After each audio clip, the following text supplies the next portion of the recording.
Ladies and gentlemen, after months of cricket, it has come down to the final round of fixtures in the inaugural Hollywoodbets Pro50. A very important fixture that we have here at the iconic DP World Wanderers Stadium, where the Lions are taking on the Titans. With me for the toss, we have our two match officials, Claudette Havenga and umpire Zubair Saleh. Our two captains, Robin So, and for the Lions, Khomoto Rapo, and Khomoto for the Lions will flip the coin. Tails is the call. Tails is the call. Tails it is. And tails it is. And Robin will have won the toss for the Titans. Here we go, Robin. Robin won the toss. What are you choosing to do? We're going to have a bowl first. And why is that reason, Robin? I think there's a little bit of moisture about the wicket. It looks like a great wicket, but just walking over, my spikes sunk in a little bit. So I think if there's going to be anything, it will be in the first hour of the day. It's been an up and down tournament for you guys, but you ended up somewhere around the top three. And today's fixture, not going to be one to get the championship, but still, when you look back at the season that you guys have had, what are your thoughts on it? Yeah, look, there's absolutely still a lot to play for. At the end of the day, it's a game of cricket, and we're here today, and we want to win it. Yeah, I think this year we've had a really good run. We're actually unbeaten in 2025, so we'd like to continue that. Fantastic, Robin. All the best for your final fixture. Thank you very much. Awesome. Well done. Khomoto, very important game for you today. If you had won the toss, what would you have done? Would have wanted to bowl first because as we spoke, we had a chat with the groundsman and they say there's a bit of moist underneath. So I think for our bowlers it was gonna work a little bit more, especially that we have like the pace up front. But, I mean, whatever happens, happens. My team is always ready. Bat or bowl first. Last season, it was very close versus the Dolphins. It's very painful memories when you come back to it. But this season, you beat them last week and last round, and you have a chance to be the champions. What's the mindset going into this game? I mean, just do what we're used to doing. Nothing different, nothing hectic. Just stick to the basics. And, I mean, we have to pass every phase. Bowling, batting, fielding. I mean, the trophy will lift that, but as we work, if we work as a team, then we'll reach our goal. Khomoto, all the best. Thank you so much. All the best. Thank you so much. Ladies and gentlemen, it's done here. The Titans have won the toss and they've elected to bowl first.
For the TV World Highlights, Tasman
Good morning and welcome to the DP World Wanderers Stadium. We have the clash of the Yixgay River. The Fidelity Titans taking on the DP World Lions team.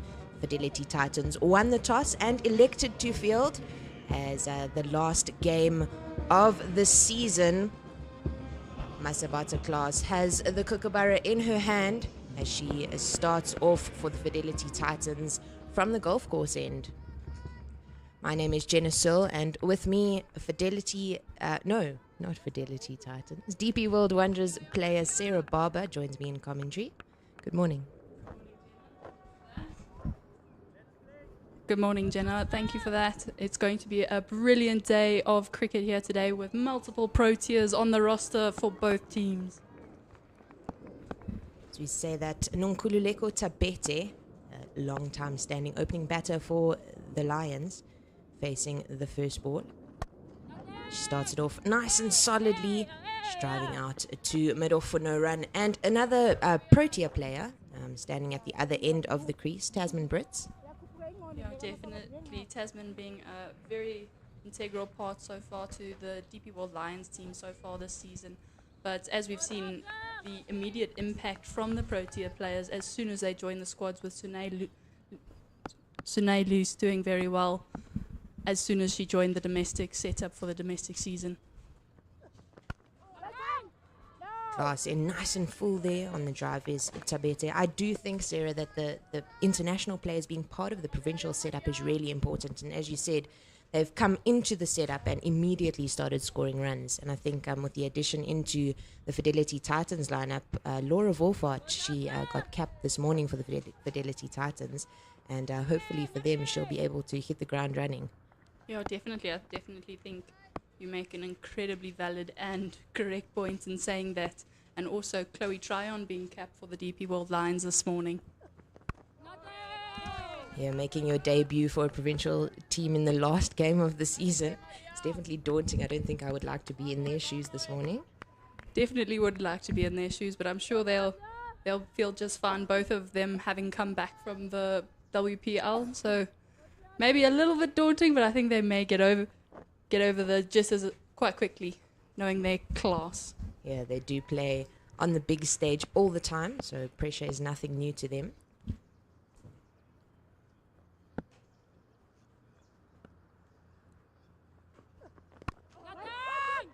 Masabata Class starting it out. There's a misfield by Elismarie Marks at mid-off as they come through for the first run off the mark. Nkululeko Tabete, 4 balls getting her there.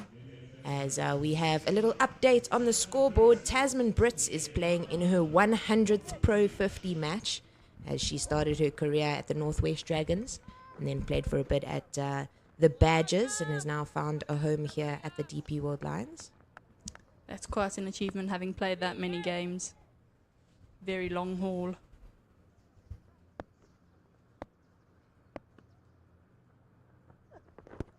Going straight, so crashes into the pads there. Masabata Class asking questions early on here from her fellow Protea player. Definitely asking a few questions. And I saw the pitch this morning. I'm not sure if I think I saw you going to go have a look. Looks a bit like a road, but the Wanderers does generally do a little bit more on the first 15 overs of the day, and then it flattens out throughout. So maybe the Titans just trying to capitalize on that.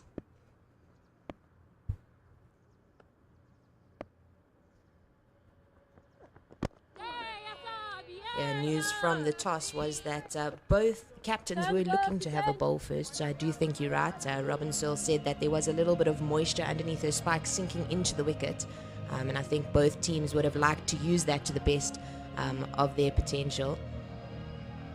Yeah, definitely. I think there was a bit of rain earlier this week in Johannesburg. There was rain throughout the night and maybe not so much sun during the day. It was very overcast.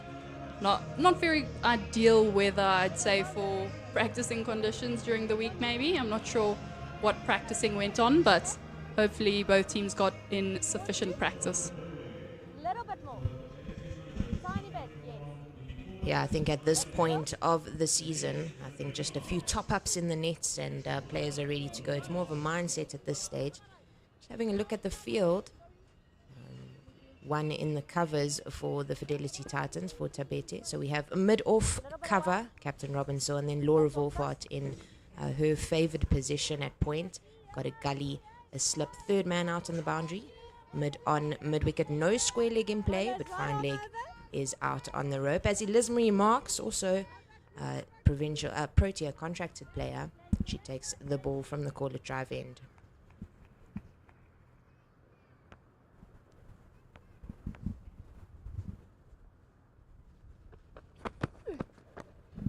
Strays down the leg and played out to the fine leg region. Miss Rasika Maharaj doing the work on the boundary is unable to cut it off. That'll add 4 to the total, which leaves the DP World Lions 5 for no loss in the second.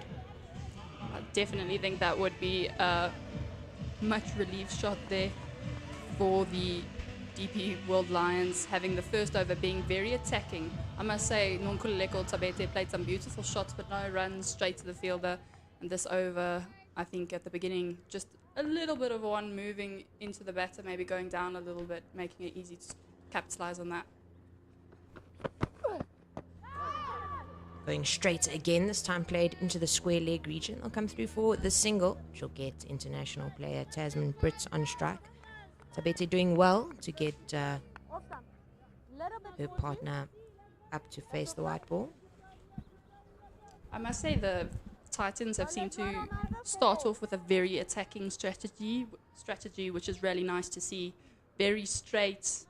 It shows their intent really early on, and it's great to see. It'll be some good cricket today, I think.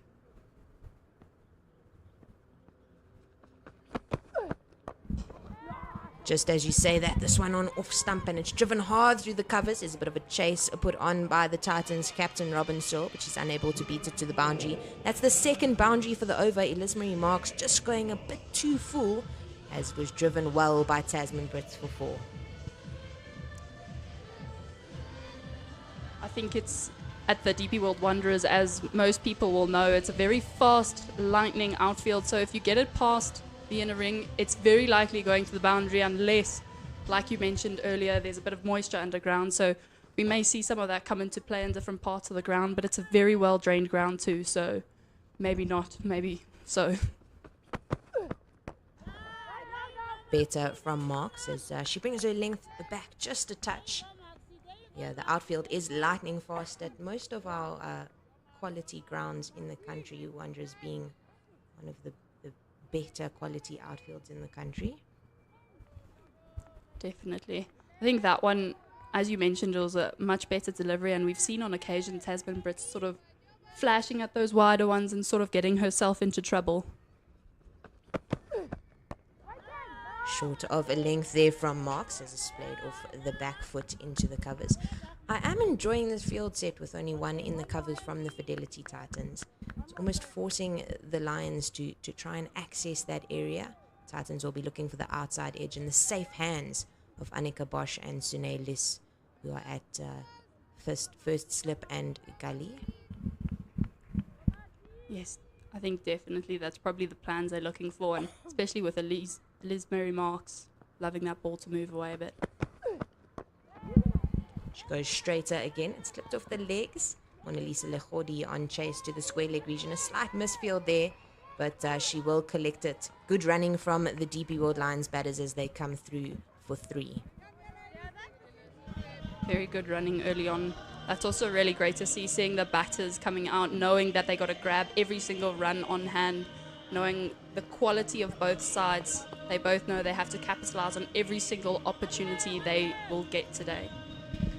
Yeah, definitely, and they did there to that Marks over. 12 runs from it after the tight over from Masabata class to open up the day. Just releasing the pressure slightly, bowling a touch too straight, maybe slightly too attacking from her. Definitely very attacking. I think maybe the length was just a little bit wrong, a little bit too full, like you said earlier on. But the first over from Masabata class, I think the length was on point. The lines were really good. A great first over from her.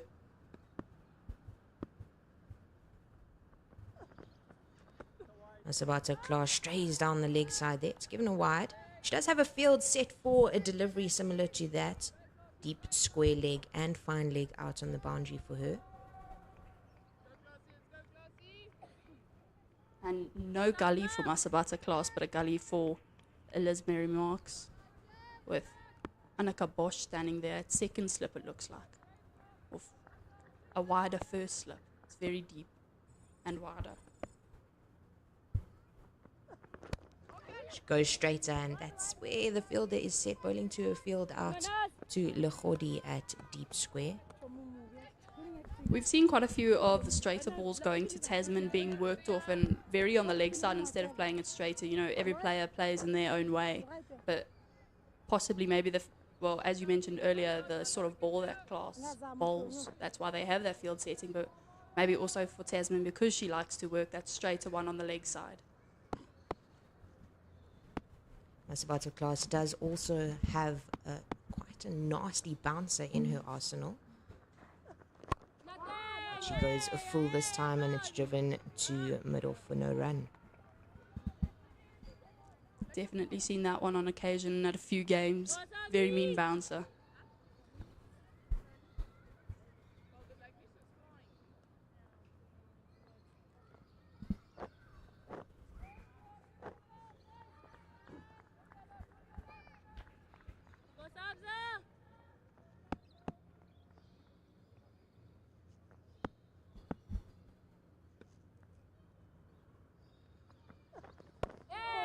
Class pulling her length back slightly, forcing Kululeko Tabete just on that back foot defense.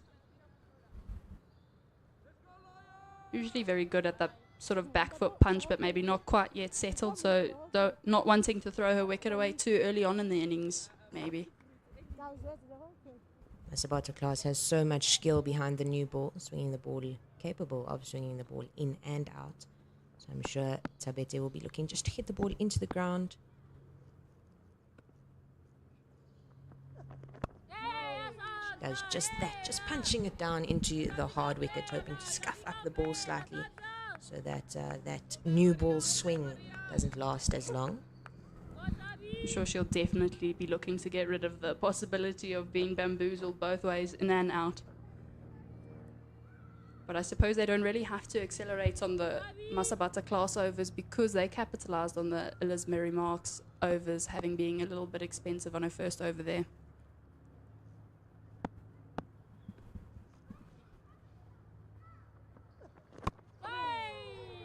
Yeah, with an achieved run rate of 5.6 in the third over, the Lions will not be displeased with that at all.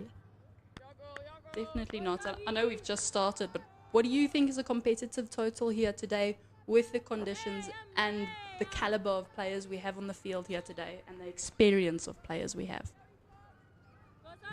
Yeah, I definitely think that looking close to that 300 mark is going to be vital for the Lions, considering the lineup that the Fidelity Titans have.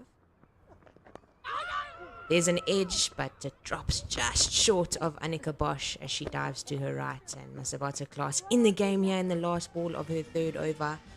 Class just going for 300 mark is going to look to be the best total that the Lions can get in order to defend the lineup that the Fidelity Titans have. Definitely, and I do think it is very possible for the DP World Lions to reach that 300 total. Their highest score so far this season, and I think ever in the Hollywoodbets Pro50 series, 299 against the Knights at home. So it is definitely a big possibility for this squad of ladies to get to that total, but I guess we'll have to see what the day brings out. Elizabeth Marks in again. Nice and attacking at the start of her over. She goes straight at that middle stump line, just short of a length. A small field change from her previous over as Sunelis goes into the covers from gully. So a bit more protection on the offside, perhaps allowing Elizabeth Marks to bowl in the channel that she prefers. Definitely, and maybe a bit unsettled by that first over. Maybe not used to going for so many runs.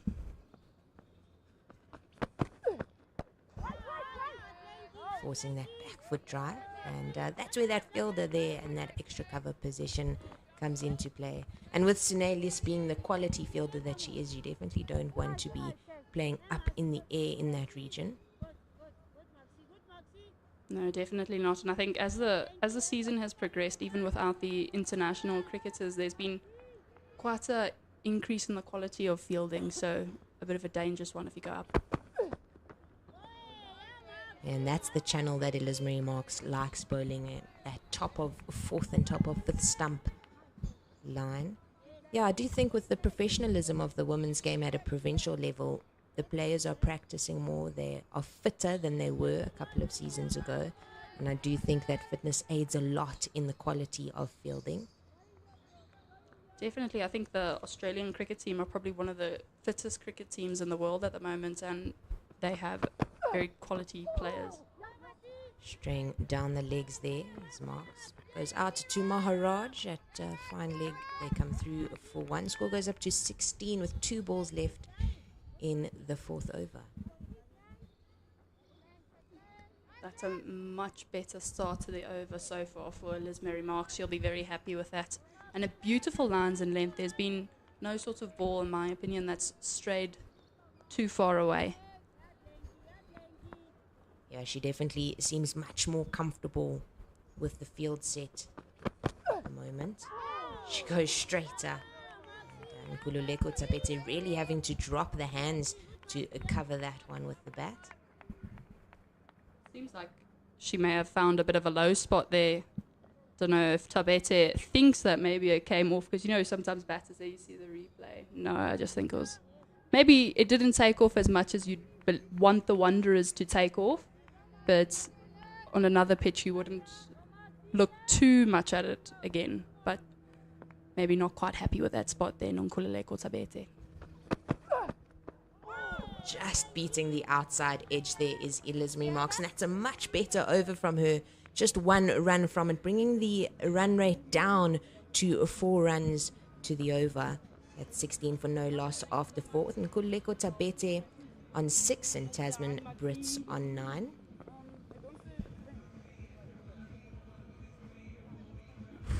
Very, very nice shape off the wicket there from Elizabeth Marks. That second over was so beautiful. I think just getting that correct length allows the ball to move, even when she starts to move it really late, as in like the delivery of lateness. It's so beautiful to watch Elizabeth Marks and all these experienced players, and even these youngsters come in and bowl and just see the shape they get off the pitches and through the air. Masabata class finding the inside half of the bat there from Tasman Brits. That didn't look comfortable at all. No, I think the Fidelity Titans bowlers in Masabata class and Elizabeth Marks have really found an uncomfortable spot for the DP World Lions batters, Tasman Brits and Nkululeko Tabete. Just seeming to find that place where they're not really willing to push at the ball, or it's not comfortable to push at the ball.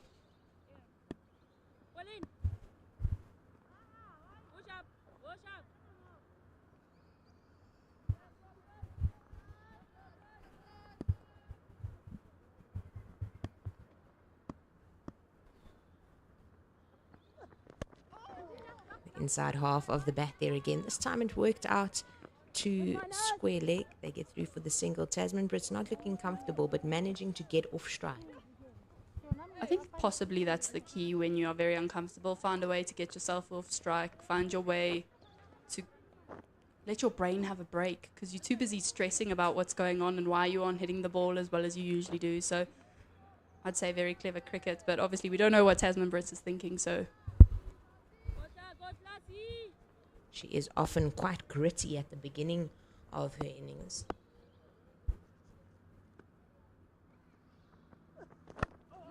Class on that 4th stump line, forcing the drive from Tabete. No run from it.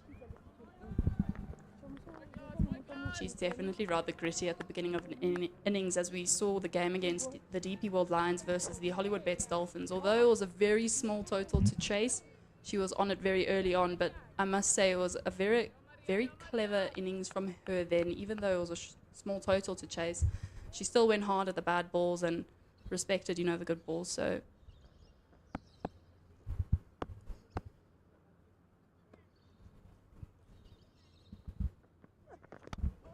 going straight, it's up in the air, and a beautiful one-handed catch there from Paulina Mashishi, diving to the right. And that is the wicket that the Fidelity Titans want. Tasman Brits falling for 10 of 13 runs. The batters just questioning the umpire whether the ball was held off the ground or not. I must say that was a brilliant grab. I definitely didn't expect that. I thought that one was going to drop short, but she just managed to get her fingers under that. And there we go. We see the replay. Nonkululeko Tabete. It's very straight, whipped off the legs, and just to her right, gets under the ball.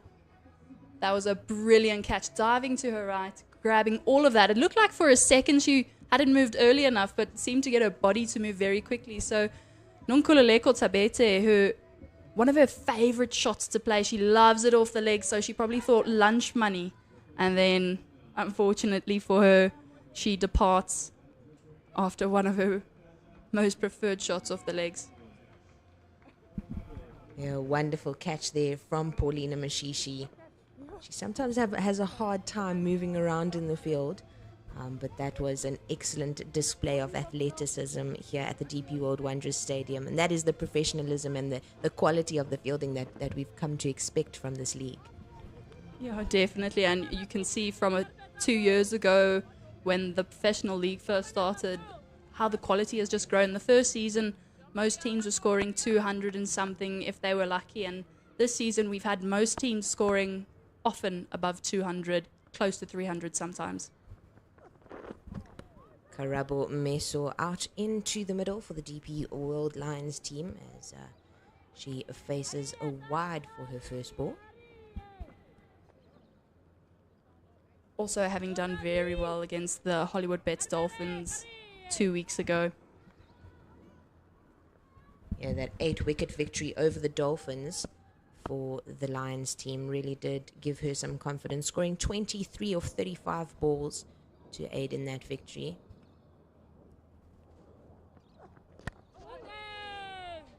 Driving nicely. That looked like it came out the middle of the bat, which is good signs for the young keeper. Sounded lovely, and we could also hear it on the stump marks, a beautiful sound off of the English willow. She's such a natural cricket player. Backswing comes through really nicely. She times the ball beautifully.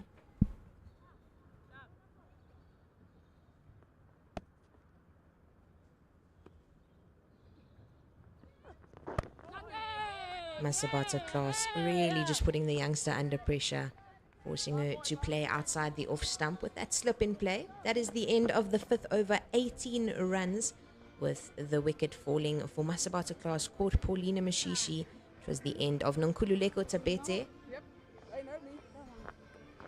And definitely a much wanted and needed wicket. As we see there, the Hollywoodbets Pro50 log standings, the DP World Lions at the top of the log with 34 points. Hollywoodbets Dolphins having a very unexpected fall in the last half of the season, losing their winning streaks in number 2 with 29 points. World Sports Betting Western Province 28 points. Down the leg side for Elizabeth Marks, given us wide. Tebogo Macheke doing a good work to get hands on that one as it was moving away from her at quite a speed. She's definitely moved miles since her young days, playing in the SA Under-19 Phillies team in 2018 and then moving to Limpopo to get herself some game time and coming back to the Fidelity Titans and now doing really well for them.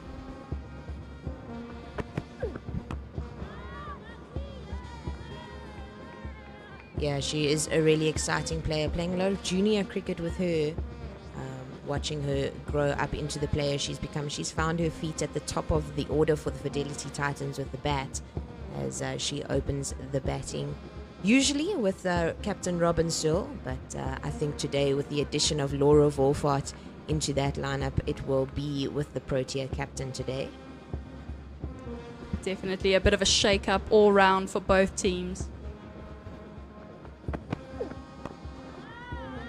Marks dots one out to Tasman Brits once again. It's a bit of a difficult one with, all the Proteas coming back. There's a lot of shake-ups going on where there's people moving from their usual spots. I think Karabo Miso usually batting around number 4, number 5, but Sanalo Jafta not being available for selection today due to illness is not there. So as well as Kirsty Thompson, who usually opens the batting with Nkululeko Tabete, also not playing in today's fixture. yeah, that's a bit of a sad one. I think Kirsty Thompson possibly her last Pro 50 in the professional game. Be very sad to see her go. She's such a role model for young girls. Bit of a waft of the bat there from Brits as it beats the outside edge. Elizabeth Marks finding her footing. Yeah, just on Kirsty Thompson being a wonderful role model for young players, not only in the Gauteng setup, but nationwide. She's a qualified medical doctor, also being an excellent player and a wonderful person as well. Yeah, she's really an awesome person, providing support for the youngsters, advice for the youngsters, and studying and playing cricket at the same time. Elizabeth Marks in with the Yorker to Brits. That's a brilliant ball, and lovely to see early on those variations, putting them under pressure early.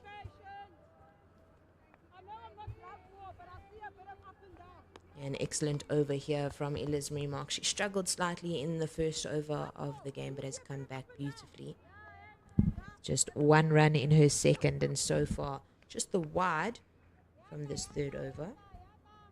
She's definitely come back beautifully, and this is what we love to see from Elizabeth Marks. Side, 2 straight, and it's whipped off the legs by Brits, and that'll go for 4 to the mid-wicket boundary. That ends off the 6th over.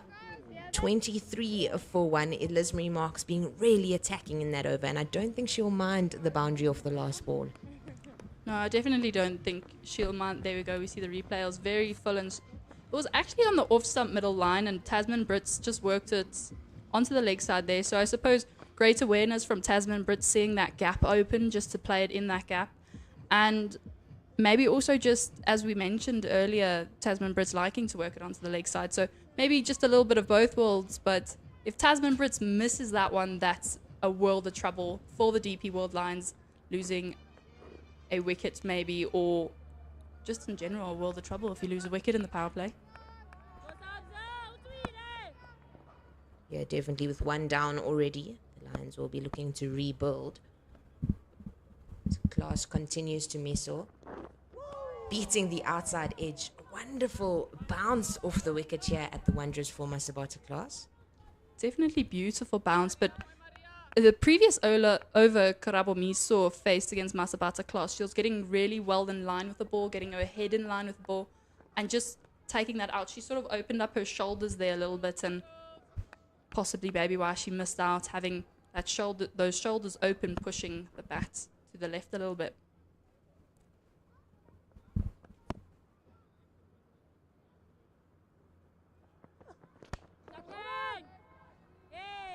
Yeah, with the fairly open stance at the beginning of her setup, Karabo Meso is starting with that front leg on a leg stump or 2-leg position. But then she brings it onto that middle stump line as the ball is bowled, which I suppose gets the front foot moving.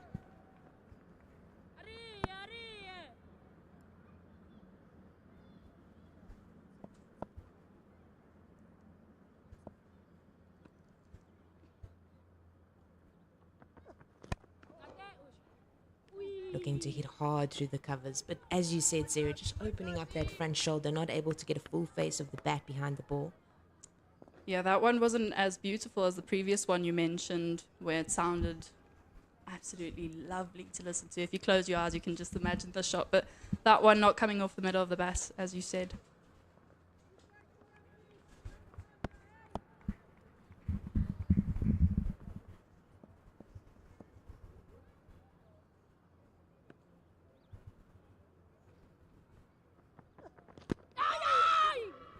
Trapping Miso on the pad there. That in swing off the wicket there from Masabata class, really showing the quality and the experience that she has behind the ball.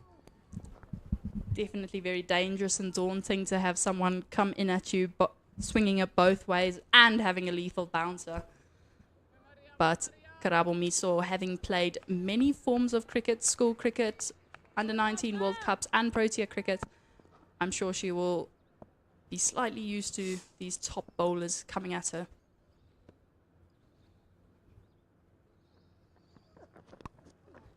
Class just down the leg side slightly, but out to Gandhi Jafta on the boundary at fine leg. They come through for one, so Tasman Brits will face the last ball of the 7th over.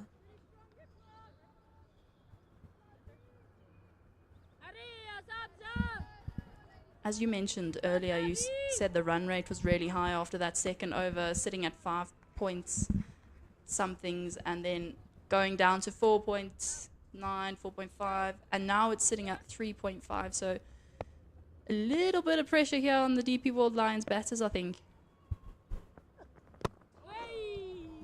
Yeah, for sure. With that wonderful start that they had off the stray bowling of Elizabeth Marks, I did sort of start to think, which I think was a bit premature of me, that, wow, the Fidelity Titans might be chasing leather today.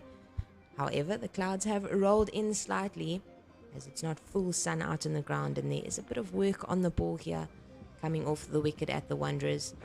And Elizabeth Marks thankfully finding her strides and coming back well. 7 overs done, 24 for 1. And as you said, Sarah, that run rate putting the Lions under pressure at 3.4. Definitely putting them under a bit of pressure. And I just checked to see if the weather would put both these teams under a little bit of pressure. And it seems like there's no pressure at all coming from the likes of rain. So for the predictions today, but we'll see how the day goes on.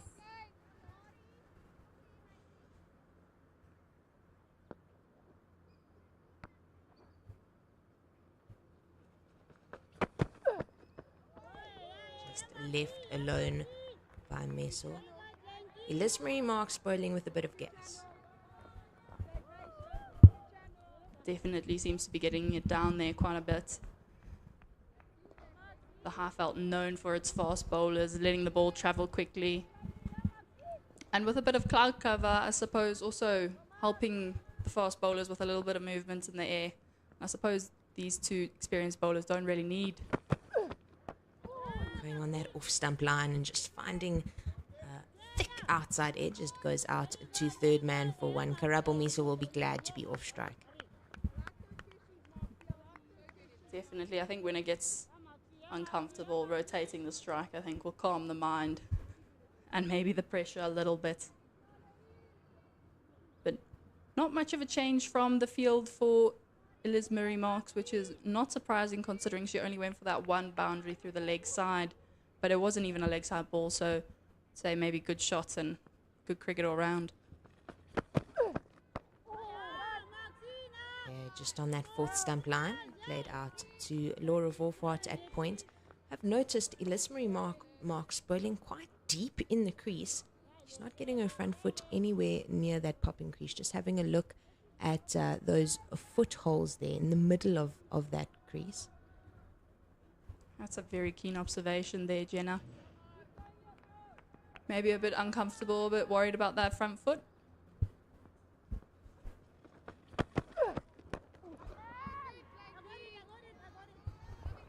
She seems to have quite a nice rhythm, so I don't think maybe uncomfortable, or maybe just a precautionary thing, or the first over wasn't quite working with the run-up, so it's been moved a little bit, and now we've landed in the middle of the crease and it's working for her, so just stick there type thing. There you go. There's a side view of it.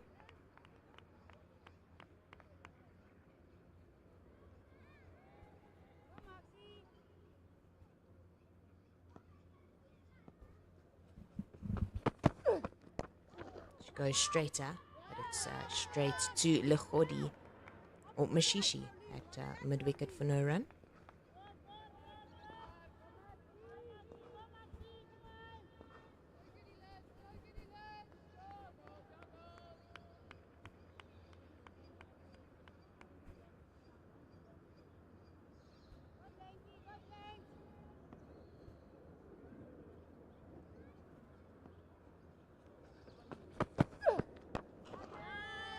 forcing out the drive there is Marks to close off the end of her 4th over. As that brings the end of the 8th. 25 for 1 with Tasman Brits on 14 of 24. And Karabo Meso on 2 of 9. Still finding their feet out in the middle. Having said that, though, I do think that the Fidelity Titans are putting them under pressure with the ball. Definitely putting them under quite a bit of pressure. I'm sure the DP World Lions will be aiming for sort of around 50 after 10 overs. As we can see, that's not really going to happen at the moment. But as you mentioned, well, both of us mentioned earlier, you sort of want a 300 total at the end of this game because of the caliber of players you have. And even without the Proteas, these teams have scored those high totals. So you really want a high-scoring game here at the DP World Wanderers. Make it an easier job for the team bowling second to defend it.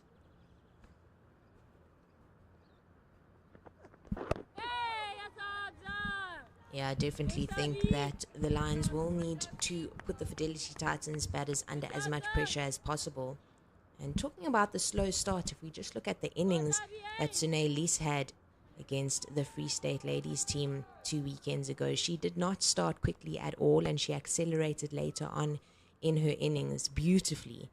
And I don't think that the slow start that the Lions have at the moment means that there will be a low total on the scorecard. As it's driven straight, there's a misfield by Marks, and it will roll out towards the boundary. Rasika Maharaj chasing it as the DP World Lions batters come back for 2. Masabata class will not be pleased with the fielding there from her fellow opening bowler. No, definitely not. I don't think I've ever seen one of the quicks be very happy with fielding, but they handle it well. But you can just see the boiling happening under the skin, with the skin starting to go like a bit glowy from maybe a bit of the annoyance.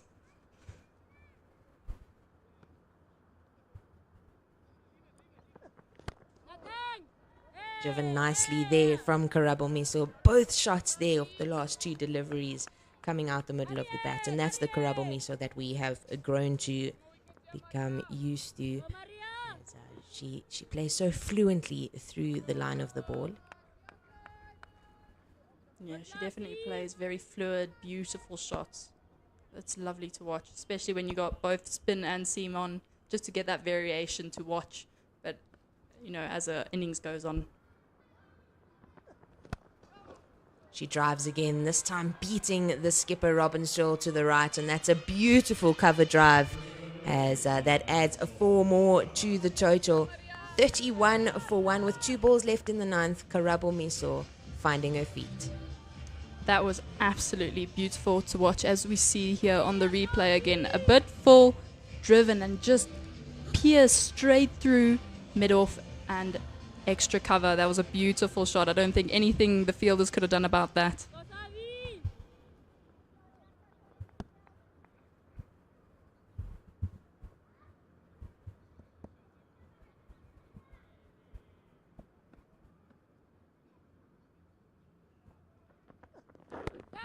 Class pulling the length back nicely there. She would not have been pleased with the ease that the boundary was scored off the front foot. So just pulling it back, forcing Miso onto the back foot in a defensive shot. Yeah, that was much better getting into the line of the ball there by Karabo Miso compared to the previous over. But as you mentioned, won't be very happy with the ease of that boundary.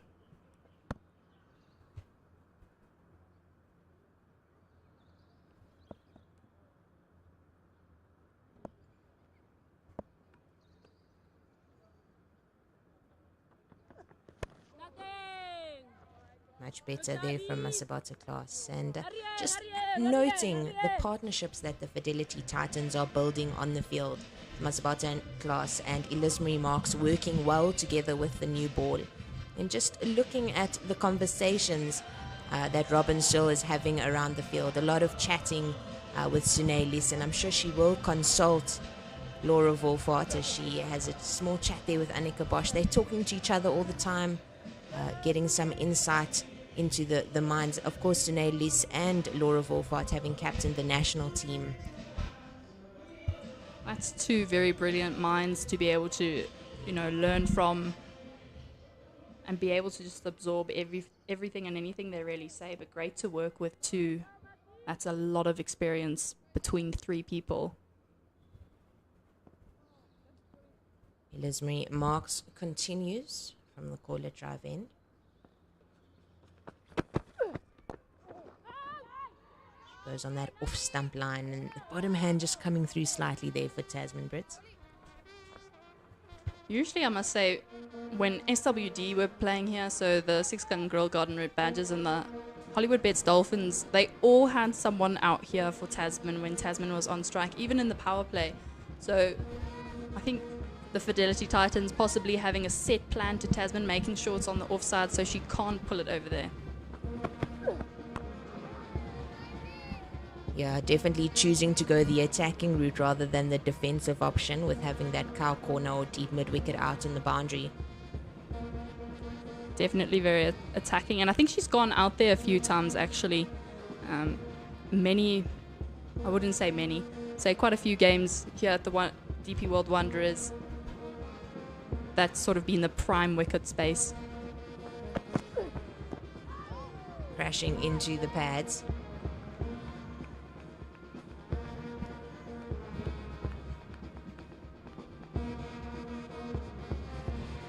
Tasman Brit struggling slightly. This is not the strike rate that we are used to from her. However, I'm sure that she's capable of picking it up later on in the innings.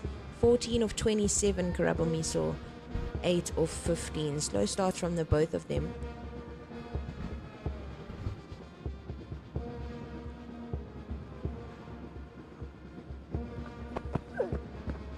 Crashing into the pads there. Marks really nice and attacking for Tasman Brits as she just replays that shot with the left hand. She's looking to access that leg side region, as you were saying, Sarah, but the Fidelity Titans just one up on her.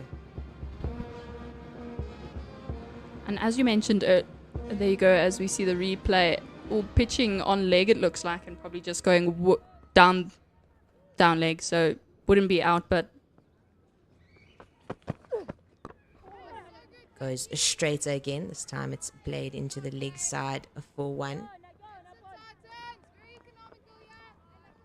As we just hear off the stump, my Captain Robin Searle commending the Fidelity Titans for the tight economy that they have been bowling with. yeah, definitely. And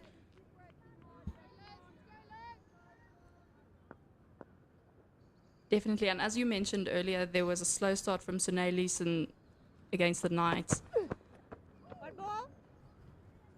Strain down the leg side there. It was similar with Karabomiso against the Dolphins 2 weeks ago in the Pro50 game, where she started out very slowly and she was in with Sunette Viljoen Low, where I thought Sunette Viljoen Low would come in and accelerate, but it turned out that it was Karabomiso. So we both know that we would know that both these batters in currently have the capability of accelerating. Into the covers hard. Robin Searle gets a hand on that, but it goes past her. Very good running as the batters in yellow come through for the second. That is the end of the 10th over. 35 for 1, a partnership of 18 runs, as we will have a slight commentary change. Ken Borland will be taking over from me. And at the end of the 10th over, that means the power play is over, and the DP World Lions are currently sitting on 35 for the loss of 1, and it looks like we have the helmet coming on for the wicketkeeper, possibly meaning we've got a bowling change from the golf course end, as well as a commentary change with Ken Borland currently joining me. Good day, Ken. Good morning, Sarah, and good morning to the listeners, and thanks to Jenna Searle as well. Really great to hear the top-class insights of two cricketers who are very much involved at the forefront of the women's game in South Africa. And what a great first 10 overs we've had in this crucial game. As the first bowling change, we see Paulina Mashishi, and Tasman Brits just drives her to long off for 1. Definitely, and it's been an interesting start considering you know, the DP World Lions are generally known for sort of reaching those 40s in the power play, but not quite today, just missing out on that mark. Nicely flighted by Masishi, but hit straight to shortest extra cover, where the fielder seems to have taken a little bit of a blow in fielding that. Is that Robin Searle looking a bit ginger? You know, Captain Robin Searle looks like it may have hit the knee or something. Nicely bowled by Masishi. Sarah, I think the Lions came out and did bat with intent, but it's been very good bowling and fielding by the Titans that has pegged them back a bit. Skied off the top edge. Oh, the fielder just can't get there. But the spin of Masishi already causing a few problems. Yeah, definitely causing a few problems. I must say, you know, you can't fault either side for their efforts. They've both played incredibly well. Both great bowling, both great batting from both sides. So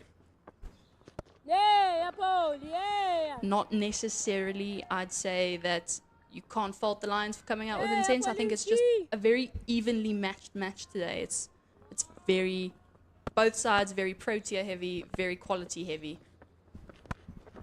This time Miso does get the sweep away to Kyle Corner, just for one. Yeah, it's a match befitting a game where there will be a trophy handed out, hopefully, for the DP World Lions. And that trophy is going to be unveiled in between innings. We'll get our first look at it, which is very exciting. Very exciting, and I think the first 50-over trophy for the DP World Lions, having previously won the 20-over trophy, not last season, but the previous season. They came second in the 50-over competition last year in the 50-over, and then also coming second in the 20-over competition last season. So DP World Lions will probably be very happy to be taking home a trophy. And it looks like we'll have a change of bowling from the Call It Drive in, with Mona Lisa Lechodi coming in for Elizabeth Marks. Yeah, another seamer coming on for the Titans from the Call It Drive end. Not quite as pacey as Elise Marie Marks, but Mona Lisa Lechodi, a very promising young cricketer. Fallen wide outside off stump. Miso, who's come into this game obviously in great form, not quite getting the timing right there. Just a couple of weeks ago made a really dazzling century in the SA20 schools final to lead Steyn City to the national title there. A very impressive innings too. Just didn't stop. Boundary after boundary. It was incredible to see. Higher level of bowling today, so things probably won't be as comfortable for her as they were on that day. No, definitely not. Uppish at first by Miso, but it went to ground fairly quickly to Laura Wolfort at cover. So great to see all the world-class players in action in this game today. Laura Wolfort, Shabnin Ismail, Annika Bosch, Chloe Tryon, Karaba Miso herself is a very exciting Protea prospect. And the successful Sunay Lee, sorry. Yeah, who's also been in fantastic form so far this season. So, umpire Etzebeth. No, I've got the wrong game. Umpire Havenga just calling wide there. Claudette Havenga.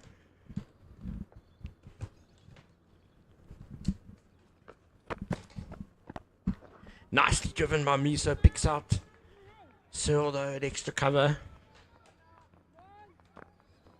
Lechodi certainly inviting the drive so far in this first over of hers.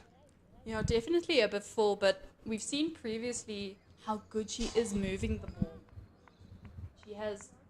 She has this amazing wrist that just gets it to hoop miles in. And we saw how dangerous that was at the Under-19 World Cup in Malaysia.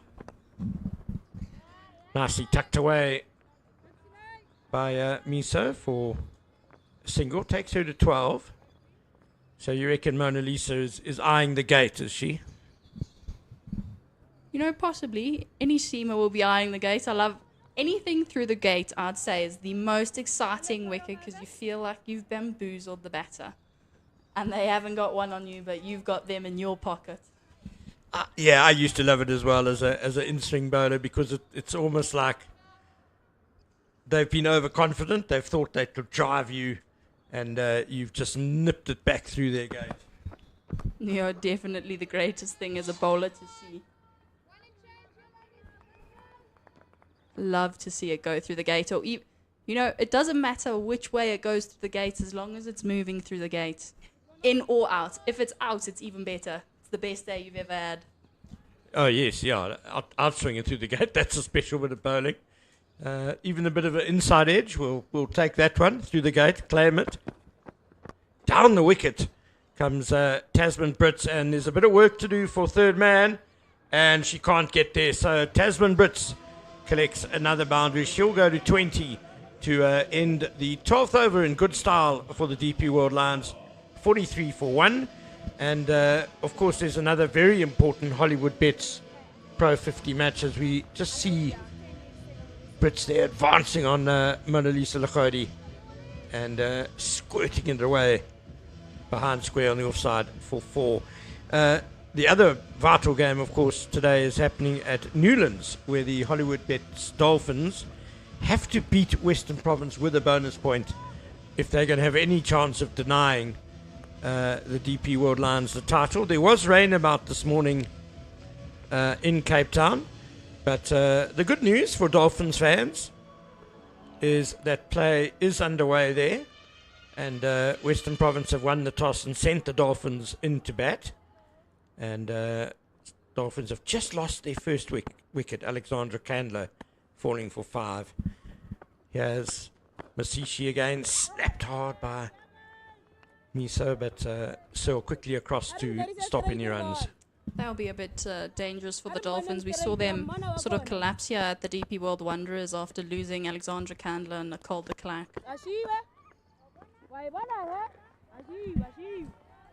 Quite the most brilliant all-round bowling display that day, I thought, by the DP World Lions.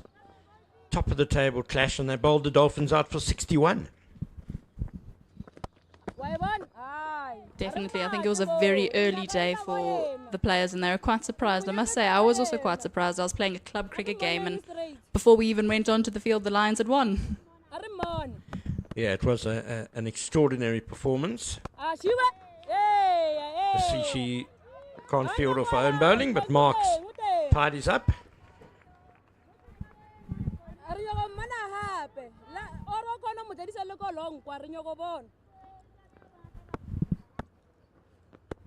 And if it sort of comes down to a tie today, it will move on to net run rate, if I'm not mistaken.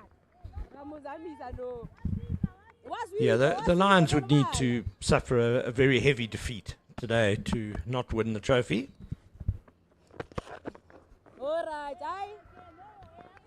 The other voice you hear is the voice of Titans wicketkeeper Tebogo Macheke, just encouraging her bowler. Another tidy over from Masishi. It's 44 for 1 after 13. There's a decent crowd in today at the Wanderers, which is great. Most of them, no doubt, hoping to see the team in yellow lift the trophy at the end of the day. Definitely, but I think a lot of people probably coming across that Yukskei River to support the ladies in blue too. But it should be a brilliant day of cricket here today at the DP World Wanderers. So if you don't have anything to do, come on down and join the ladies, support the ladies. Any sort of support would be very welcomed by both teams, I'm sure. Yeah, it's a glorious day. The weather in Johannesburg has been a little bit indifferent for the last couple of weeks. But today is it feels like summer is back. There's that in swing you were talking about, Sarah Barber, chipped up by Karabo Miso, and it just falls in an empty space between two fielders. I think that was very lucky from her. Just falling in the middle of the two fielders. I'm sure they were desperately looking to get there. As we see the replay here, Lekhodi in, that swinging in. Karabo Miso plays too early on it across, and it just gets that outside edge and balloons up. It was in the air for quite a while, but not long enough to get caught, unfortunately, for the Fidelity Titans. Yeah, lucky escape for Karabo Miso. You see the colour of the pitch there, and I can confirm it's as hard as it looks as well. Looks a beautiful batting deck, must say. I'm sure it will be. I wonder what the Fidelity Titans will think with Shibnam Ismail bowling on that hard deck. Well down the wicket, Tasman Brits, no chance of an LBW there. And it looks like she got a bit of bat on it anyway. No signal for leg bias from the umpire. So I suppose it would have been safe either way with the umpire saying that it hit the bat. Definitely looks rock solid, that pitch. No grass.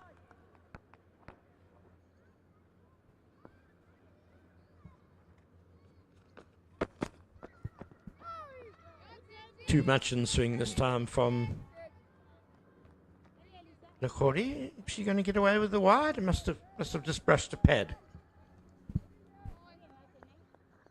Yeah, I must say it's used to seeing Lekhodi be really consistent, even with the massive amounts of swing she gets.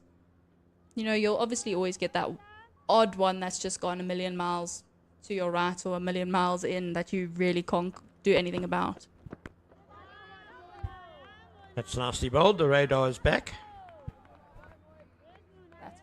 That's much better from Lekhodi. That's a beautiful ball. It's almost unplayable, that sort of really good length. Not too quick, so it's not coming on immensely, but it's that pace where you're not sure.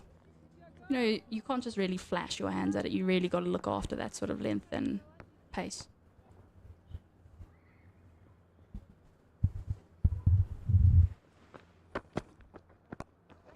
Again, a little shuffle down, driven hard by Miso, and then quick running between the wickets. He gets the lines, the single.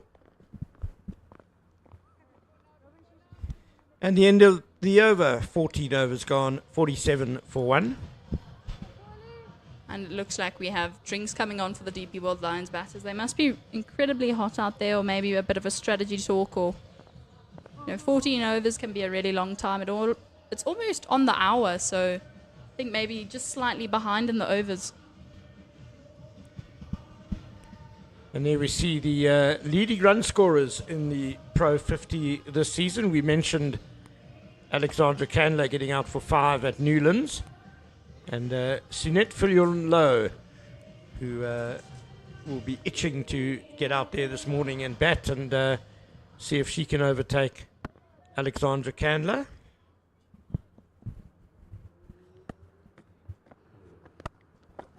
He's so strong on the driver. This is through the gap. Beautifully played. And away it goes for 4. That was a beautiful shot from Karabo Miso. We saw that cover drive early on, just piercing the gap between the extra cover fielder earlier. So not a surprise there that if it's loose, there you go. Just outside, or flashing the hand straight through that gap between the extra cover fielder and the cover fielder. That was a beautiful shot. Absolutely brilliant. Also brought up the 50 for the DP World Lions of 90 deliveries.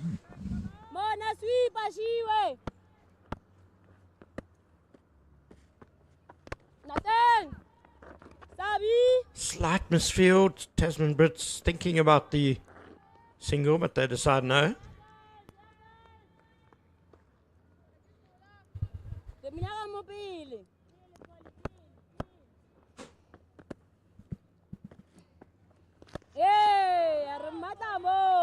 That's a much better length there from Mashishi. think the earlier one was a bit too flattered, very full outside the off stump, so it just gave Karabo Miso room to flash her hands there.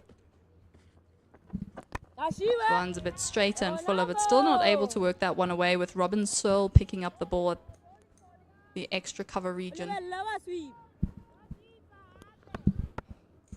And it looks like we have a change in field with mid-off going all the way back. It was the last ball of the over, so just didn't want to possibly concede the boundary off the last ball of what's been another good over. And Paulina Mashishi's bowled 3 overs for 7 runs, and 4 of those coming from one shot in that over by Karabo Miso. 51 for 1 after 15. Definitely. I'm probably just trying to starve Tasman Brits, or starve both batters of the strike. I know it's a bit difficult and a bit odd to say, but you know, you want to target one of the batters to starve them of the strike, get them a bit uncomfortable, and sort of create that wicket. So if they get the opportunity to, I'm sure they're going to choose someone to try and starve, which I'm sure, you know, it's difficult to pick which one you want to starve of the strike, realistically. Lahori continues. Tickled around the corner by Tasman Brits. Just the one. So, Sarah, we've had just over an hour's play now on this pitch, 15 and overs and 1 ball. Thoughts on sort of target maybe the Lions are looking at it in these early stages? You know, I think I'm going to stick to what I said earlier with Jenna Searle. I really think a 300 target is going to be very competitive today. And as we know, the DP World Lions have big hitters down the order. Karabo Miso just missing out on that one there. There's Tasman Brits who's able to accelerate, Karabo Miso who's able to accelerate. You know, you've got Faye Cowling who's known for being sort of, you know, hitting bombs and then going out. She has scored some successful runs in this season so far. You've got Sunette Fulyun Low, who may sort of start slowly, but she is able to accelerate. Like, everyone coming in is able to accelerate or is able to hit big. So even Jenna Evans coming in can hit big. That is going to be a wide.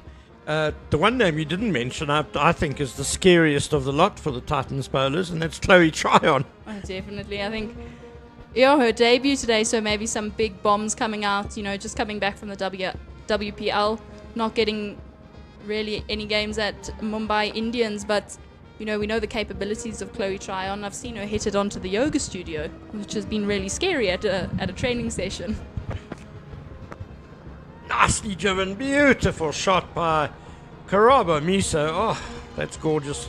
Another 4 for her. We have Laura Wolfart playing in this game for the making her debut for the Fidelity Titans, and she's probably got the loveliest cover drive in all of cricket, never mind just the ladies' game. But Karabo Miso is putting on a bit of a show of her driving today as well. There you go, we saw it again. She got herself into such a beautiful position, head over the ball, and top elbow nice and high, and just getting through the ball. That was so beautiful to watch. A beautiful sound off of the English Willow. And 4 runs at the end of the day too.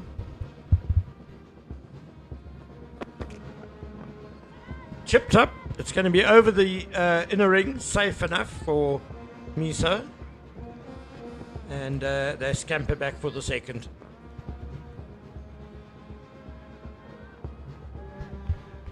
I think maybe not too sure on that one. If she went all the way through that, I think it may have hobbled the way to the boundary. But there you go, you just see it landing over the inner ring and sort of plugging a little bit, and the fielder picking it up and getting it in as soon as possible.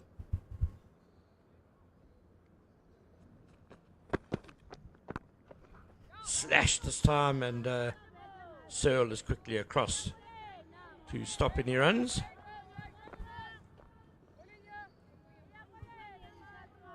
Definitely getting in a lot of work there. Robin Searle, extra cover. Been worked overtime almost. A lot of balls going there, a lot of sliding. So probably sore knees afterwards, getting down to the ball on that hard pitch when the bowler is bowling from the golf course end. Lahori pulling her length back, but the ball goes to the same place. Robin Searle started the season actually behind the wickets. She was keeping wicket, but now restored to the captaincy and back in the outfield. She's a very solid fielder, one must say. Definitely a very solid fielder and a great asset to the Fidelity Titans. Obviously, having the knowledge and the experience of a captain, and a great contributor so far this season to the Fidelity Titans, and being able to keep. So, there's always options. Very good all-round player. Haven't seen her bowl yet.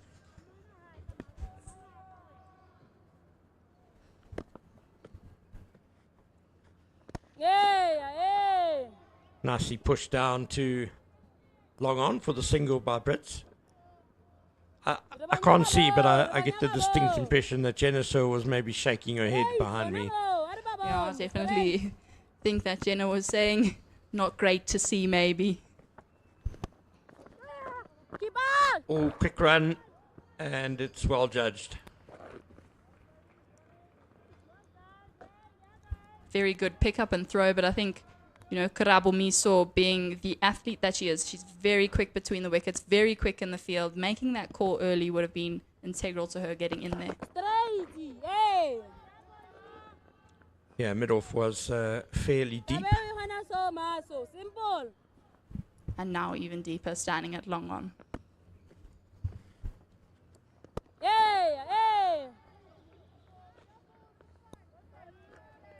Masishi happy just to go for the ones down the ground into her fourth over. She just conceded 10 runs. I suppose with the run rate being as it is, she's not really worried about singles. Was that a catch? Wicketkeeper Tebogo Masheke. Very vocal, as all good wicket keepers are. Let's have a look at this again.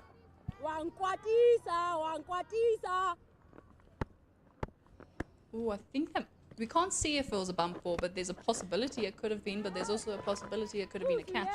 From this angle, we don't really have the greatest view to see if that was a bump ball because of the batter getting in line with it and sort of over the ball. Well, wicketkeeper Masheke's reaction suggests it might have been a sharp chance for Paulina Mashishi, and that is now the drinks break. 17 overs gone, 62 for 1. Yeah, as Sarah Barber said there, you can't see whether it bounces just in front of the batter or not off the plate. Mashishi got both hands to it, and unfortunately down it went. So 62 for 1 after 17 overs. Tasman Brits are still there on 24 not out of 38 balls. Karaba Miso came in after the loss of Nonkululeko Tabete in the 5th over, and she's made a good start as well, 26 not out. Sarah, the bowling, what are your impressions so far? I think it's been a very good bowling so far. You can't really fault the Fidelity Titans. There's been those loose balls, but often, as you know, Ken, in cricket, there are a lot of, well, not a lot, let's say you do have that one loose ball, even if you are, as we saw 2 weekends ago, against the Dolphins against the DP World Lions, there was 1 or 2 full and loose balls. So there's always going to be 1 or 2 loose balls, even in the international game. So, you can't really fault the Titans. I think they could have had them at a more stronghold position, but, there's no real fault except for 1 over, which was, not what we've seen Eliz Mary Marks, being so full and straight, usually down that offside sort of channel, 4th stump, 5th stump. So no fault. And, Paulina Mashishi coming into bowl being quite excellent there, as you see, having gone for 10 runs in 4 overs, very economical. And I think one of those was a boundary and the rest have just been singles scampering through. So very well disciplined, not too many wides. We've seen a few down the leg side and a few, tickling the pads. So, yeah, I wouldn't fault the Fidelity Titans. And obviously that last ball there from Mashishi maybe being put down. But then again, earlier on, an excellent catch. So, been a great effort.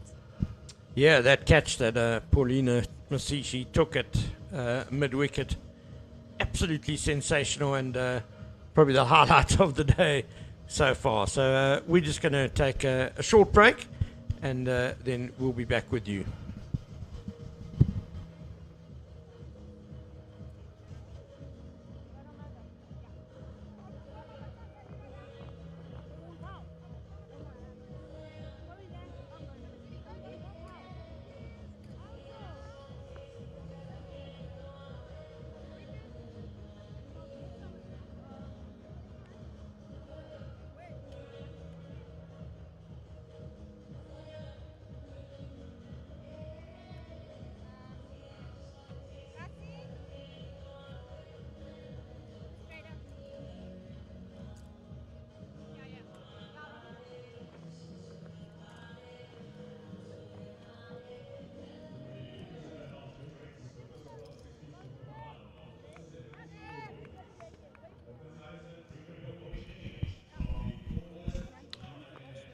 Welcome back to the DP World Wanderers, where the DP World Lions, centred to bat by the Fidelity Titans, are 62 for 1 after 17 overs. We've just had the first drinks break of the day, and we're also going to have our first look at the spin bowling of Sunelus. Brits just tickling that again to the short fine leg. Sunelus, formerly a leg spinner, but has changed to off spin. I think she's been rather successful with the off spin and the domestic setup so far. Very straight and worked onto that leg side. We've seen a lot of that from Tasman Brits, sort of anything straight, or even on the off stump line, sort of off stump, middle stump line, she's worked it onto the leg side. Yeah, Sunelus went through a bit of a tough patch with the bat, and then I think lost a bit of confidence with her leg spin. It's a very difficult craft, requires lots of practice. As nicely played by Brits down the ground for 1. And I think it's great that Sunelus is still bowling, because it really helps the Proteas, I think, if she can bowl 4 or 5 overs. Just to fill in, and her batting form has returned as well.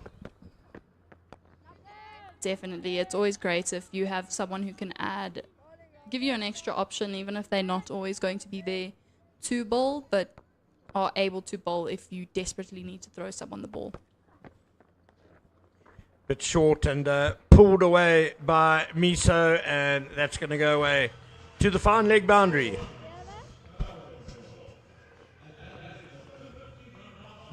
And the 50 partnership between Tasman Brits and Karaba Miso up off 85 deliveries and 6 fours between the two of them. Definitely, and I think it will be a very strong or an advantage for the DP World Lions there. You see the replay, the ball just beating the fielder there, absolutely flies away to the boundary, played really well and a little bit late, so it was behind square. So that meant the fielder had a lot of work to do. And Mashishi is continuing from the golf course end to Tasman Brits. Yeah, good bowlers. Lions in a good position now. The first few overs, when there's a little bit of moisture probably still about. Probably the most testing time to bat, and a good quick single taken there by Tasman Brits. So they've got through the hardest part, if you like, with just 1 wicket down, and with Brits and Miso set now. Really important that they take this partnership deep, make it a big one. Definitely. Nicely worked by Miso to the cow corner fielder coming in from the boundary. Yeah, I think it's definitely important that they take this partnership forward, and they didn't seem very comfortable in the start, especially Tasman Brits. Karabo Miso maybe a little bit more comfortable, but they've sort of grown into it now a little bit more. That was a well played punch, sort of down to that mid off or long off region, should I say? Tasman Brits seems to have reined herself in a bit today, playing within herself, it seems. Good batting this over, making sure they're getting the ones Tasman Brits no doubt recognising the importance of this game, and that's what big players do. When it's a big game, they tend to rise to the occasion and, want to make the big contribution that gets the trophy in their hands. Yeah, definitely. That is the advantage of having these big players, these very well experienced players. Is they've been in these situations before. Obviously, the Proteas ladies, having been in a few finals, they know how to play in these big moment matches, and it brings a great sort of experience to this newly professionalised game in women's cricket in South Africa. 19 overs gone, 72 for 1. Brits has 28 and Miso on 32. Sunelus will continue from the corner drive end. Her boundary fielders look like they're going to be long off, long on, cow corner and deep backward square.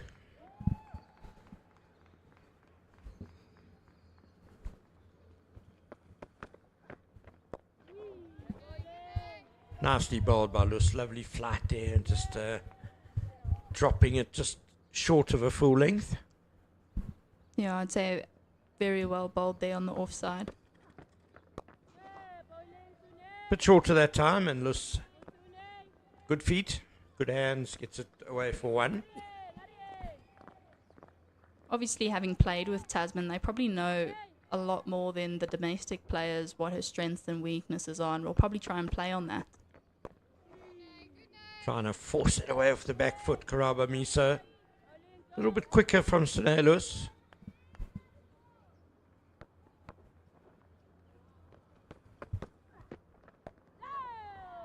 Swept away.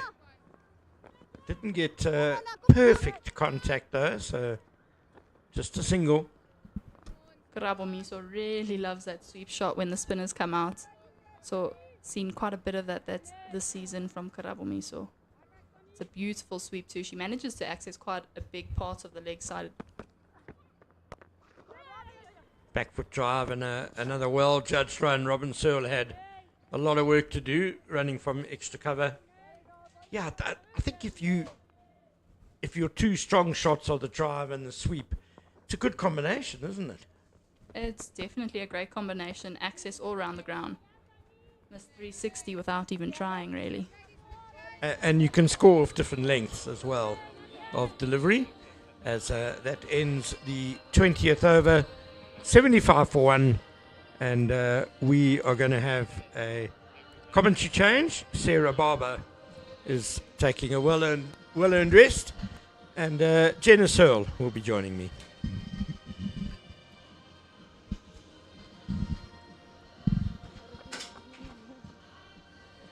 Is there going to be a bowling change at the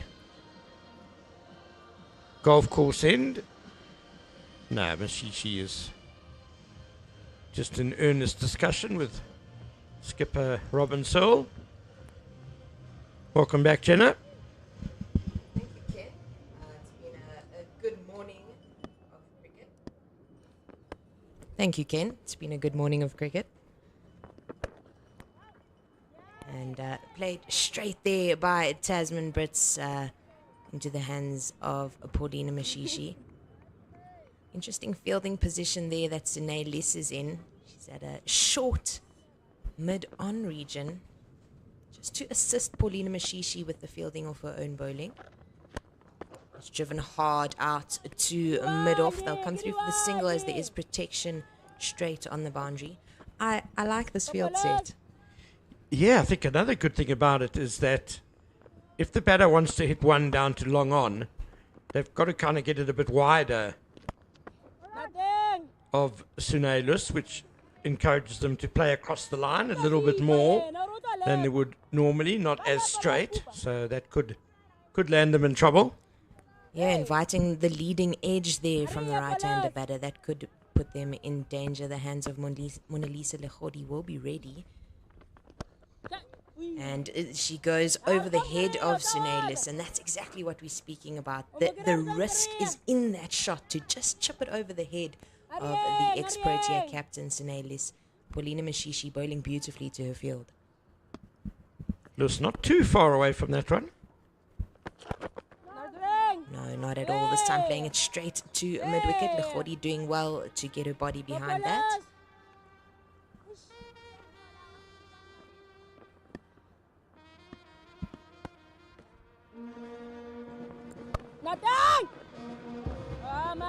Good over here from Pauline Mashishi as she ends that one with a single.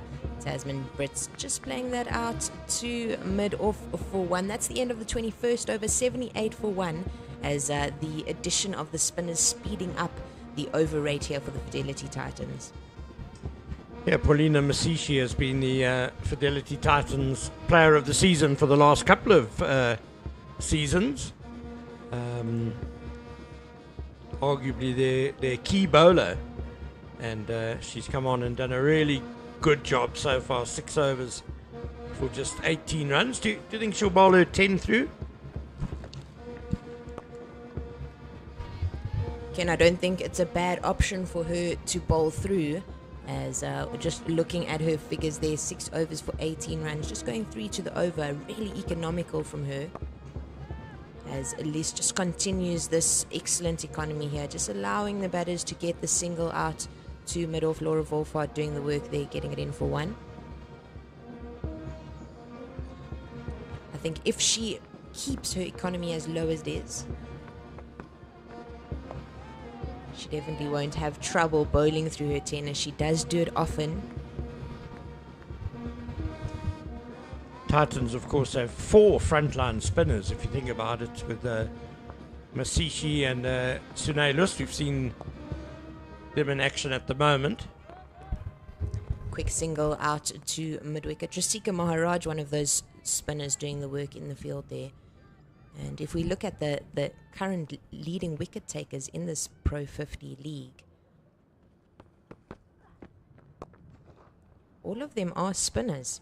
So spin is definitely a wicket-taking option in the women's game in South Africa. Yeah, Maharaj is a leggy. That brings a bit of variety. And there's Gandhi Jafta as well to bowl for the Titans. Yeah, the part-time off-spin of Gandhi Jafta. She's an exciting player. She's very animated, very exciting to watch and to have on the field. She's loud, keeps her team's energy up at all times, which is very important, especially in 50-over cricket. As Sunay List closes off the 22nd over, 82 for 1. Tasman Brits on 34 off 56. Karabo Meso climbing slowly as well, 36 off 61. You see the bowling figures so far for the Titans. Masabat class was very good up front with the new ball. She got the early wicket of Non-Kululeko Tabete. Elise Marie Marks, Sarah Barber mentioned it, just one over that went for a few.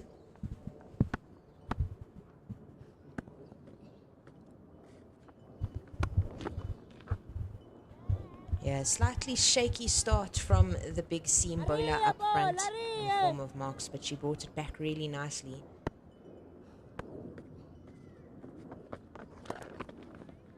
Just moving behind that, making that delivery shorter than it was, pulling back deep into the crease was Miso, just playing that out to square leg for 1. Umpire Wenger had to do a hop, skip and a jump to not get hit by the ball. Good athleticism all round.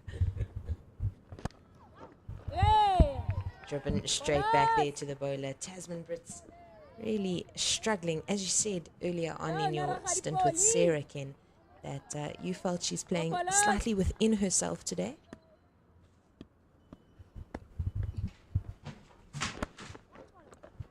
This time just getting the one out too long off. I guess because of that, you've got to be careful not to get stuck, don't you? That's the thing. She's a naturally aggressive player, but needs to be careful that she doesn't just bat herself into a hole. Yeah, for sure. She is a player that plays with a lot of intent, and she'll need to wait for that bad ball, that over-pitched or short-pitched delivery, and take full advantage of that. Played around the legs by Miso nicely to that square leg region for 1. she's getting off strike really nicely, and I like the intent that she's showing. She's waiting not only for the bad ball to hit the boundary off that one, but rotating the strike with the better deliveries as well. And closing off the over with a single there. 23 overs done, 85 for 1. Miso on 38 and Tasman Brits on 35. This partnership of 68 building beautifully. Exactly right about Karaba Miso. She's got 4 boundaries in that 37. Struck some wonderful drives through the covers, but in between those singles, so important.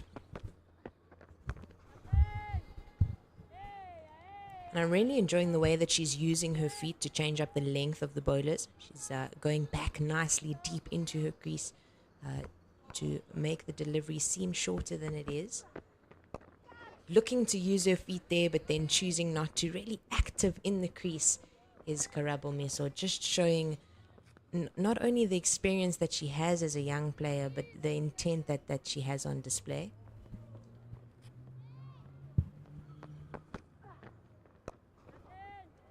Les pulling it back nicely and getting the dot off Tasman Brits into cover region there. Gandhi Jafta collecting that one. Karaba Miso is just very mature in all aspects. Yeah, hit hard back to Sinelis there. Doing really well to get down to stop that one. Then again, Miso has been playing senior provincial cricket for probably 5 years now. Yeah, really well bowled here by Sinelis. She did make her debut 5 years ago in that COVID season where the Fidelity Titans, the Lions and Western Province played a 3-match series. Her and Jenna Evans making their debut in that same series together. So it is 5 years at senior provincial cricket for the young batter keeper. And I do think that she came up into the setup at the right time, and she's peaking at the right time as well. It's hugely exciting that at her age she's already an established batter, leading batter at domestic level, already playing international cricket, and just so exciting. You know, what sort of a career lies ahead of her. You mentioned Jenna Evans, hard-hitting batter and spin bowler, and we were chatting about the spinners, and the Lions have a very strong spin attack of their own.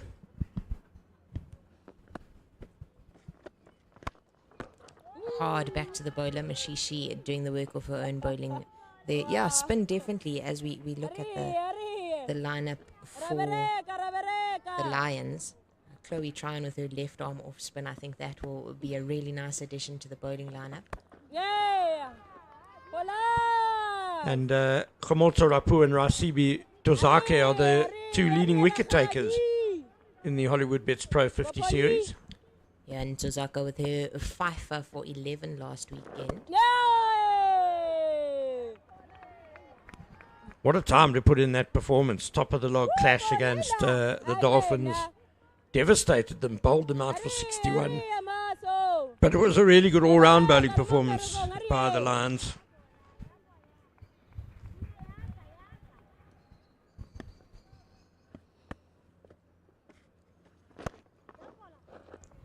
And I think they will need that good all-round bowling performance again here against the Fidelity Titans, especially with the batting lineup that the Sky Blues bring to the Wanderers today.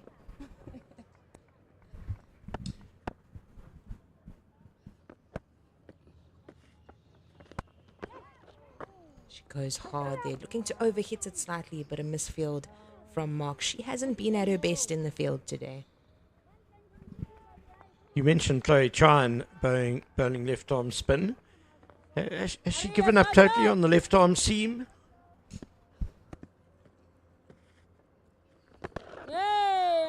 It definitely seems that way. Yes.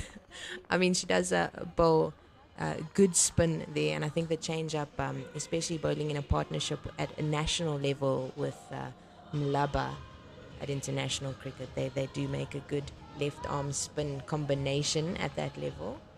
So it is working for her. I don't think why she would stop and go back to that left arm seam.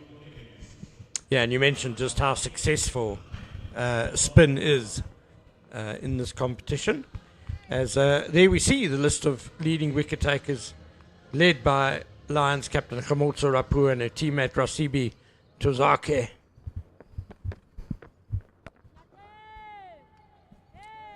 Yeah, all 5 of those top leading wicket takers spinners, Khamotso Rapu with 17 wickets and Rasibu Ntozake with 14.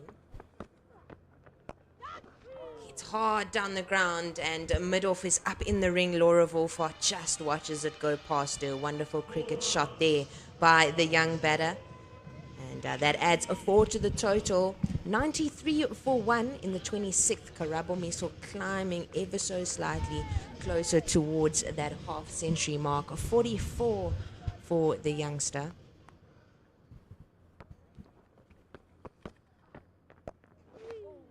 Did force a field change as mid-off Laura Wolfart comes out to the boundary just to protect that over-pitch delivery from the off-spinner.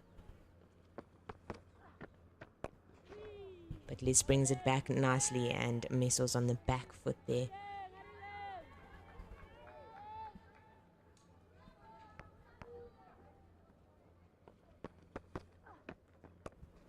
This time going across the line, pull shot.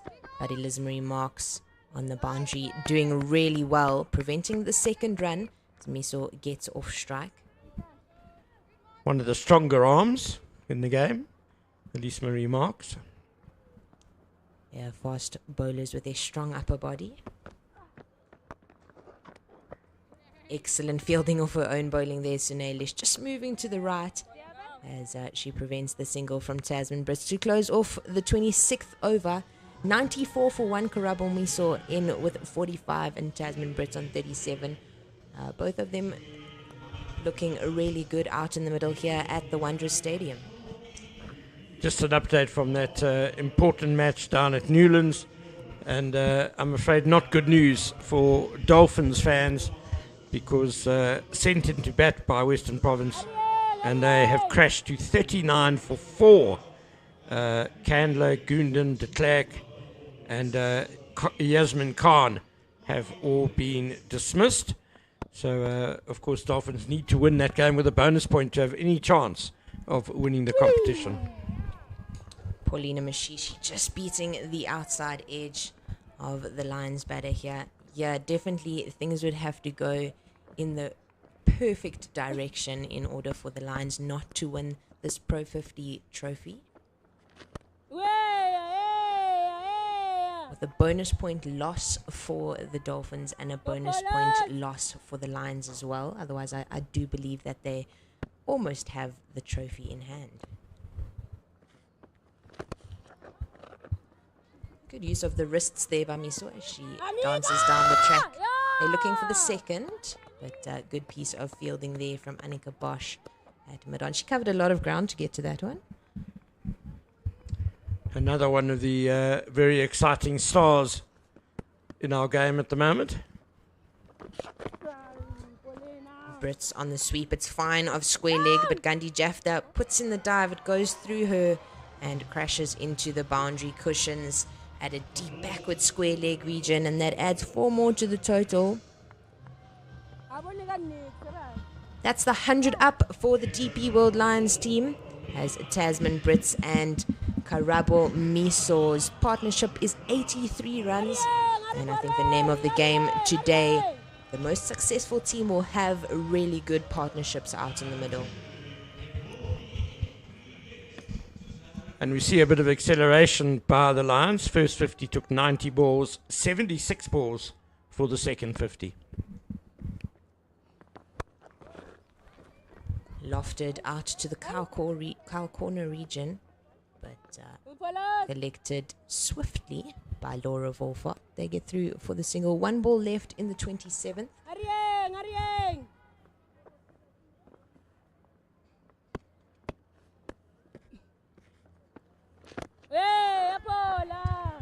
2 balls.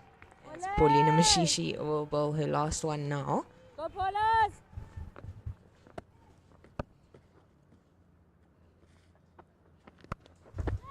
Sweeps again is Miso, and it's just over the head of Lechodi. Wolfart collects it for 1. That's the end of the 27th. 102 for 1. And just talking on the acceleration of that second 50, Ken, we were speaking about the innings that Sune Lis had when she scored a 153 against Free State 2 weekends ago.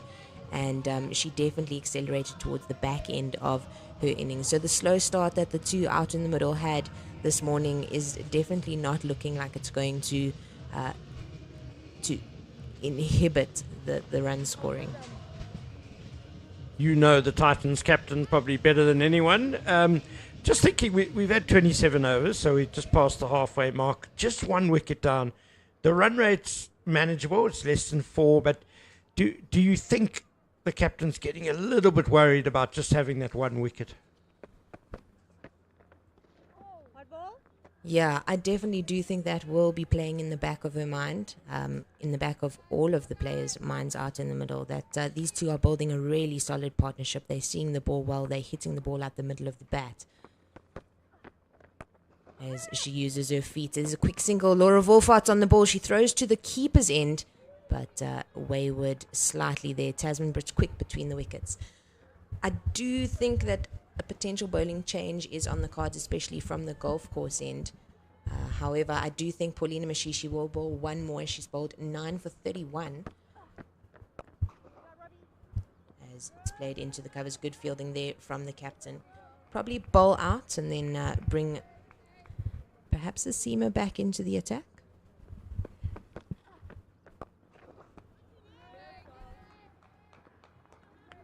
It is not as if there are no chances, though. It is not easy for the Lions batters at the moment. The bowlers are definitely still in the game. Yeah, that's kind of what I'm getting at. It's at an interesting position where the bowlers are bowling well. They're not letting the Lions get away, but perhaps a little burst from Elise Marie Marks, the strike bowler, soon. Yeah, for sure. The batters looking comfortable with the spin at the moment, using their feet to get out of the crease, dropping back to force the bowler to bowl fuller, and looking comfortable against the spin at the moment.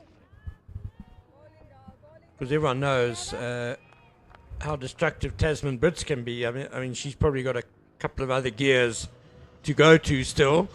So you don't want to allow her to bat through the innings, for instance. No, definitely not. And with the consistency and the intent that Karabo Miso is currently batting at, she looks really calm out in the middle. You don't want that momentum that she has to continue, because she's also capable of scoring at a higher strike rate. You saw the DP World Lions change room there. They're also looking comfortable and happy. Lots of smiles.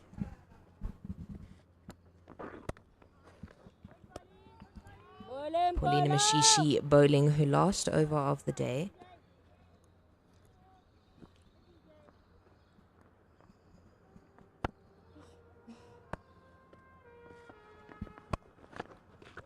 Cross bat on that occasion. And just speaking to the groundsman Brendan Frost this morning, he did say that it is a bit of a road, so I don't think the teams were expecting a low scoring match here. Goes on the sweep, it will pierce the fielders, and bisecting square leg and cow corner. Karabo Miso, that is 50 up for her.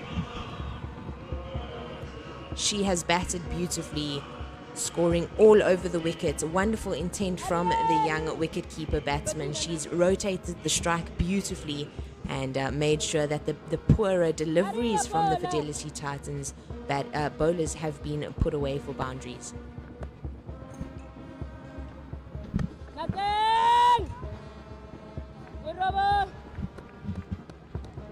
Mashishi collecting just another dot in her spell.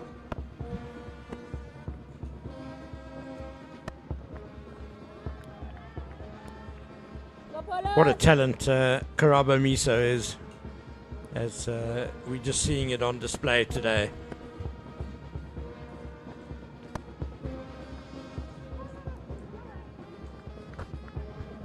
rotated well, hit boundaries with ease, as that brings up the end of the 29th over, 111 for 1. Karabo Miso, the youngster, scoring her 50 in that over, 54 off 86 balls, and her partner out in the middle, 43 off 74 is Tasman Brits. That is the end of Paulina Mashishi's spell. She's bowled 10 overs for 36 runs. No wickets for her, but a really decent economy of 3.6 there from the Sky Blues' experienced off-spin bowler. Yeah, lots of options still for Titans captain Robin Searle. She's used 5 bowlers already, but Gandhi Jafta and Rasika Maharaj, the leg spinner, haven't bowled at all. So whatever overs they bowl are actually a bonus, in fact, because 5 bowlers have been used already. Maybe even the leggy could force a mistake and get the wicket. She goes over the top here, and that'll just crash into the boundary. Wonderful cricket shot here from the youngster. She is expanding now. She uses her feet and lofts it over the head of Sune Lis for 4. Wonderful cricket shot there from the youngster. And we do know from Karabo Miso's school career, she plays really, really well in finals. Yeah, we talk of big match temperament, and she definitely has some of that in her blood.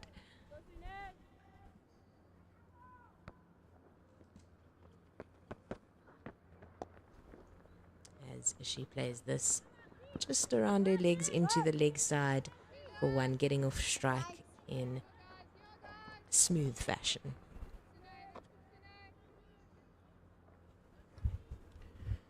One still gets the feeling that Tasman Brits is like a thunderstorm building up.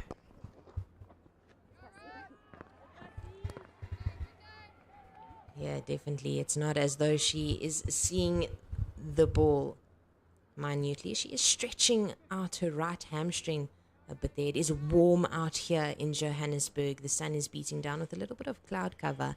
I'm sure it is humid out there in the middle. Struggling slightly with a potential cramp in that right hamstring, the back of the leg.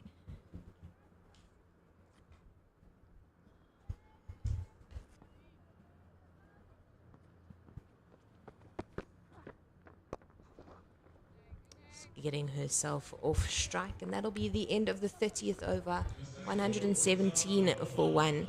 And Ken, just before you go, a score prediction from you. We have said that 300 run mark is on the cards, but what is your prediction? Well, 20 overs left. They're on 117, so in order to get to 300, they'd need 183 in the last 20 overs, 9 and over.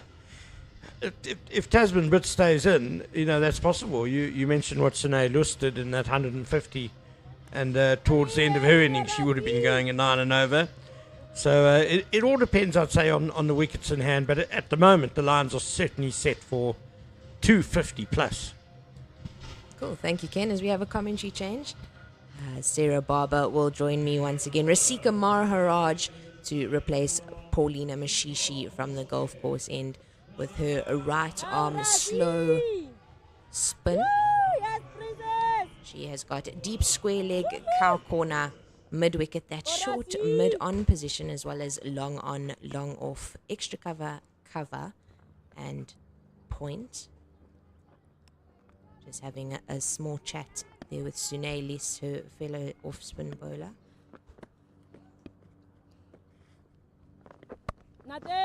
Just played off the back foot into that extra cover region.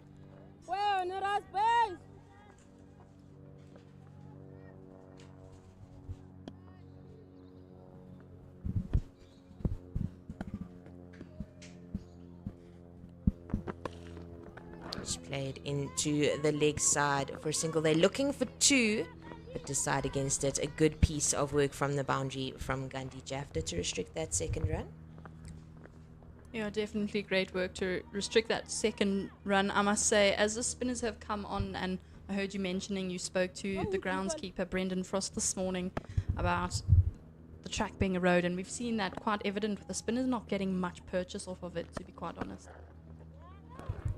And that is exactly why Sonelis is in that position, to prevent that easy single out too long on. Rasika Maharaj being a vital part of this Fidelity Titans bowling unit.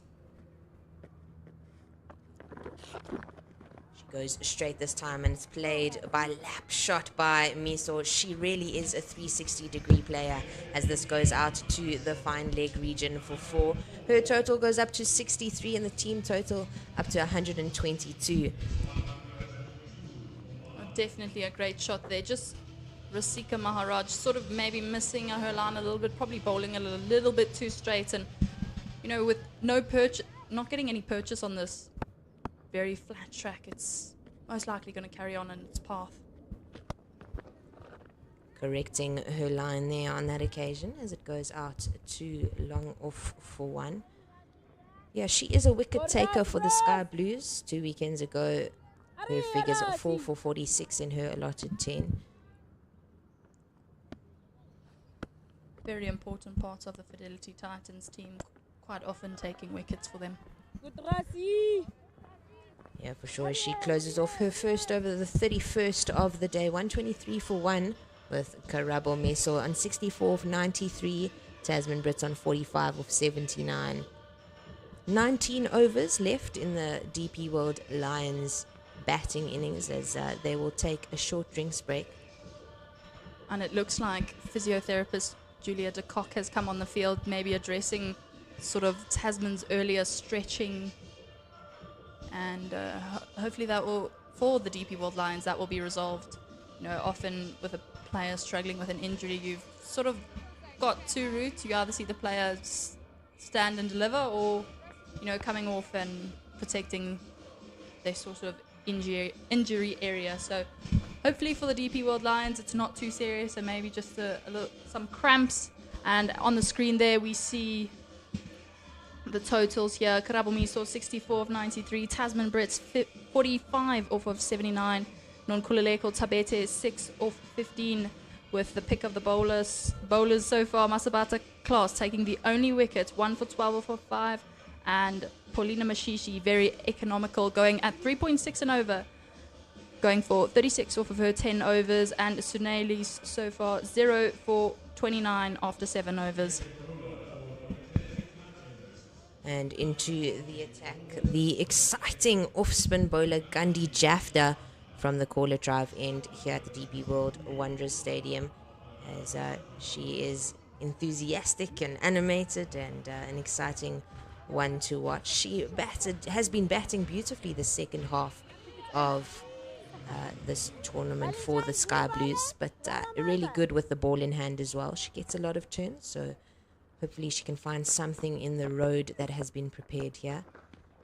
Not much on show initially, as it's played off the back foot by Miso, and they come through for the single. Yeah, definitely a great character to have around. Contributions with the bat, ball, and energy in the field. A great person to have around to keep those energies up. Hitting it hard, but correcting it. It was well outside the off stump there for Tasman Brits, having to roll her wrists over the ball to keep it down and safe. Yeah, definitely the N1 out here, straight our way. A bit of an inside-out shot there. Good piece of fielding from the skipper in the blue there to restrict the single. Definitely a lot of work out there for Robin Searle, diving on the table and then diving on there. It looks like there's a few knee marks.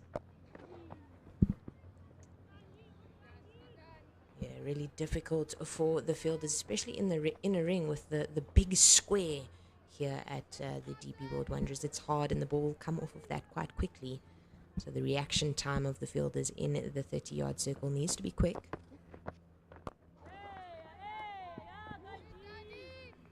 Jafta doing the work of her own bowling. That's the energy that we've been speaking about, as we've come to expect from her.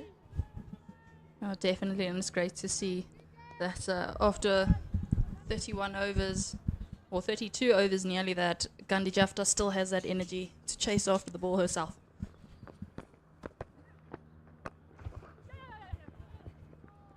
So looking to cut that one off, but unable to. They come through for the single for the end of the 32nd over, 127 for 1. Tasman Brits just taking in a couple of fluids before this over. She looks in decent shape as Rasika Maharaj collects the white ball from the umpire, and she will continue from the golf course end. I know the wicket has flattened out quite a bit, but what would you think about bringing a seamer on at this stage in the game? I don't know, changing something up a little bit. It's really difficult to make these decisions, so it's not anything about decisions, just a bit of a thought in the middle of nowhere sort of thing. Yeah, it definitely is an option with a 100-run partnership between Miso and Brits. Any option to try and break up this partnership will be a good one. They're looking for the second. Jafta with the arm from the boundary. And they make it back safely. Excellent running from Tasman Brits, even considering that that hamstring is not in the best shape. Oh, there you go. There's a little bit of a limp getting back to the crease. Hopefully it's nothing too serious for Tasman Brits.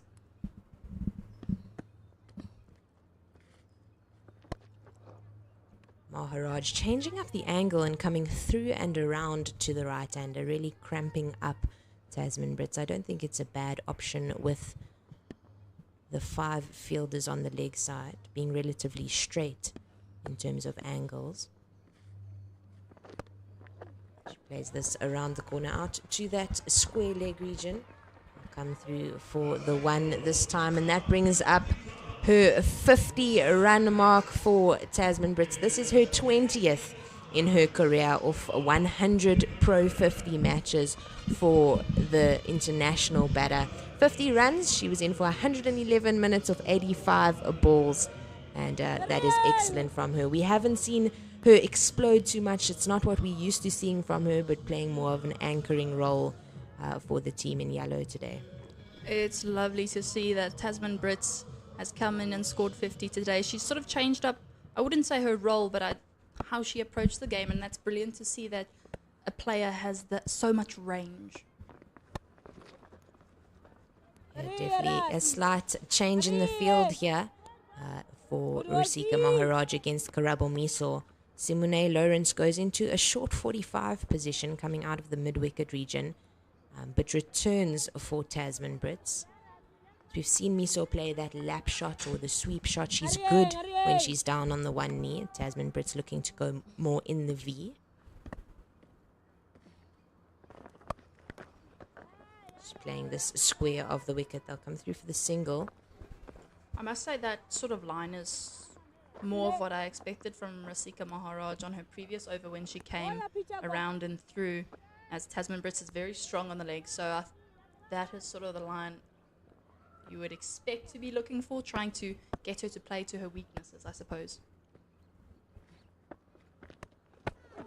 She goes over the wicket to Meso, who gets a thick top edge on that one, and it goes out to the vacant short third man region. It's collected for 1, which ends off the 33rd over 133 for 1. A lot of threes in that sentence, as Karabo Miso is still at the crease for 68 off 98 deliveries. Tasman Brits scoring her 50 in that over off 86 deliveries. Yeah, definitely been a great innings so far from both the batters, a great partnership. I think you mentioned earlier on in the day that these partnerships will be vital to build on something. So it's great to see that they've got a hefty partnership up front, really holding down the fort, I'd say. Yeah, that 116-run partnership. We saw something similar between Gandhi Jafta and Sune Lis against Free State 2 weekends ago, and I do think that those partnerships help the team a lot in terms of getting over the line at the end. Crashes into the pads. Gandhi Jafta asking a big question. Umpire Havenkas shaking her head, not interested at all, really. I'm sure we'll be able to make our looks on the replay as we see there Gandhi Jafta coming in.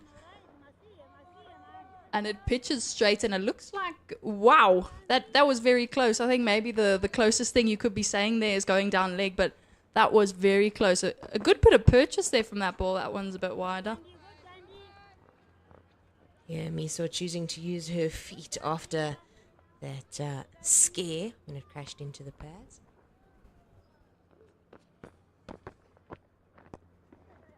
Just pulling back deep into the crease and working this out into the leg side for one. Now, I must say I've been rather impressed with Gandhi Jafta this over, how she's played with the flight and the pace, and that's all been very beautiful to watch. Any young spinners out there, this is sort of what you want to play with.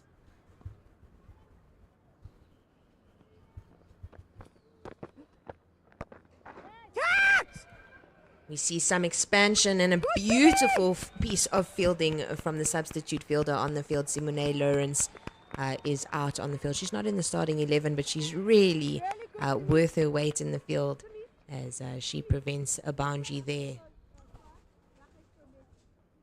There we go. Tasman Brits using her feet and going down to that cow corner region with Simone Lawrence just jumping up and swatting it away from the boundary. A great bit of athleticism displayed there by Simone Lawrence. Yeah, this time lofted nicely by Jafta. She played out to Lawrence at long on for one.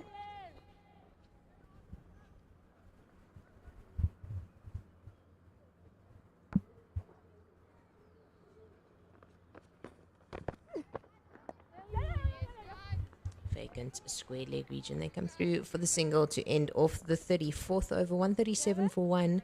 And a slight seeming piece of expansion there from Tasman Brits, and that's what we enjoy from her. We've been saying that we feel as though she is playing within herself, as she just double stepped on that occasion and looked to clear the boundary, playing quite far across the line as it was quite far outside the off stump. But a good piece of batting there from her. That's the end of the 34th. 138 for one. Yeah, definitely. And just a bit of a update from the other side of the country with the Hollywoodbets Dolphins ladies playing against the World Sports Betting Western Province women. The Hollywoodbets Dolphins ladies in a bit of trouble here, quite reminiscent of 2 weekends ago, with them currently sitting on 59 for the loss of 5 wickets. Alexandra Kandler departing for 5, Courtney Gounden for 10, Nicole de Klerk for 9, Nondamiso Shangase not out, and Yasmin Khan for 1. And the pick of the bowlers so far for the World Sports Betting Western Province ladies, Leah Jones taking 3 wickets in her 5 overs. Leah Jones captaining the SA emerging side is an exciting player to watch, both with bat, lower down the order, but especially with the ball. There's a change of bowling for the Sky Blues as Masabata class. The pace option we've been asking for comes into the attack. It doesn't work straight away as she bowls a low full toss to the well-in Karabo Miso, who just times this beautifully through the covers for 4. Yeah, definitely. That was a beautiful shot there. As you see, just got all of it and straight through the gap there. I think a bit too quick off the bat there for the Fidelity Titans fielders in the ring there. And a beautiful shot, 4 runs to the total.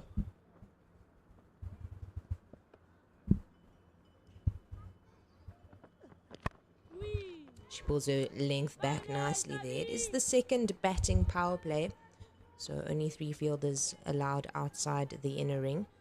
Deep square leg, a fine leg, as well as third man out on the boundary.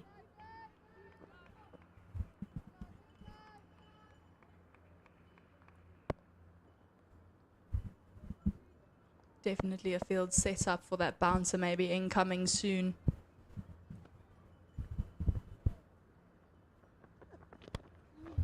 This time it's a full and straight and played out to square leg. Lawrence doing the work, collecting that for 1.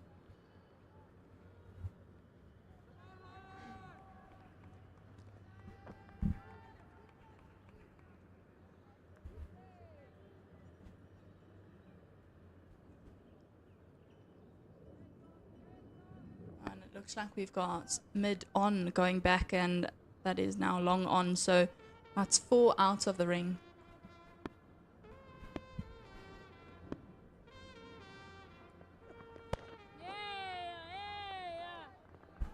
I'm sure that's the line Masabata class has been looking for. A very difficult line, outside off, a great length. Difficult to play. Can't really throw your hands all at it. You can really punch it, but with that packed inner ring on the offside and very good agile fielders on the offside, I think it a bit difficult if you're bowling that line to get a boundary off of that.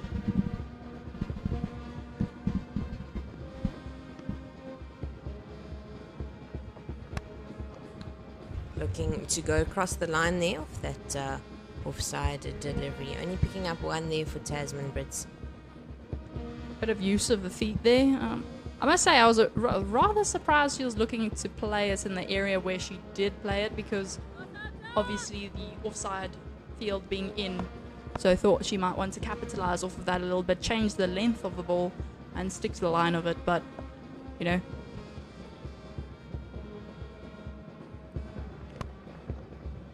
Meso getting this straight into the pads of Brits.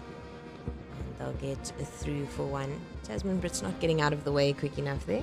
No, it looks like she was a bit surprised by the line of the ball. She moved her feet wider, but the feet weren't wide enough, I suppose.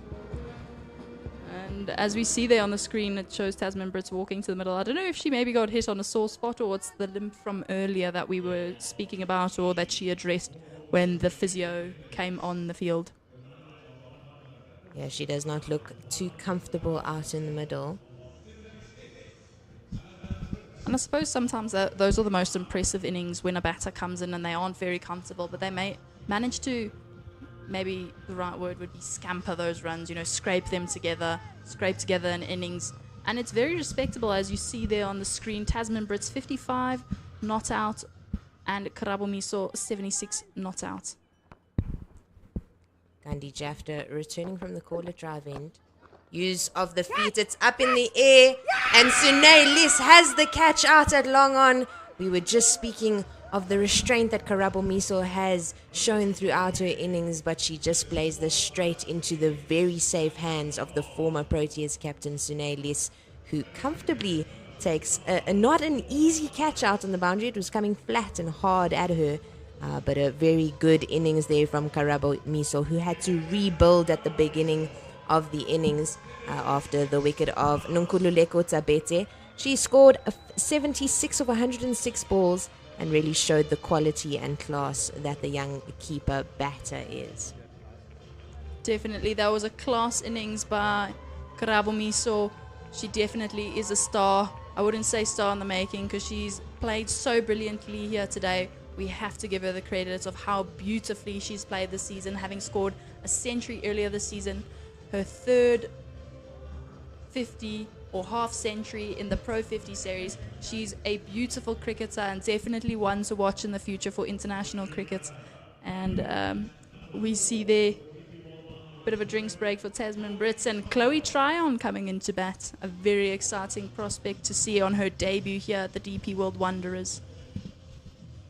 She is capable of hitting a long ball, and in at the crease with somebody who she bats with often. Tasman Brits will definitely give her the lowdown and the rundown of what's happening out in the middle. Gandhi Jafta with all of her energy.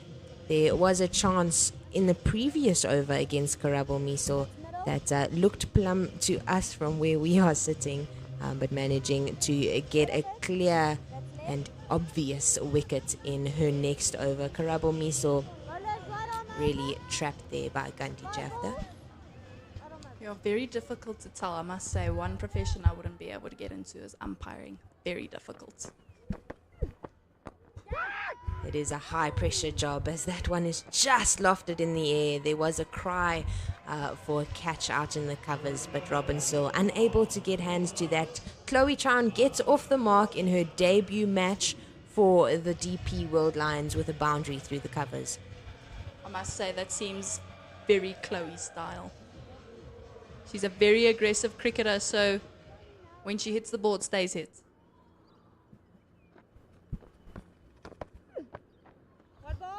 Jafta just overcorrecting there, pushing it down the leg side. A quicker delivery there from her. You spoke a little bit about how she's playing with the pace and the flight of her bowling.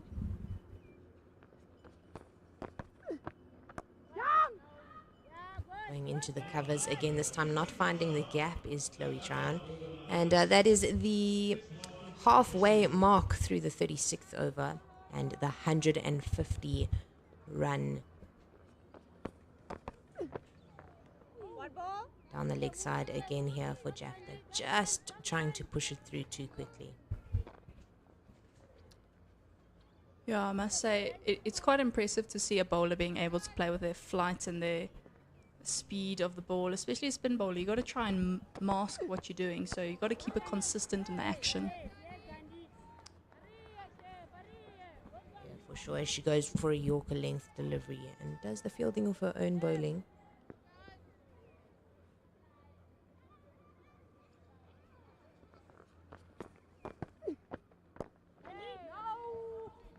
Spin bowling is a masterful skill, and when it is performed correctly, it's quite entertaining to watch.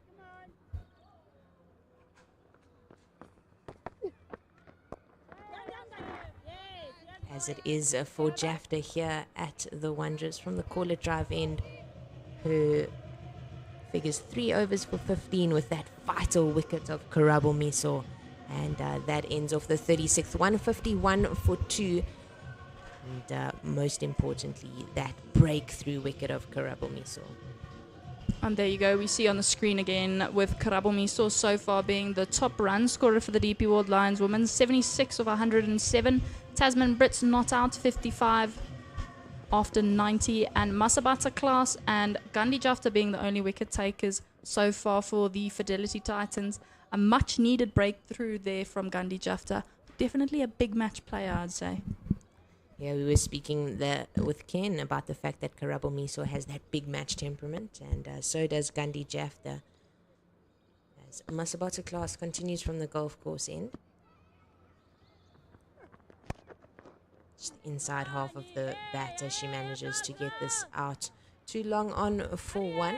Speaking on that big match temperament, Gandhi Jafta being involved in the Tucks women's team, winning the Titans Premier Women's Club League, the T20 League, last weekend against Irene. The first time in 12 years that Tucks has won that title.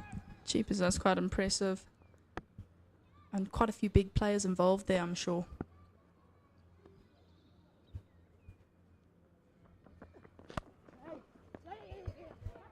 Goes for the quick single. And Elismarie Marks choosing not to throw and go for the run out there. Now, speaking about the Titans Club League, we've got the final here tomorrow after the Pro50 game.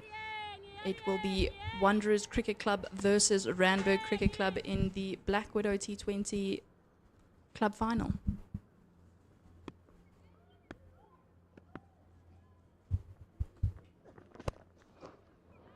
Brits goes hard at the head of her batting partner, who manages to get out the way. They go through for 1. Club cricket's so important as it is the grassroots of senior provincial women's cricket in our country. The Community Cup playoffs being played tomorrow at Tucks, where the Titans League winners will be playing in the semi-final against the Limpopo team. Mpumalanga Club team playing against the Easterns winners. All these games happening at Tucks. Masabata Class, that really good line and length to her fellow Protea player. Definitely very important for the development of cricket. There's a lot of, especially I'd say women's cricket, I'm not sure what it's like in Titans, but here in the sort of Lions region of club cricket, a lot of youngsters play with you even when you're playing in the ones team of your club. So I think it's very vital for these youngsters' development, seeing how the senior professional players carry themselves and play. Try on getting this out to the leg side for 1. And it's almost in the same way that the national players come down into the provincial level and help with experience and assist the provincial captains in decision making and pass that experience down to the provincial level. The provincial players going down to club cricket and doing the same at that level really does make the pathway up to professional cricket more seamless.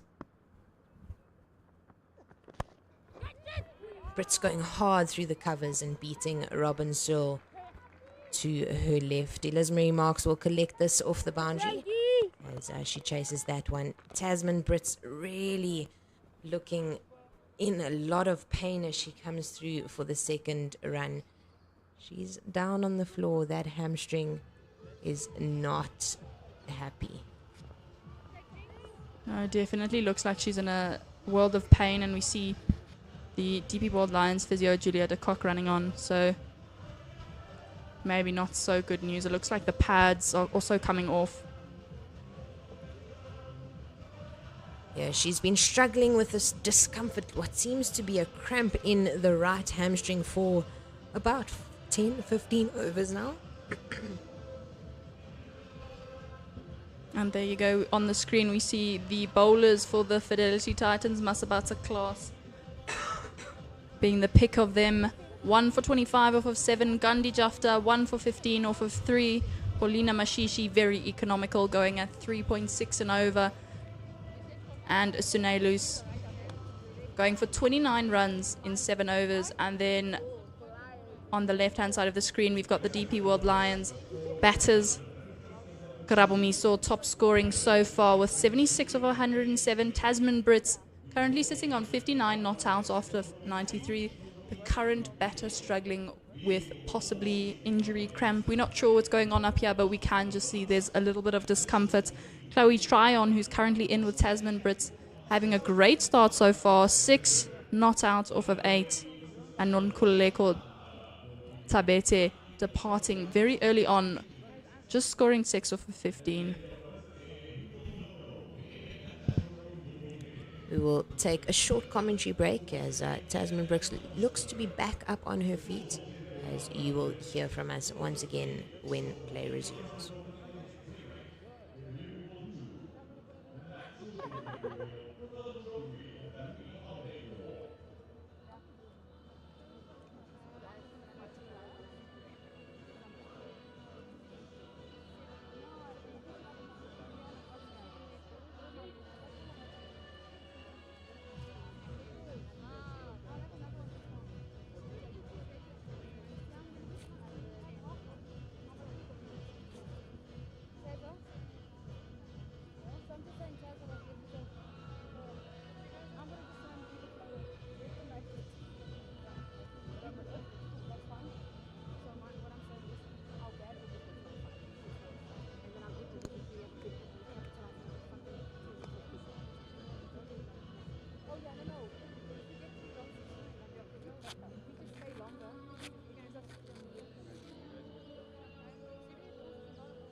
And we are back here with play at the DP World Wanderers Stadium. Gandhi Jafta continues. Starts off with a dot after the short break. Good to see Tasman Brit standing. It looks like she's looking at the back of her leg. Chloe Chan using her feet nicely to the off spin and playing it out to long off 4-1. Yeah, just going off with a slight, what looked like a right hamstring cramp. Tasman Brits has been out there for a while. It does not look cool in the middle at all.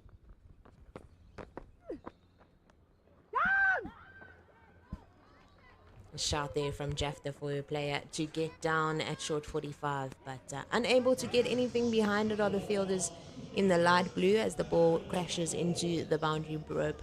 4 more for Tasman Brits, as the injury might be not helping the running, but able to get down on that knee to sweep that around the corner. Definitely encouragement to go for the boundary so you don't have to run if you're injured or in slight discomfort. As we saw from Glenn Maxwell 2 years ago at the 50 over World Cup, having that terrible cramp, really struggling with body pains, managing to take Australia over the line. Almost forces you to concentrate more on the ball as she comes through for the single to get off strike. Oh, I think it definitely forces you to concentrate more because you're trying not to concentrate on the pain and you're like, oh, I can't go out because I'm in pain. So I suppose it just zones everything in. Just getting the top of the pad there of Chloe Tryon. And that closes out the 38th over. Gandhi Jafta bowling really nicely, 163 for 2. I must say, Gandhi Jafta, I think I've mentioned quite a bit that Gandhi Jafta has been very impressive, but also she's one of the spinners that have got a little bit more movement, whether it's drift or a little bit of purchase. She's gotten a whole lot more movement than the other spinners, which is really impressive to see. Yeah, one of the bigger turners of the ball for the Fidelity Titans, Gandhi Jafta. If anyone is going to get anything off of the road that has been prepared here at the Wanderers, it is her. As Sune Liss returns to the attack. 7 overs for 29 in her spell. This time changing ends to the golf course end. A bit of a shout there from Tebogo Macheke. But it's given as a wide by umpire Zubair Saleh. Great movements and glove work there by Masheke.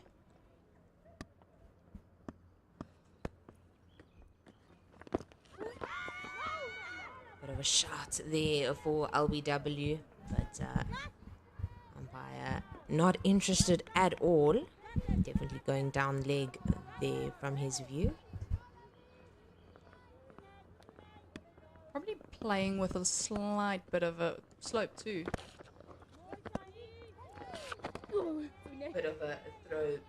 A bit of a throw there back from Sunelis, crashing into the back of Tasman Brits. This contest between bat and ball is starting to get slightly more entertaining.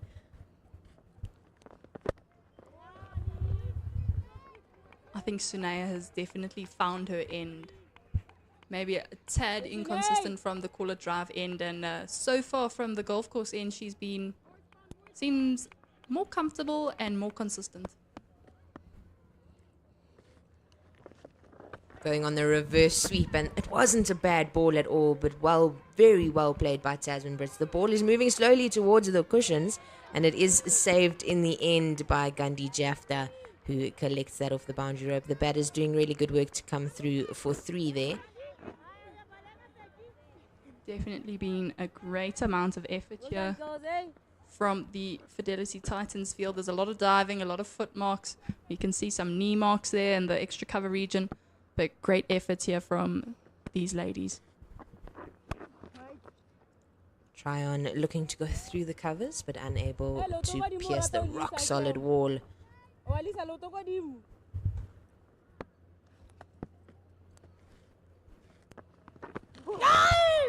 Looking to play across the line and missing completely Chloe Tryon and Sunelis in a battle here at the DP World Wanderers Stadium. Just the wide and the 3 off the reverse sweep from Tasman Brits in that over. Sunelis, as you said, Sarah, finding a little bit more consistency from the golf course end as she closes off the 39th over, 167 for 2, with Tasman Brits on 67 off 100 deliveries, and Chloe Tryon struggling slightly to expand and explode out in the middle on 7 of 13.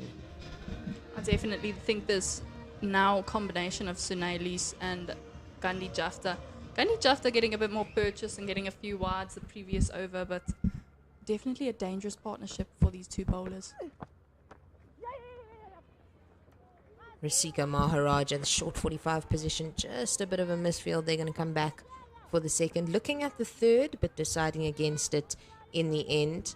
Mona Lisa Lechodi cleaning up behind Maharaj. Great awareness to move around there from Mona Lisa Lechodi. Probably one of the basics, but you know, sometimes no matter who you are, you can always drift a little bit in a longer game. Using the feet there, Tasman Bridge just walking through for the single initially as she gets herself off strike.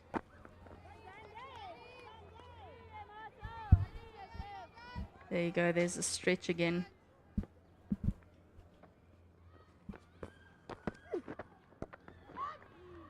Try on using her feet and defending Gandhi Jafta down the wicket.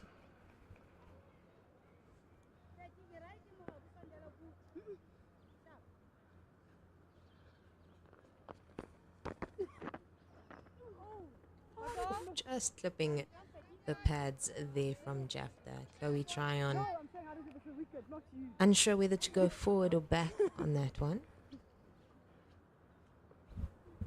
Oh, definitely. Here you go. There's the replay. It's a bit straight, and Chloe seems to move a little bit to her offside and try and work it down the leg side, but misses everything. Yeah, better option here from the Protea player. She uses her feet to get down the track. I think using your feet to the correct ball here is vital. It will prove good runs and obviously won't get you in trouble. It's played across the line here from Brits, collected by Marks off the boundary. I don't know what you feel, but at the moment it feels like Tasman Brits is searching for that boundary, probably to reduce the running, but I can almost feel it.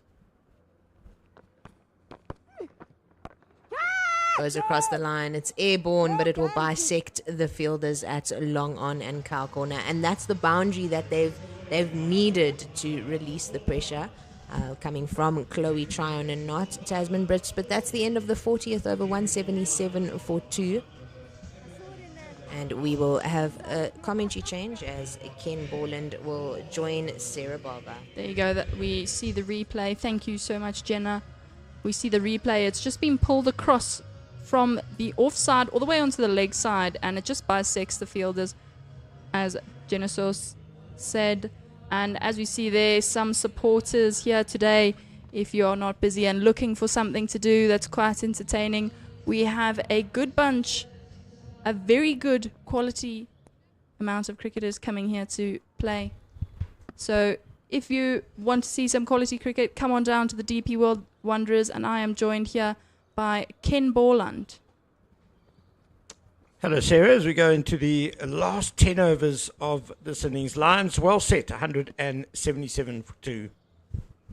And Suneli's continuing from the golf course end. This one's a bit straighter and worked onto the vacant square leg region area where Simone Loans picks it up for just the 1 run. Yeah, I must say it's a lower total than I expected. I know both teams are very equally matched in terms of class and quality, but I was expecting it closer to the 300 mark. But nonetheless, I'm sure it'll be a very good competition. That was well worked by Chloe Tryon to the cow corner fielder, Lara Wolfart. Good use of the feet there. Yeah, I think given that they're only 2 wickets down, Titans have done well to keep the run rate at 4.4. Yeah, they've done some brilliant work out here today. That's been worked again to the same area, and they turn around for the 2, but no run there in terms of the second run there. I don't think realistically the Lions can get more than 100 in the last 10 overs. No, I don't. You know what? The capability of these two batters you could probably get close, but I don't think reaching that 100 mark at the moment is very possible. It seems like the two spinners at each end are really contributing really well to consistency and economically. And there you go. You see Chloe Tryon pulling it to the square leg region. 2 very explosive batters at the crease, though. Tasman Brits on 73 and Chloe Tryon is getting herself well on 14. So I think the Lions will be targeting 280, which will be a formidable score. There you go, and that one's been sort of flat batted a bit just to that field out there. I think it's Annika Bosch on the long on boundary. I think the key point missing here for me is all the fielders on the offside are up, and they're accessing those boundary riders on the leg side. I think they could, if they found a way to capitalize more on this offside being up, they could definitely breach that score. But at the moment, they're getting those ones and twos to the boundary fielders, which I don't think are helping the cause of trying to be extremely explosive in the last 9 overs. Yeah, I've seen the Titans do this before, actually. It's a tactic that they're pretty good at. The inner ring all on the offside and then allowing the opposition to hit leg side, but they've got the boundary well protected on that side. So, as you say, it's not really hurting them. And it would be good to see how the Brits will try on trying to go over that offside a bit, just to give the Titans something else to think about. Yeah, definitely would be great to see. And that is the end of the 41st over, and the DP World Lions are currently sitting on 182 for loss of 2. With 9 overs remaining, I'm sure they're looking, as Ken Wallen said previously, they're looking to edge closer to about 100 more runs, but that's a very far total to reach. So between that 50 and 100 runs would be my prediction, but I know it's a very broad prediction. With a change of bowling in Eliz Marie Marks from the call it drive end, and that's just been swatted to the long on area for just the 1 run by Tasman Brits. Yeah, well, things change if either or both of these batters get out. You know, that will obviously bring that figure down a bit, but 280 must give the Lions a really good chance of getting their hands on that Hollywoodbets Pro50 trophy, and that's going to be revealed in the break between innings. This one's a bit straighter, sort of in the block hole, and no real bats on that, really. A bit of an inside edge, trying to work it onto the leg side. We're going to have Carol Shabalala she's a Hollywoodbets ambassador. She'll be revealing the trophy that the Lions are hoping to get their hands on during the innings break. We'll have that presentation for you. And that one's been worked around the legs, either off the pad or the bat, and it runs away for 4 runs. That'll be a much needed and welcome boundary for the DP World Lions, adding 4 more runs to their total. Taking a bit of pressure off there, maybe Chloe Tryon. She came out and she played with flair early on, and there you go, we see the replay. Eliz Marie Marks just falling over a bit, and it's sort of going down leg and worked on the leg side. There was no signal called from where I can see, so I think 4 runs off of the bat. That one's a bit shorter and been worked onto the leg side, and there's a quick single there. And Tasman Brits scampers through for the single. I think there'll be a bit of a Chloe Tryon lifting her hand, maybe saying sorry, forgetting about Tasman Brits' impairments in the right hamstring, possibly. Eliz Marie Marks is a very good bowler, but she just doesn't quite seem to be in peak rhythm today, and just struggling a bit. This one's a better length, but it's been swatted over the cow corner region for 6 runs. That's a massive hit from Tasman Brits. She hit that and it stayed hit. It wasn't coming back. Well, we can see the line where the boundary was for the men's game that was played here recently. And I fancy this massive shot by Tasman Brits has cleared the men's boundary here at the DP World Wanderers Stadium. Just short. 1 bounce and over. I must say, that wasn't even really a bad ball. It was just dispatched. Oh, it looks like Eliz Marie Marks is not very comfortable there. Possibly something with the ankle. You know, fast bowlers are often worried and struggling with the ankles, especially in the foot marks as the game goes on. It looked like a bit of a funny landing there. As you know, a bowler takes off, you can hear in the stump mic going boom. So maybe not very comfortable somewhere in the ankles there.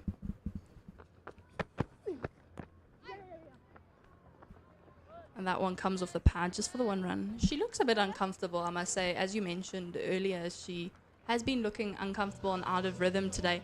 But the second spell, even more so, and it looks like she's walking with a little bit of a limp there and slowed down on her last ball. Which is not a great sign for the young fast bowler. Yeah, Marks was understandably brought back by Titans captain Robin Searle, the strike bowler, to try and break this partnership at a key time. And unfortunately, she's gone for runs instead. So problems for the Titans. Yeah, definitely. And it looks like we have Sunelu's continuing from the golf course end with a long on fielder, long off fielder, cow corner fielder, and a square leg fielder out on the boundary. This one's a bit straighter and it's been punched on the back foot, and they're going to get that quick single off of it with Mona Lisa Lachodi collecting that one. These pair brought up their 50 partnership at the end of the previous over. And that's been swatted and it's going to land in the middle of nowhere. Luckily for Chloe Tryon. Just went up and came down. And they get 2 off of that. That's brilliant running from the pair out in the middle. It looks like Tasman Brits straining a little bit out there. Go Sunay!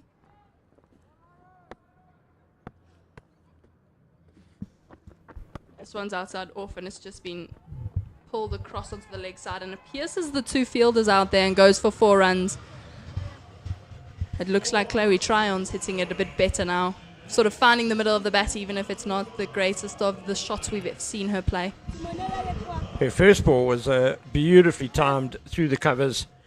And problems now for the Titans. A little rush of boundaries in the last few overs. And that one's been worked into the deep mid-wicket region where Laura Volfa picks it up really well. And it looks like Tasman Brits would have been in danger there if Sune Luce managed to collect that ball and take off the stumps. It looked like it just died a little bit on the bounce. That would have been a world of trouble for the 2. There you go. We see a throw. Brilliant throw there. I think just Sune Luce not managing to get her hands there.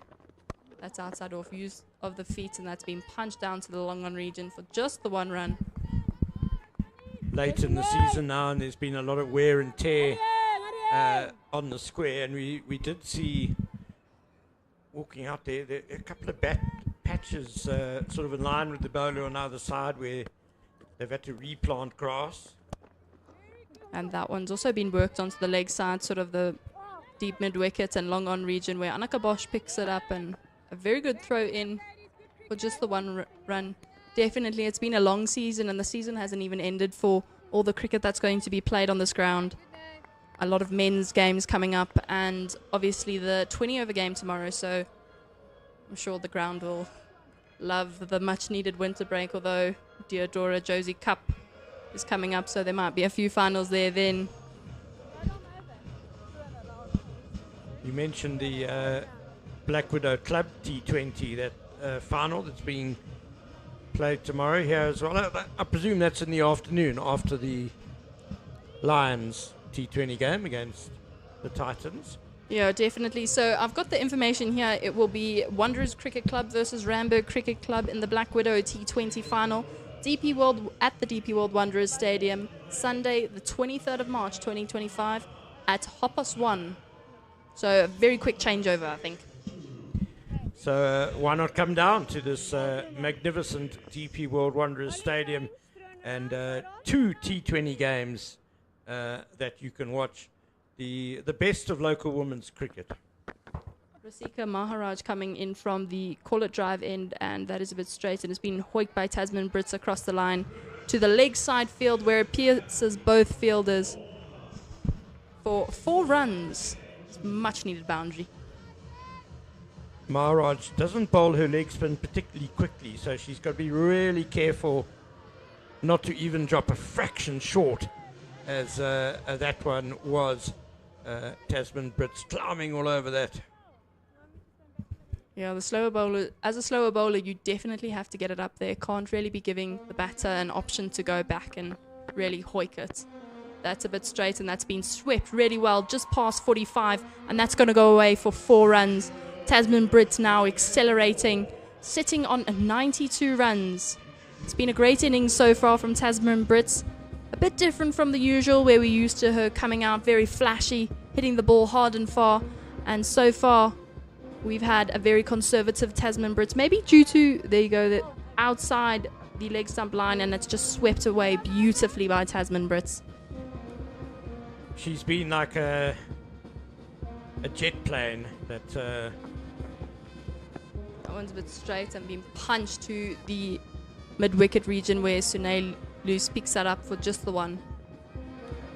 she's been warming up on the runway, and looks like she's cleared for takeoff now. Her 50 took her 85 deliveries, and now she's added 43 of her next 28 balls. And there's a use of her feet, and it's up, and it's been taken by wicketkeeper Tebogo Masheke. It looked like there was going to be a bit of a collision, and that is an unfortunate departure there for Tasman Brits, who departs on 93 runs.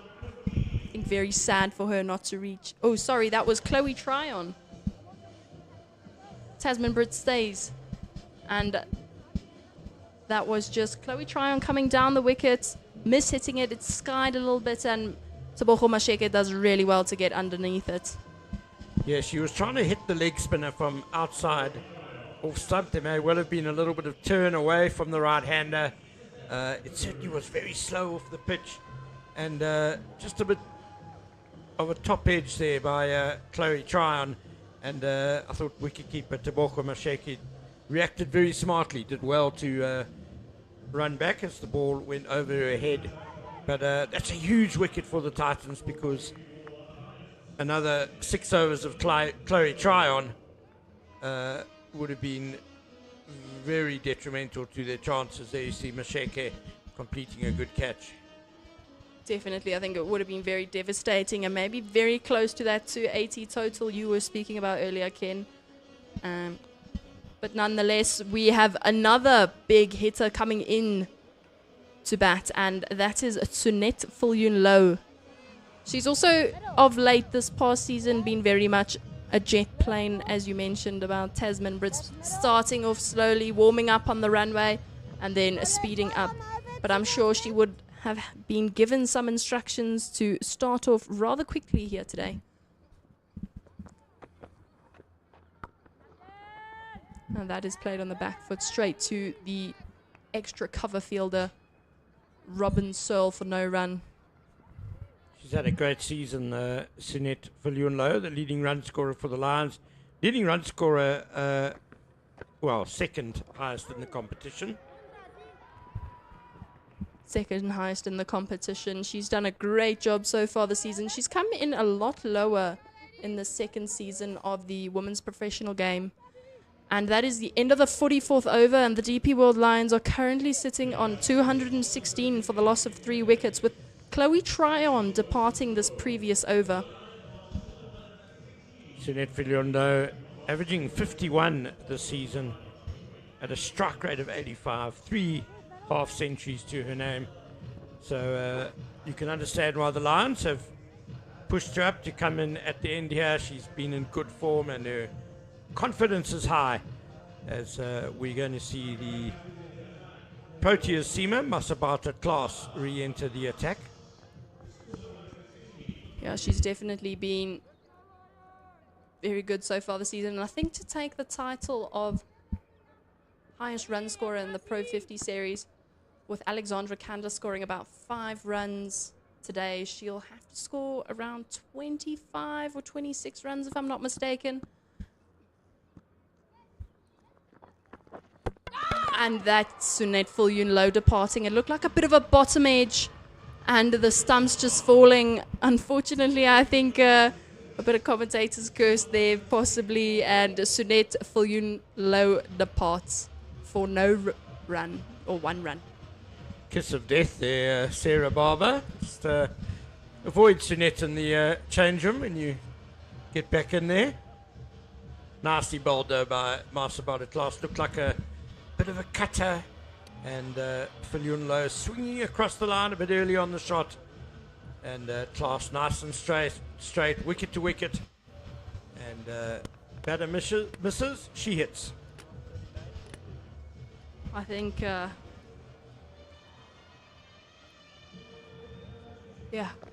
Sunette Viljoen-Louw will definitely be a little bit disappointed in that one. She'll have to keep the title of the second highest run scorer in the Pro50 series so far. And that is the second wicket so far for Masabata class, having done really well up front there for the Fidelity Titans. Very economical, having taken 2 wickets so far, gone for 25 runs in just 7.1 overs.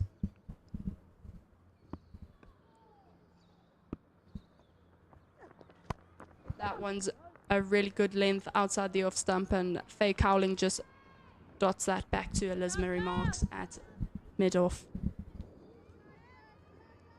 Faye Cowling also having been successful earlier this season, being a very big hitter, generally known for hitting big over that V, sort of mid-off, long on and long off region sort of thing. That one's straight and driven really hard over the bowler, and it looks like it's going to be a foot race, and it runs away for 4 runs. That's a beautiful shot there by Faye Cowling to get her off the mark. She's currently sitting on 4 runs off of 2 balls. Faye Cowling showing why she's got the leading strike rate in the competition this season. That's very well timed. Not the worst delivery from Masabata class. Got it up there towards the block hole, but Faye Cowling with those long levers powering it down the ground. She's been striking at 146 this season. That's a lot straighter, and that's been hit straight into the ground, and it's going to run down to the long on-fielder Annika Bosch for just the 1 run. Definitely a very impressive strike rate there, 146. And the leading strike rate in the tournament so far. That's definitely someone you want coming in at this sort of stage of the game. Someone who can hit big, score runs quick.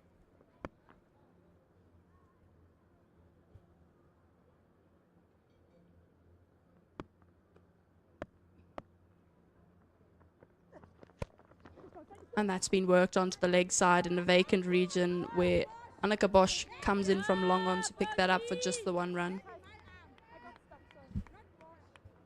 So after this next delivery, there'll be 5 overs left in this innings, and important that the Lions don't fritter away the wonderful platform that Tasman Brits and Karabo Miso gave them with that partnership of 128 off 189 balls.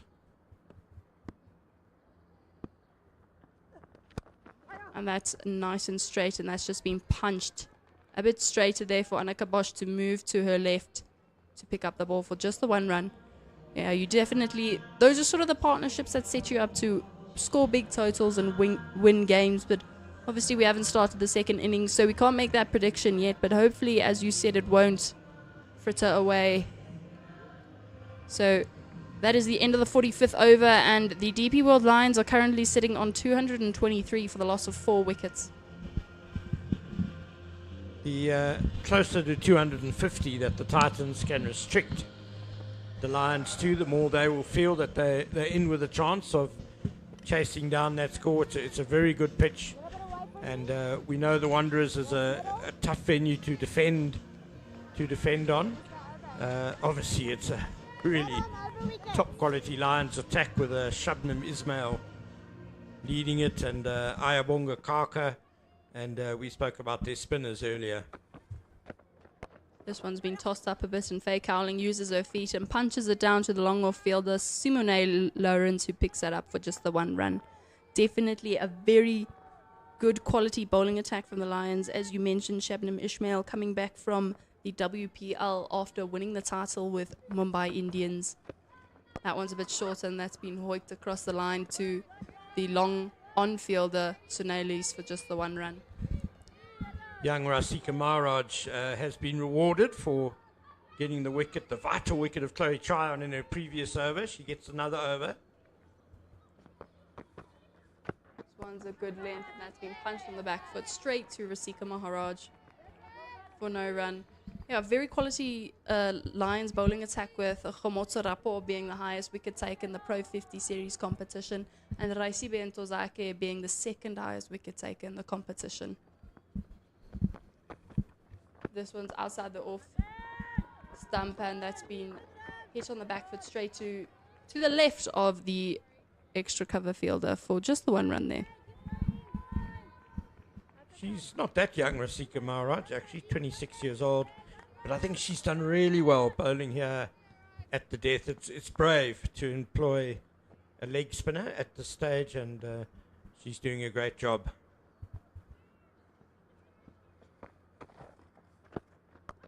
That's outside the off stump line, and that's just been swatted straight to Annika Bosch there in the covers. Oh, definitely very brave to be playing or bowling this sort of leg spinner. And there's a bit of a switch hit coming out, and Tasman Brits misses all of that. Doesn't look like she was too sure about that one, sort of falling over a bit. And as you were saying, sorry Ken, very brave to get a leg spinner, especially a loopy leg spinner in at this stage in the game. And the dot balls. I mean, she bowled, I think, 4 dot balls at the back end of that over there, and you could see Tasman Brits getting frustrated. She knows that with now just 4 overs left, the Lions need to crack on. They're only on 226. And they want to be aiming towards 270, 275 if they can. Definitely, I think towards that higher end of the totals you mentioned, we would love to see a bit more runs, but at the end of the day, I think it's still going to be a great competition between any other batters coming out and any other bowlers coming out. We've probably got Ayabonga Kaka and Shabnam Ishmael opening the bowling, which is a very exciting prospect and probably great to see. That's outside the line, and it's been sort of punched up, but Mona Lisa Lachori just misses out on that one.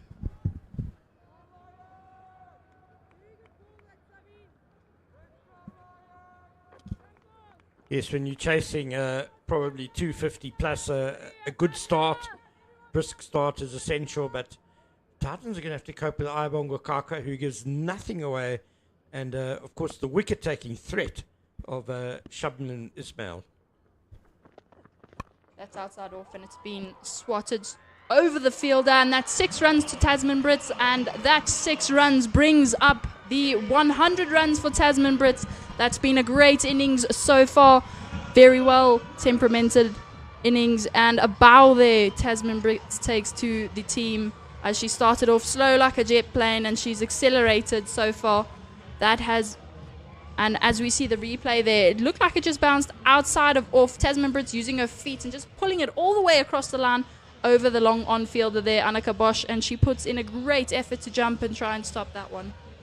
Yeah, Bosch did her best to try and spoil the moment, but what a way to get to what has been a really classy century by Tasman Brits. She's looked really determined today to make the big play in this match with the trophy on the line. Just 119 deliveries for that 100, 7 fours and 2 sixes, and what a great job she's done for the DP World Lions.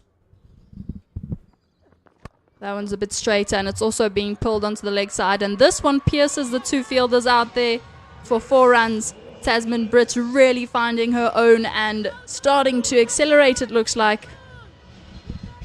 Yeah, marquee signing for the Lions at the start of the season, and there was obviously a lot of expectation on her.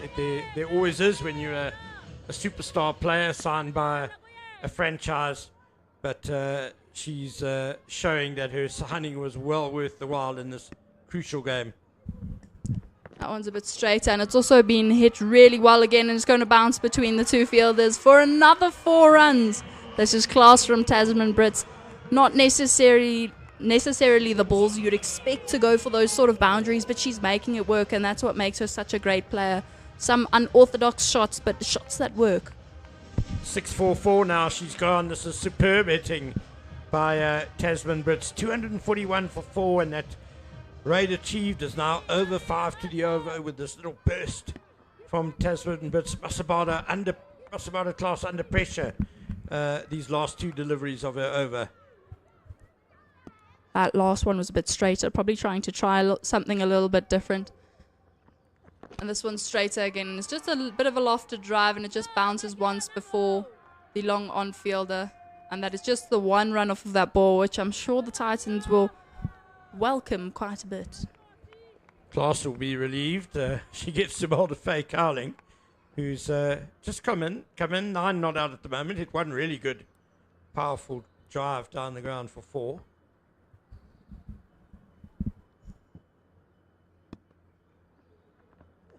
That one's a bit straighter, and that's been hit really well. And it looks like Laura Volfart from Cow Corner is going to pick that one up just for the single there.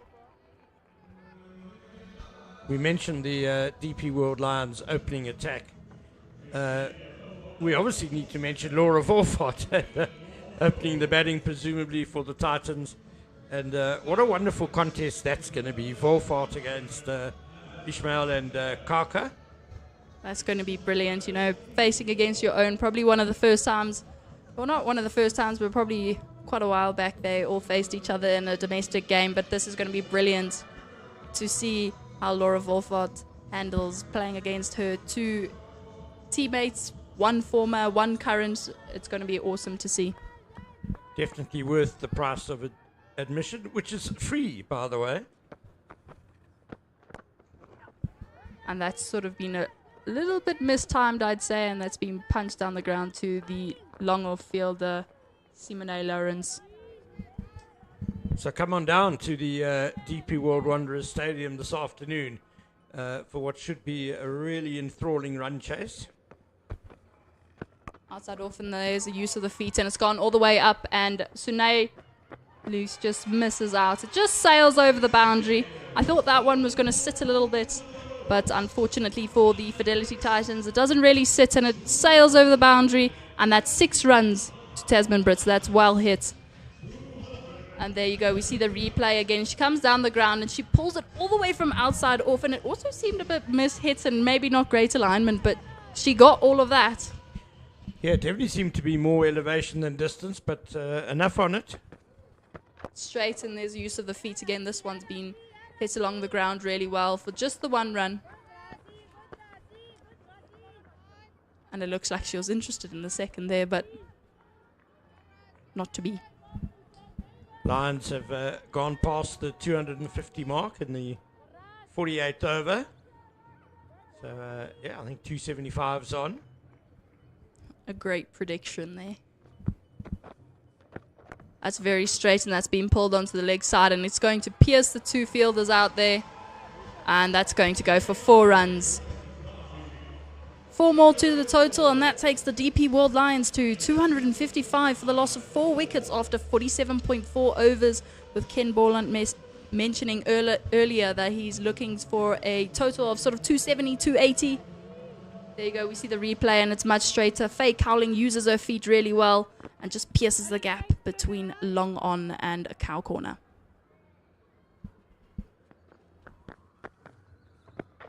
That's a bit straight, and it's been worked in the same position, and it looks like Elise Mary Marks does really well to save that one. And that is not a boundary, but they get 2 off of that ball. That's great work there from the seam bowler, who looks like she might be in a little bit of discomfort. Well done, Elise Marie Marks. She's had a tough day so far, but stout effort there, putting her body on the line for her team. And those 2 runs saved, you never know, might be crucial later today. This one's a bit straighter, and that's been a thick edge, and it looks like it's going to be a foot race between Laura Volfart and the ball, but she's too quick for that ball. Picks that one up, and they get 2 off of that ball of that thick edge. It's always a tricky decision, 48th over of the innings. Do you continue with the leg spinner, or do you go to a bowler like Marks, who's had an off day, but we know her pedigree and we know how good she is, and back her to come good at an important moment. But Maharaj bowled instead, and it's been an expensive over with 14 runs coming off it.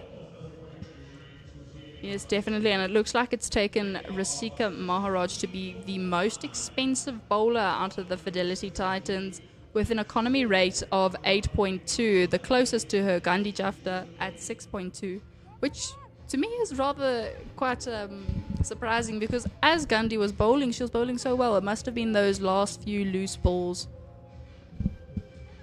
Mona Lisa Lachodi back into the attack, and with her late in swing, no doubt she'll be trying to get it up into the block or there, trying to cramp Tasman Brits.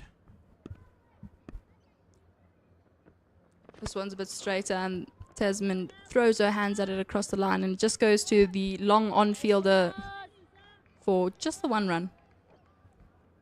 I think Lachodi will be happy with that. That's going to be her kind of method. Get the batters heading to long on. She'll definitely take 6 singles in this over. Yeah, I definitely think they'd be happy with 6 singles compared to a few 6s and a 4. This one's a bit straighter, and Faye Cowling also works it onto that sort of leg side where the cow corner fielder Lara Wolfart picks it up. I must say, like, the Titans have done so well to set that leg side field. Obviously, Tasman Brits and Faye Cowling having pierced the gaps in the boundary quite well, but not using the fact that the offside is all in the inner ring is quite surprising to me. I know generally these two players, not really their sort of shots.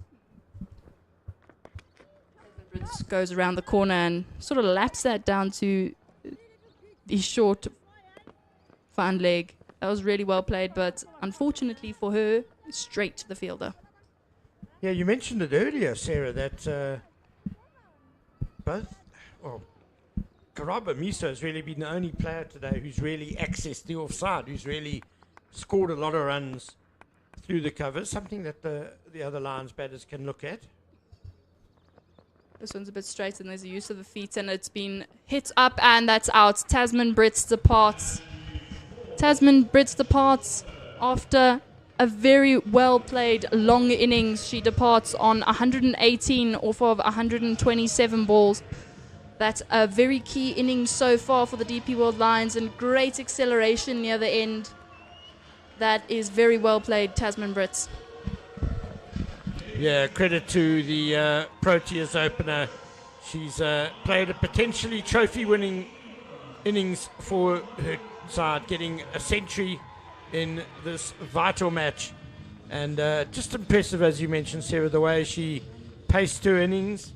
Really looked determined to take it deep today, and she's done that, getting out in the penultimate over and leading the Lions to 261 for 5. Such a great innings. Pity she didn't make it all the way, but it looked like that ball outside the off stump, as we see there, the replay. She's used her feet, and it's a very wide ball. It's like 5th, 6th thumb sort of line, and she's tried to pull that onto the onside. It's worked previously in her innings and throughout her innings, I'd say, but unfortunately for her on that ball, sort of just got a top edge and a really easy catch there for Masabata class. Yeah, it's clever bowling by Lachodi, getting it wide outside the off stump. Very little pace to work with for Tasman Brits, and you could just see her losing her shape a little bit, trying the big hit onto the leg side. Definitely, and it's possible that after such a long innings, she's probably lost a bit of concentration, probably not able to get into those good positions after the issues she's had in the leg. And that is very straight and worked onto the leg side by Jenna Evans, and she is off the mark on her first ball in. So 1 off 1 for Jenna Evans so far. Also a bit of a, I wouldn't say necessarily like a power big hitter, but she is capable of hitting it big. But she has these awesome laps and sweeps, and she really is able to maneuver the field very well. This one's a bit straighter, and Faye Cowling throws all of her bat at that, and that just trickles away to the long on-fielder for just the 1 run. And that is the end of the 49th over, and the DP World Lions are currently sitting on 263 for the loss of 5 wickets. I'm sure, Ken, they will be looking to breach that 270 mark this over and sort of get to the 275, 272 sort of thing. And as you can see there, a lot of fans in the crowd. Come on down if you're not doing anything and support these ladies in the final game of the Pro50 series. The two Titans supporters in the blue jerseys looking a little bit serious, a little bit concerned. It's going to be a big chase for the Titans, and I was interested to see who is going to bowl the last over. It's going to be Gandhi Jafta, the spinner. She's got experience of bowling at the death. That's really straight, and Faye Cowling's worked that to the cow corner fielder for just the 1 run. I must say, very interesting choice. I know their choice in Elizabeth Remarks. She's looking a bit uncomfortable, so possibly an issue there. But Jenna Evans loving that slower bowling, sweeps, laps, all these fancy shots. And she plays them really well. She really misses out on it. So it could be a positive for the DP World Lions. Also, could be a drawback. That's straight, and Jenna Evans hits it straight back to Gandhi Jafta, and she just drops that one, and they get the 1 run off of that.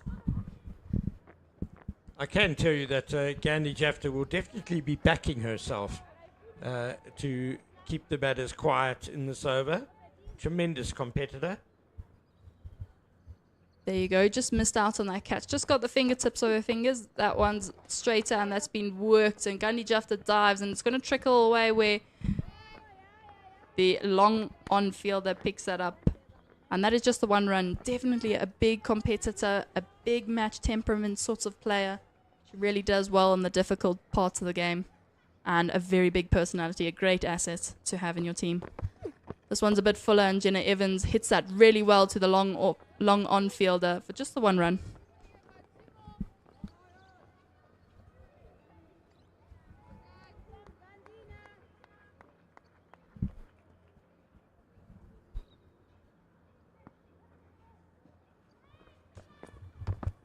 This one's a bit shorter, and Faye Cowling's tried to hoik that, and there's a bit of a shout there, and Tebogo Masheke really quick with the gloves there and takes the bails off. Looks like Faye Cowling might have been out of there, and Faye Cowling departs. Excellent work by Tebogo Masheke and umpire Zubair Sala, lifting the finger. He had no doubts about it, and it's not as if Cowling was coming down the wicket at all to Gandhi Jafta. Just the big slog sweep, and just the foot sliding slightly onto the line. I would imagine that would have been a tight call, and great work by the wicketkeeper. That was excellent. Great work from the wicketkeeper, and a great spot from umpire Zubair Saleh. I must say, I didn't see that initially, but on the replay you can see Faye Cowling's foot sliding or lifting just slightly, and Masheke's hands just came down beautifully at the correct time. That's such great work to see. Yeah, it was almost just the momentum of the missed shot by Cowling that just dragged the foot slightly out, and Masheke, as you say, that split-second timing, she got it dead right. Great work by her. And talking about big match players, it looks like we have Shabnam Ismail to the crease, known to be sometimes a big hitter, and she goes big, and there's a big shout, and not out. It seems the umpire's called, but that is the end of the DP World Lions innings, and the DP World Lions finish on 267 for the loss of 6 wickets after 50 overs. I must say, a bit shorter than what we expected here today, but nonetheless, I think a competitive total. Yeah, it's been a good effort by the DP World Lions, having been sent into bat by the Titans. They lost an early wicket on Kululaka Tabete out in the 5th over. But then that superb partnership of 128 between Tasman Brits and Karaba Misa, laying the platform for this total. Brits went on to an outstanding century, and Karaba Misa really entertained us and dazzled us with her 76. Chloe Tryon threatened to really take the game away from the Titans, but 28 off 27 for her. And there you go. You can see the pick of the bowlers so far for the, or shall I say, the pick of the bowlers for the Fidelity Titans. Masabata Class taking 2 wickets for 49 runs after 9 overs. Gandhi Jafta being the second. A tad more expensive, I'd say, but nonetheless, that last over was brilliant. Having taken 2 wickets and gone for 35 runs. That was a brilliant last over by Gandhi Jafta, and good glove work from Tebogo Masheke, Mona Lisa Lechori. having taken 1 wicket for 21 runs after 4 overs, and Rasika Maharaj taking out the Protea player Chloe Tryon for just 28 runs, but nonetheless taking that wicket. Rasika Maharaj 1 for 41 after 5. A tad expensive, but nonetheless she took out a big match player.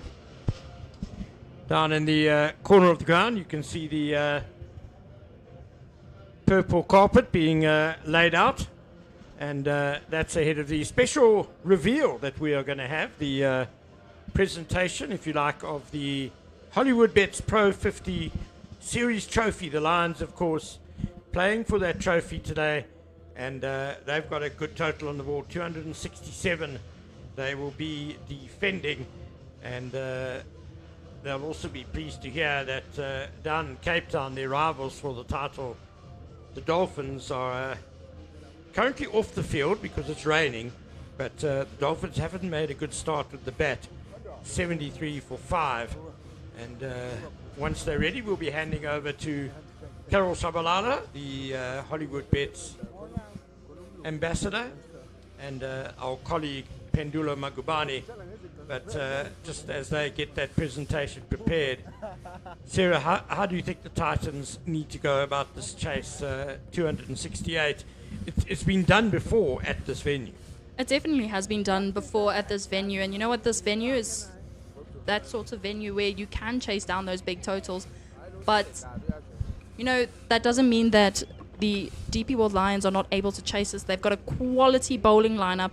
I would say there's 5 bowlers, 2 bowlers in the top wicket takers. The Fidelity Titans probably, you know, they'd probably be able to take the start that the Lions had. The Lions didn't have an extremely quick start. After the power play, the Lions were on 36. So I'd say going around at 4s and over, you know, but with the quality of the batters that are coming in, I don't think, you know, 4s and over are a possibility, but you know, if they do start out slow, just as the Lions accelerated, they are able to accelerate too. So pretty much just an even match of what went on with the Lions. You know, the Lions were a bit slow in the start, so the Titans can afford to be slow. It's not a 300 total where you need to go at more than, you know, a certain amount of, like more than 6 and over, but it's just above 250, so you know, going at around 5.3, 5.4 and over will get you there eventually. But I'm sure with the quality of batters that they have, and I mean, they've got Annika Bosch, they've got Sunelus, who's been on fire, having scored back-to-back centuries, and Laura Wolfart joining from the WPL, where she played for the Gujarat Giants. So either way it goes, they've got depth and they've got quality. So quality and depth on both sides, great competition. Yeah, I'm really looking forward to the battle between Laura Wolfart and the 2 Proteas new ball bowlers, and Shabnam Ismail and Ayabonga Kaka. You would back Laura Wolfart that she can probably get through that, and as you said, the Titans don't need to push too hard in the first 10 overs. More important that they don't lose 2 or 3 wickets in, and I think it's going to come down to how the Titans play those spinners in the middle overs. As long as they've got wickets in hand from up front, it's going to be how they can manipulate those balls from the spinners, make sure that they don't get a lot of dot balls in there, and it really is going to be enthralling stuff, as the weather looks good at the Wanderers as well. And as we said earlier, we're just waiting for the presentation to begin of the trophy. The Hollywoodbets Pro50 trophy is going to be revealed in a couple of moments, and I do see Carol Shabalala, resplendent in yellow. I wonder if she's a Lions supporter, but do stay with us, and in a couple of moments we'll have that big reveal for you.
Angeke kwenzeke with the PA though. Huh? It's not possible with the PA. Right?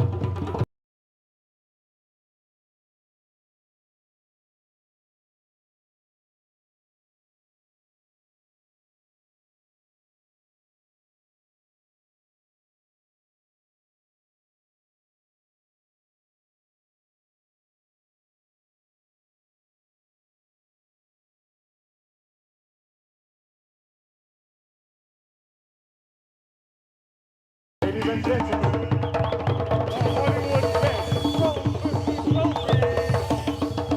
trophy as presented by Hollywood Bets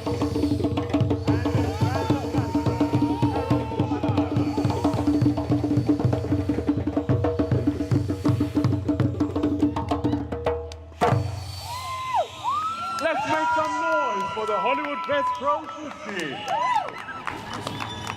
What's the name of your guys' band?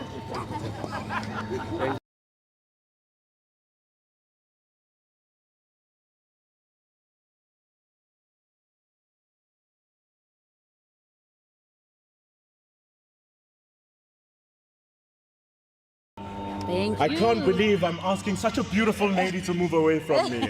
No worries. But I'm being Superman here, Carol, so you're going to work with me. No.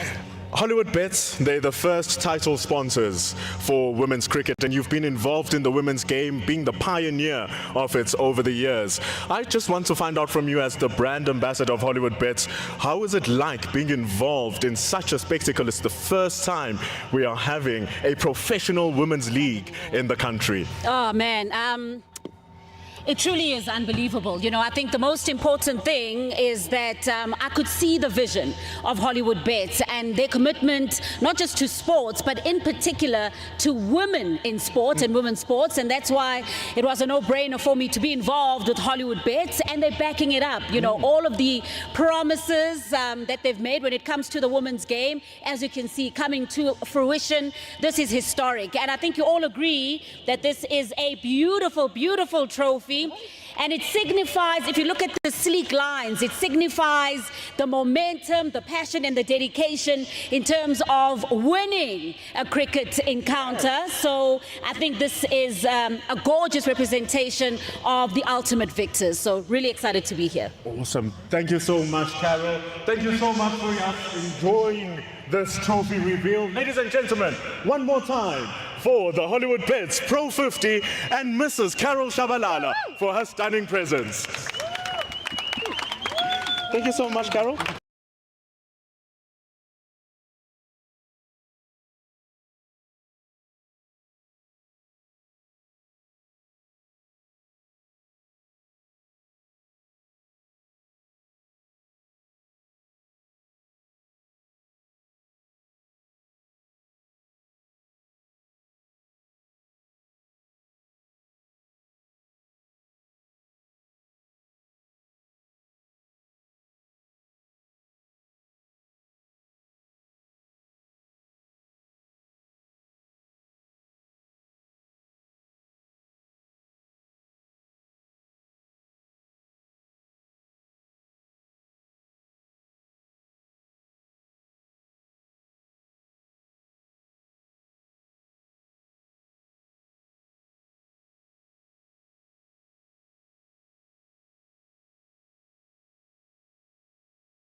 Welcome back to the DP World Wanderers Stadium, where the Fidelity Titans are about to begin their pursuit of 268 to win. I'm Ken Borland.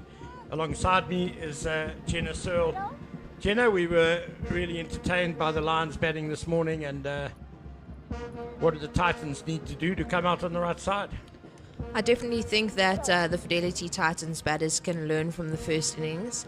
The way that both Karabo Meso and Tasman Brits absorbed the pressure that they were under in the beginning of the innings, and then used that to build up and build a solid base for their innings to come out and get that 267 mark. So I do think a few nerves out in the middle, especially with Laura Wolfhard making her debut for the Fidelity Titans, will need to absorb that pressure and set a solid base for her team.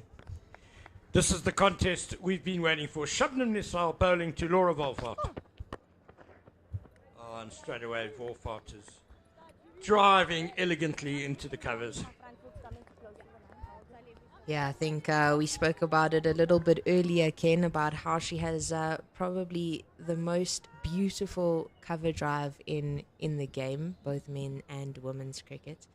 And we see it straight off the first ball of her innings.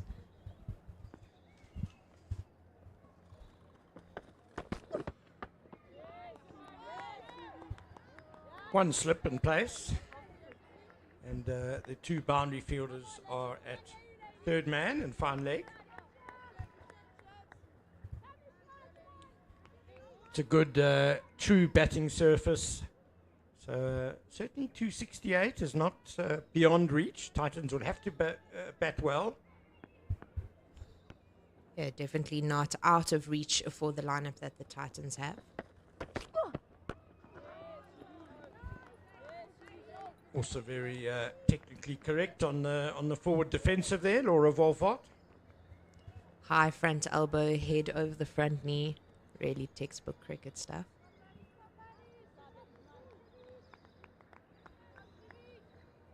We've seen totals of around 268 chased down before at the Wanderers.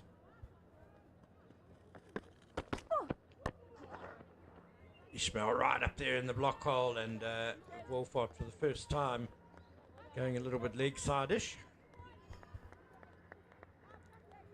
Yeah, the chasing total not unreachable at all. And if we just look at the focus that Laura Wolfhard starts her innings with, she has that classic picture of bouncing the golf ball off her bat before she goes in for her innings.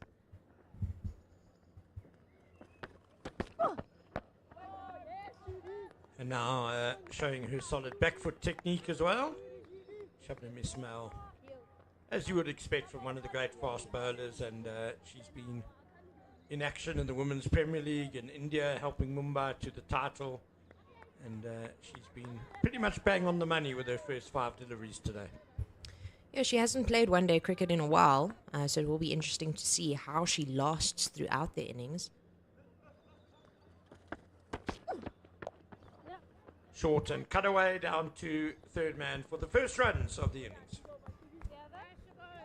I think any other batter would be jumping up at that bouncer from one of the quickest bowlers in the world, but Laura Wolfart with ease just stood up and played that down, got on top of the ball really nicely, gets off the mark. That's the end of the first over, and as you said, Ken, 267 runs needed to take the victory for the Sky Blues. Wolfart will keep the strike with that single, and as expected, Ayabonga Kaka is coming up to bowl at the golf course end. She's also a high quality pace bowler, but different to Ismail, and that Kaka is more of a containing force. She can take wickets, obviously, but she'll keep things very tight from the golf course end. Yeah, she does identify as a bowler who keeps the economy rate as low as possible over being a wicket taker. She's got a mean slower ball in the same way that Shibnam Ismail has that mean bouncer. A lot of skill behind the ball.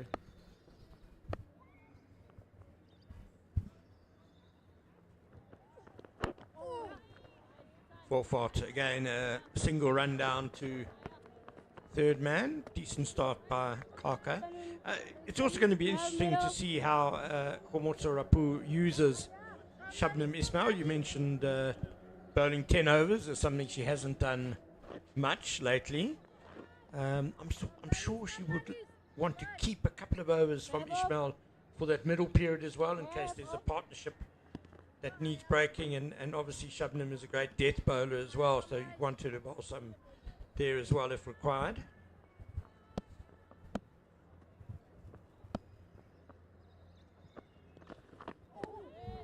Masheke goes hard at her first delivery. Was that the slower one from Kaka? Actually looked like a bit of an in-swinger, just late in-swing there after the bounce. Definitely beating the bat with a bit of skill there from Kaka. Tsibogo Machepe just going with a flat bat there. Good bounce as well. Nicely bowled, honing in on that off stump, and Masheke had to close the gate quickly. Yeah, whenever I think of the DP World Wanderers Stadium, you think of hard, fast, flat wickets. The outfield is nice and fast, and that's everything that we have been gifted with here today.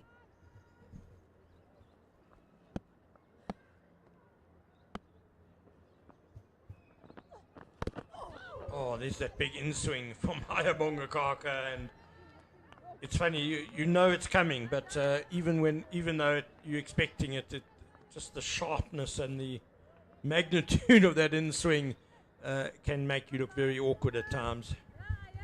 The combination of Ayabonga Kaka and Shibnam Ismail has been so successful at an international level.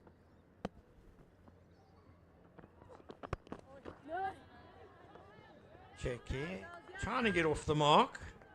It's been 3 deliveries now. 4, I think. 4. I haven't had the pleasure of watching Ayabonga Kaka bowl live for about 4 years, and it seems quicker than I remember, which is really nice to see.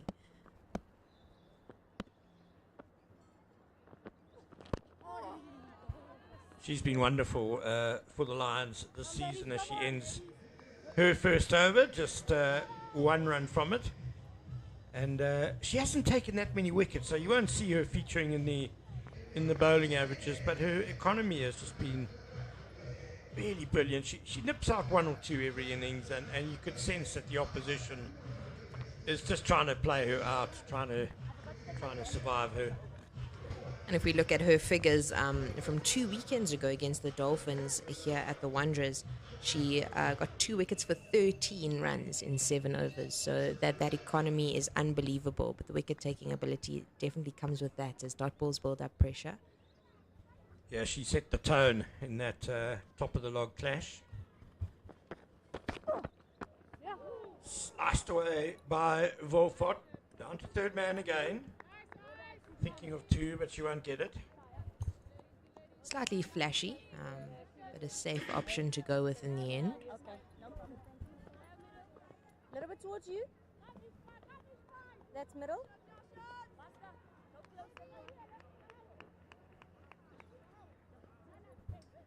Tebogo Masheke will Towards you. face up to Shabnam Ismail for the first time. Had a good day behind the stumps for the Titans. Brilliant stumping 5 balls. towards the end of the Lions innings. Yeah, the stumping to dismiss Faye Cowling was unbelievable. Lightning fast hands. Nicely angled into the gap between cover and point, and they'll get a couple of runs there. That was a very nicely controlled stroke by Masheke to get off the mark.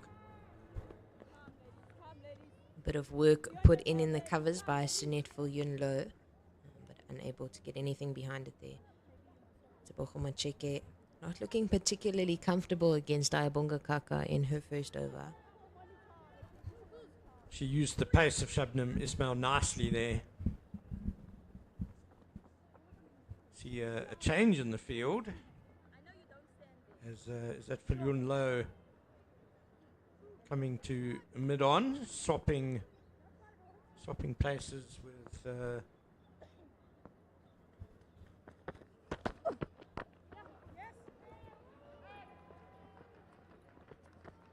anyway, it goes down to third man for another single. Yeah, Nkululeko Tabete not fielding at point often. She prefers being at mid-wicket or at mid-on. Shabnam Ismail realizing that and swapping her with Jenna Evans to that point region. It is important to have a fielder there that is agile and can throw their body around. One of the positions that Laura Wolfart so expertly controls. Square drive from Wolfart, and it's going to be the first boundary of the innings. Nicely played. Full and wide there from Shabnam Ismail, and Laura Wolfart just rolling her wrists over the ball slightly to keep it down on the ground.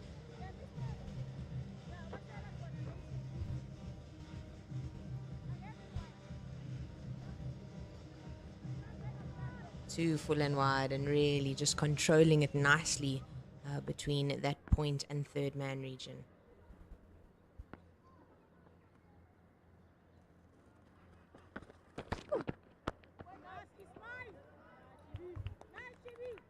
If one has maybe one criticism of Shabnam Ismail in the 10 deliveries she's bowled, just a fraction too wide of the off stump, I think. Just needs to try and be a little bit tighter onto that off stick. Especially at the beginning of this over, allowing the batters to rotate strike, getting both of them seeing the ball, feeling bat on ball on that off stump line.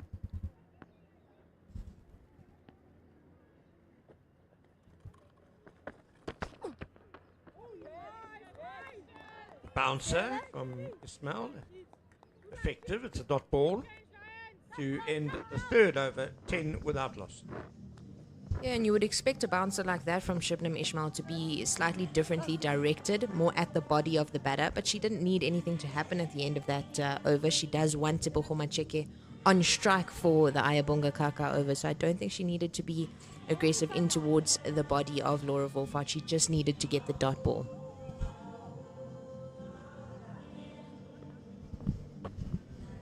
Still pretty warm at the Wanderers this afternoon. A little bit of cloud build up, but it's a glorious day for this finale to the Hollywoodbets Pro50 series, as Ayabonga Kaka will be targeting Tebogo Masheke again. Okay, thank you.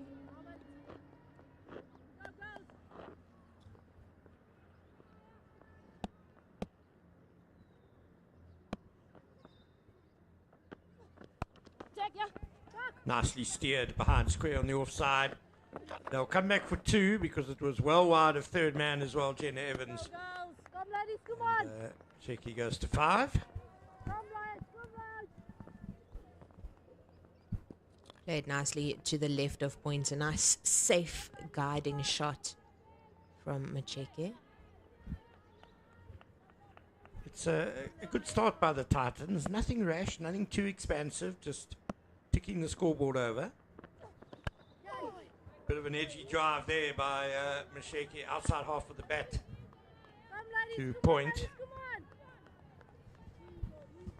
Just having a quick squiz around the field. Kirsty Thompson is on the field in that point region. Tasman Brits has not returned to the field after she scored her 118 of 127 balls. She was struggling the entire innings with a bit of a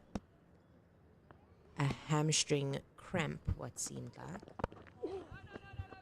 Yeah, not too surprising that Brits isn't on the field. She was clearly struggling during her innings, but battled through valiantly, and what a great effort it was by her, batting right through to the 49th over.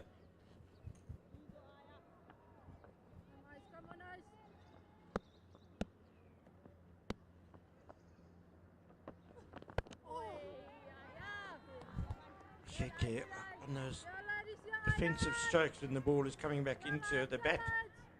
Comes down at quite an angle. It's like slamming the door on the gate quite late. I'm sure Carker's interested.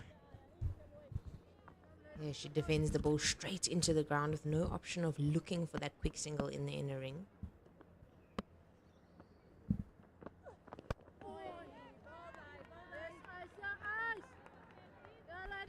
Having said that, though, I don't know how much of an option there is for a quick single in the inner ring.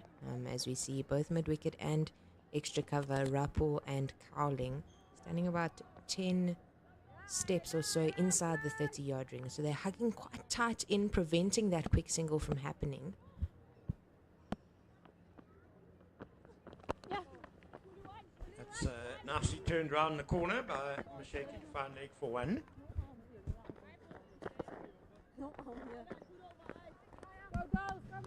4 overs gone, 13 without loss. Yeah, just 3 runs from that over for Tebogo Masheke, and manages to get herself back on strike for the Shibnam Ismail over, whom she seems slightly more comfortable against.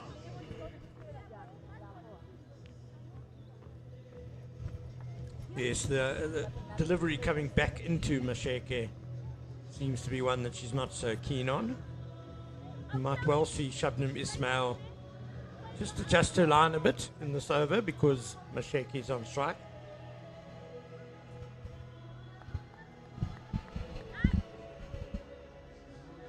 Quite a few field changes here for Shibnam Ismail. She's got 1.5 a slip as well as a gully. She's got point cover, that extra cover region fully open. Kirsty Thompson mid-off. We've got mid-on Jenna Evans, mid-wicket and Kululeko Tabete, and then fine leg and third man out on the boundary. I think she is going to bowl a bit straighter, but I do like the gully. Oh, she's played around that a bit as Masheke struck on the pad. I think maybe just slanting down the leg side too much. Yeah, it definitely looked like it was going down leg, but an exciting appeal there from Shibnam Ismail. She's an aggressive frontline bowler, and turning around and asking questions from the umpire will put doubt in the umpire's mind.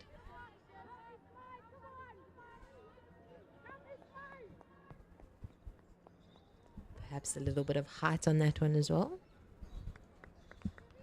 She's got the fast bowler's temperament as well, Shabnam Ismail. I do like the gully being in because I think in her previous 2 overs it's just been a little bit too easy to steer her down to third man for one. And sure, there's a boundary opportunity through extra cover now, but it's going to have to be a good shot to hit her through extra cover. We saw something similar from the Fidelity Titans when Ellis Marie Marks was bowling with both the slip and the gully in, and just that one fielder in play in the covers. Nice and full from Ismail. Fields well of her own bowling. And that's the temperament that we've been speaking about. She's ready to field with her own bowling, picks it up and looking to have a shy at the stump. She's really aggressive. She intimidates the batters. Love it. Love it, love it, love it. She's There's not much of her. She's short in stature, lean, but my word, she packs a punch. That bouncer was quick. Masheke had to get down very quickly. And it wasn't that high. She definitely had to go quite low. Yeah, being short in stature, Ishmael will be a bit skiddy, which is very awkward for batters to play when the bouncer comes in and it's skiddy.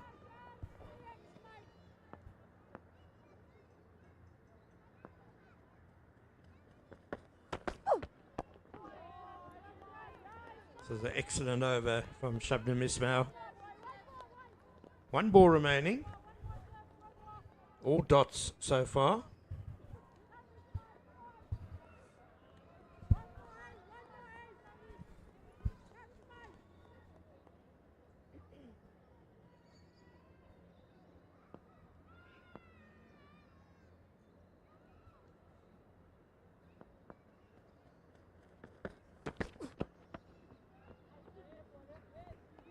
No great pace on that short delivery. The attempted bouncer was quite loopy in the end, but a tennis ball bounce to end the over.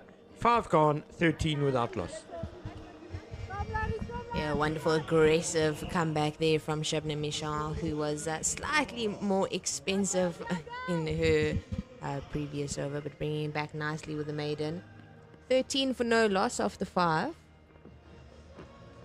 Laura Wolfart on 7 off 11. Macheke 6 off 19.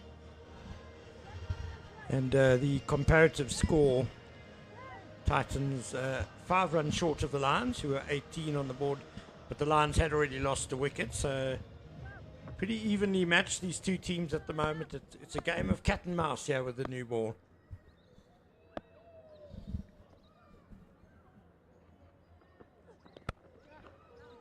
Kaka to Laura Wolfart for the first time, and a diving, sliding save by Kirsty Thompson at point.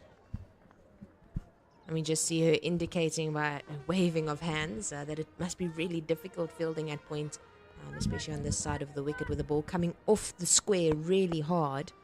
With the spin off the bat, it would be a difficult position to be fielding in. Wolfart forcing Kaka away through square leg. Could be 2 on here as the Rapu has to make a lot of ground from a short mid-wicket. And just on the square, Jenna, there are a lot of bare patches as well. And we also saw an area where they're replanting the grass. As we said earlier, towards the end of the season, a lot of wear and tear on the square. But fielders won't really be able to trust the bounce through those areas, so it does make it awkward.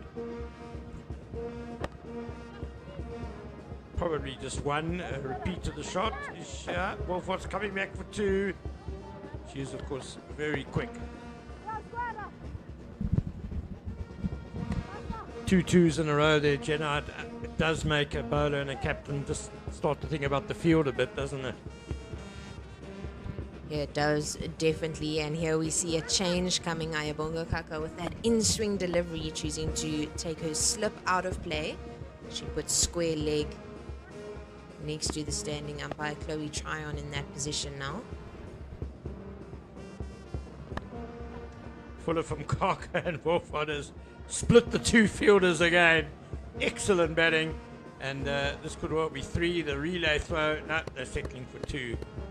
But that's class batting. Laura Wolfart just picking the gaps, put the extra fielder in, and she still manages to get 2 runs out of it.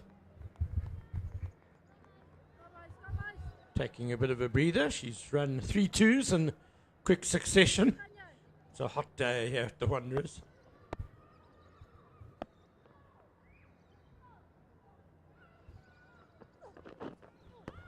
Also not sure how much time Laura Wolfart has spent at altitude lately, so no surprise, she was panting a bit there. Just the wide, first wide of the innings delivered by Kaka.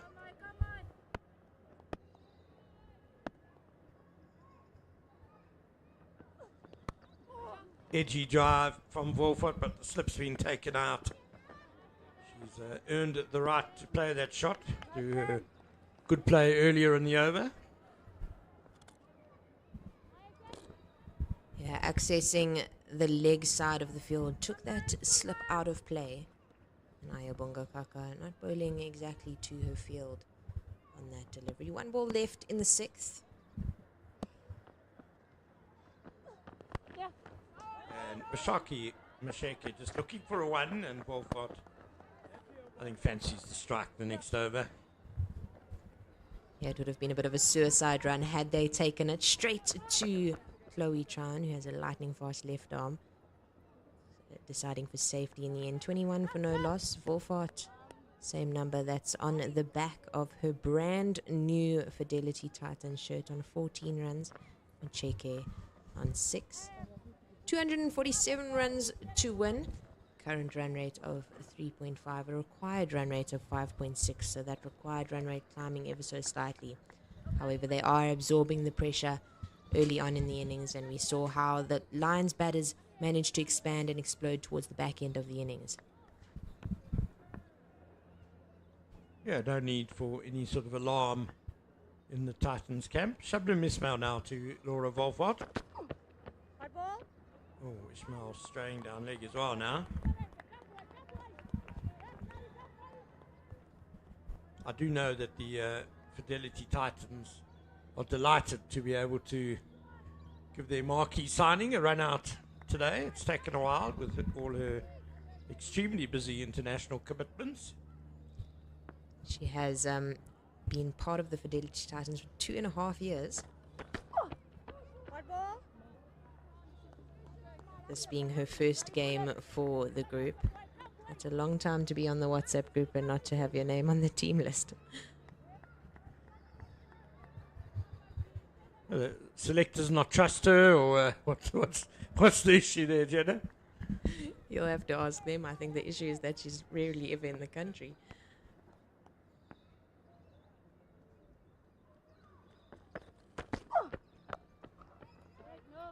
Wolford off the back foot this time to point.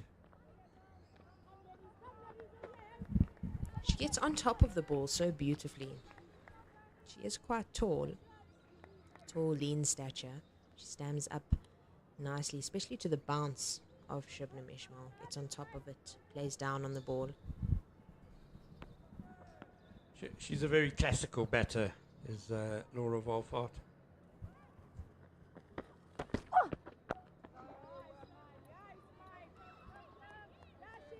Not sure if it's my imagination, but the pitch from this bowling from the golf, call it drive end,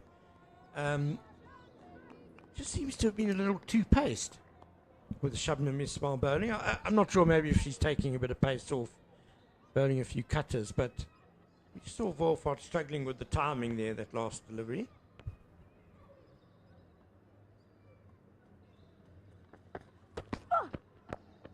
Cut away nicely. There is protection though at third man, who's pretty square. It is difficult to see on screen and in person whether the fingers are rolling over the ball, to see whether it's the pitch or whether it's the skill behind the ball. But I agree with you, Ken. It does look a bit too paced. That will put doubt in the batter's mind as to what's coming next.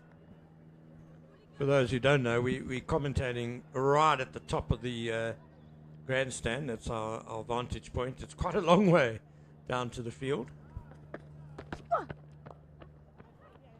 Clever by Masheke. And she's going to get a boundary as reward. Yeah, she got on top of that one really nicely. Played it late, bisected the slip and gully fielder. And with Ayabonga Kaka at third man being on the right shoulder of Faye Cowling at gully, she had no chance of getting around to that one. So that adds 4 to the total, 28 for no loss, with 2 balls left in the 7th. Yeah, a couple of times now Masheke has used the pace of Shabnam Ismail very cleverly.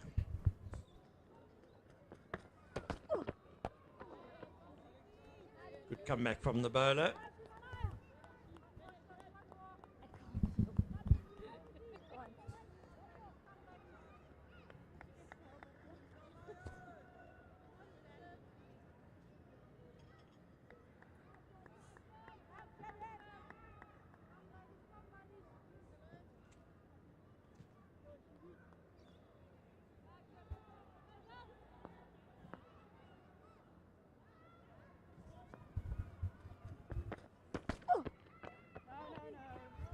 Masheki trying that again, but didn't make good enough contact. It's the end of the 7th over, 28 without loss, and just the news from Newlands is still pretty bleak, I'm afraid, for Dolphins fans. No resumption of play there yet with the Dolphins, 73 for 5. And, of course, they need to win that match with a bonus point to have any chance at all of preventing the Lions from winning the Hollywoodbets Pro50 series.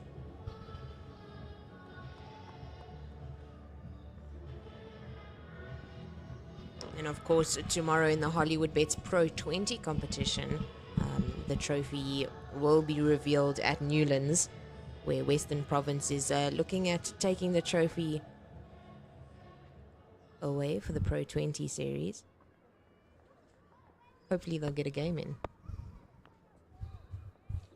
Yeah, always nice when you've won a trophy. You want to win the match on that day as well, and the Lions will be thinking about that as well as Ayabonga Kaka comes in again. Forfeit, a little bit of bottom hand coming through there on that drive. Not her most attractive drive.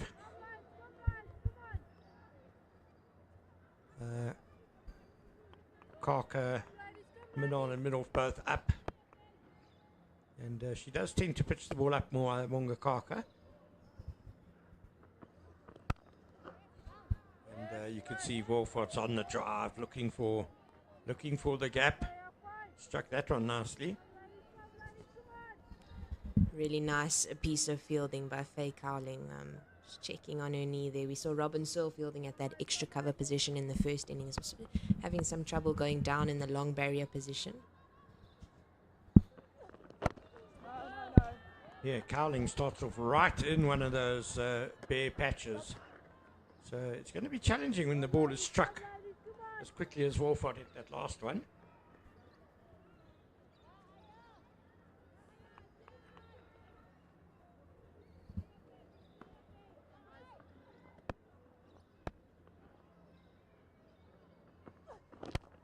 Well, a lovely straight drive by Laura Wolford. She's thumped that one beautifully straight down the ground for 4.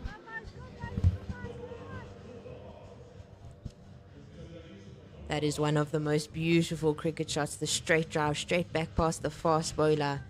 And from the quality of Laura Wolford. She just plays through the line of the ball. 2 full and 2 straight there from Ayabonga Kaka. Excellent from the Proteas captain.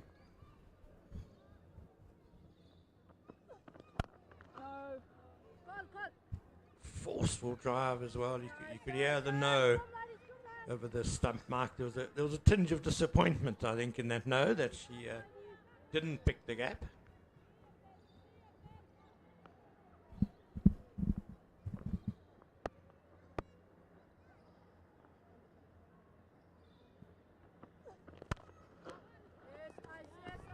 That time Kaka does manage to get her hands to the ball and stop at the straight drive. They went for 4. She tried to stop it. She had the hand there, but it was already past her. That's how well Wolford struck it. It's the end of the 8th over, 32 without loss, and the Titans going well at 4 runs to the over. Yeah, wonderful intent by both batters. Tebogo Masheki just looking to rotate the strike and getting her batting partner to face more deliveries than her. 19 of 25 is Laura Wolford, as she's been the one looking slightly more for the boundary options. Faye Cowling, we were talking about her fielding well in the previous over. She's now going to replace Shabnam Ismail at the call-it drive-in. Shabnam bowling 4 overs up front. We'll definitely be seeing her again, probably in the middle overs for a couple, and she might even bowl 2 and 2, split up in the middle overs, and then 2 at the death. As I say, it's going to be interesting to see how Khamotso Rapu uses her. Faye Cowling, also third man and fine leg on the boundary. She just wants her fine leg to come a lot finer, as you'd expect from a tall bowler. She does get good bounce. Full to start with though. tall and lanky and slightly awkward looking in her run-up and in her gather. But as soon as she lands, it's strong. The front arm is nice and long, and the ball gets through with quite a bit of speed for a young 18-year-old fast bowler. It's all arms and legs, isn't it? But she is a very exciting cricketer. Shaker trying to glance that away. I think he must have brushed the pad because half appeal for the court behind and no wide given by umpire Wenger.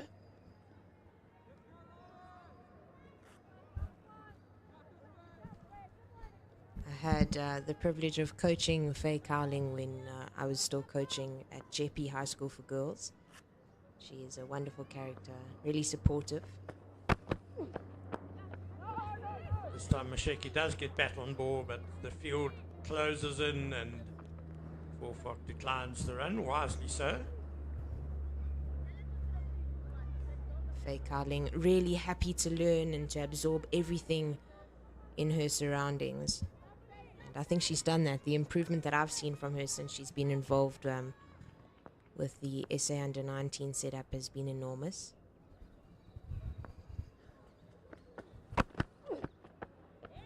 Oh, Masheke. Almost a slog sweep from outside off stump. Yeah, it's amazing to think that Faye Cowling is just 17 years old still. It's going to be very interesting to see how her body fills out as she matures. And I think she's a very exciting prospect. We spoke earlier about how cleanly she strikes the ball. You know, she can bowl up front, gets bounce, she's got good pace. Shaker seems really intent on trying to get the ball away square or behind square on the leg side. Is in danger of playing around straight balls just now. Yeah, definitely. She seems really anxious to get off strike. It's understandable with a batter of the caliber of Laura Wolfort at the other end. Given that a good slap, but unfortunately for her again, picking out the fielder. Slight miscommunication there, as we heard on the stump mic. Tebogo Masheke calling yes immediately off the bat. Laura Wolford almost found herself in trouble. Luckily, the throw went to the keeper's end as she was about a third of the way down the wicket already. This is the danger, isn't it? The anxiety that Masheke has to get Wolford on strike. That's a lovely drive. That is beautifully played by Tebogo Masheke. Here we go. Don't worry about these fancy, tricky little clever shots. Play right to the line like that. That was glorious. Yeah, the first 5 balls of the over, it felt like she was forcing it, trying to create something off the bowling of the young quick bowler. But really, she just waited for that one at the end, presented a full face of the bat, and timed it beautifully. There seemed to be no rush in that shot. That's as good a drive as we've seen all day, and we've seen a lot of really good drives to the offside today. Karaba Miso, Laura Wolfort's there at the crease. And 37 without loss after 9 overs. Titans still maintaining a run rate above 4 to the over, so it's a good start by them.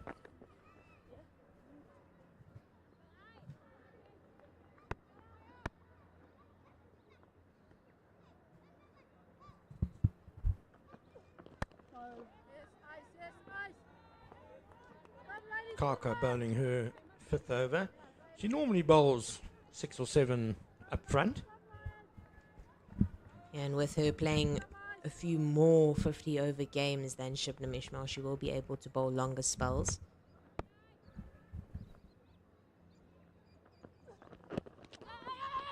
Off the thigh pad, evades the wicket keeper, Miso.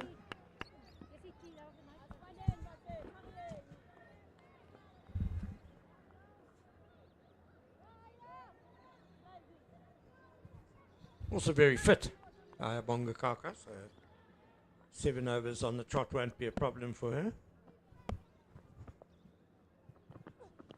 Oh, just past the inside edge there. of Masheke's bat. She was reaching for that one, a bit groping. Yeah, just on Ayabonga Kaka, one of the hardest working players in the game at the moment. She's always in the gym, always running. She'll take her balls out to the nets all alone by herself, pop a few cones and bowl to her target.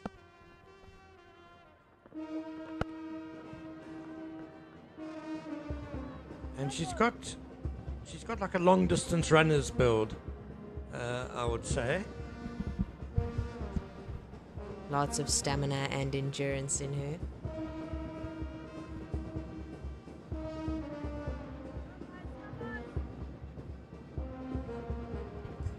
Two balls left in the power play. Titans will be happy they haven't lost any wickets. Reasonably happy with 38 on the board.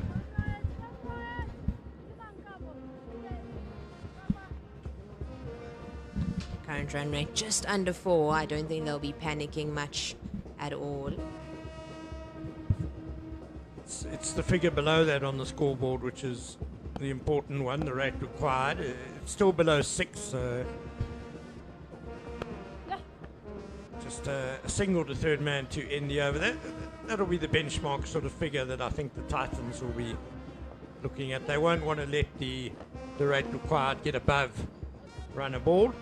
It's 10 overs gone, 39 without loss, and Sarah Barber will be joining Jenna Searle in commentary. Thank you, Ken. I do agree that they wouldn't want that rate required to get anything over a runner ball. I do, however, think that the wickets in hand is vital. Losing too many wickets will make that required rate look higher and higher. 229 runs to win of 240 balls. Laura Wolfart on 19 of 27. Tebogo Macheke at a slightly lower strike rate, 15 of 33.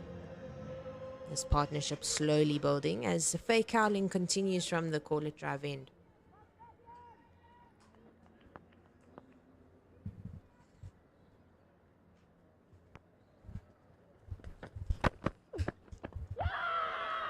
Crashes into the leg stump, and that'll be the first wicket to fall for this innings. The young seam bowler Faye Cowling with the dismissal of Tebogo Macheke. Just playing around it, and Ken was saying a few moments ago how she was at risk of playing around that one, but going through the gate. Sarah Barber, a picturesque wicket.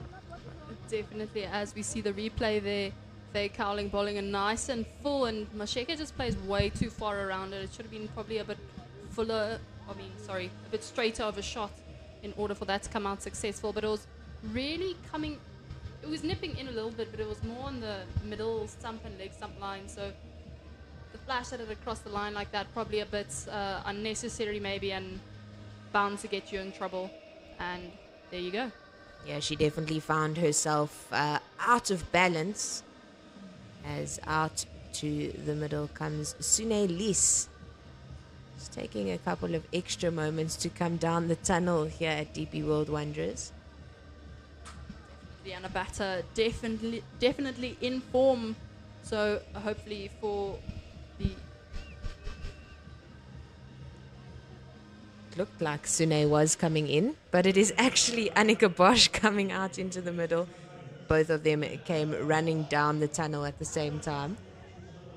Slightly rushed fashion to come out into the middle, not really in the dugout as we would normally expect. Definitely. I must say it's rather surprising. I didn't expect Annika Bosch, even though she does usually bat up the order, to come out so early. As you know, the additions of Laura Wolfart coming in. And there's just a huge, packed lineup. That's all you can really say. Just a packed lineup. There you go. There's the replay again. Very full and straight, and Masheke plays around it and takes out that leg stump. Bit of a leaning tower there, that leg stump. And the first breakthrough just outside of the power play.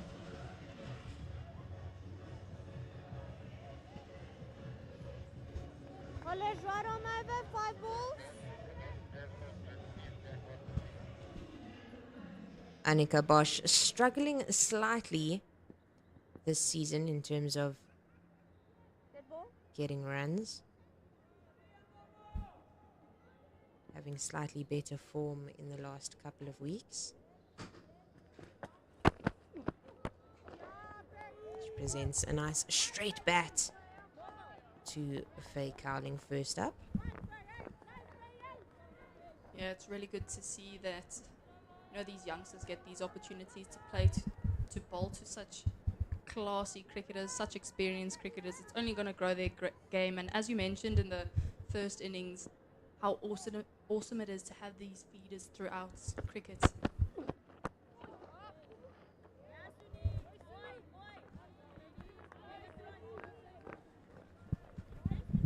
Yeah, the addition and the experience of the Protea players doesn't only help their own teams, but it also grows the opposition. Being a 17-year-old bowling to the likes of Laura Volfart and Annika Bosch will be quite daunting, but the skills you can learn from that are invaluable.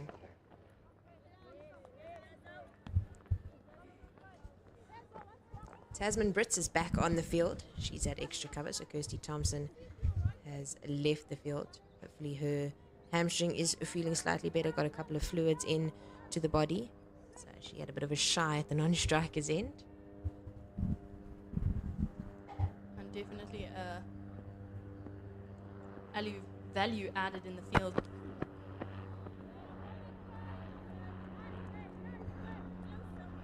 She's such an aggressive player with a bat in hand, and she's so athletic in the field as well. Yeah, definitely moves very quick. Usually got very safe hands. And a very fit player too. And that bullet of an arm from the boundary. Oh, how could I forget that? That's a humongous arm.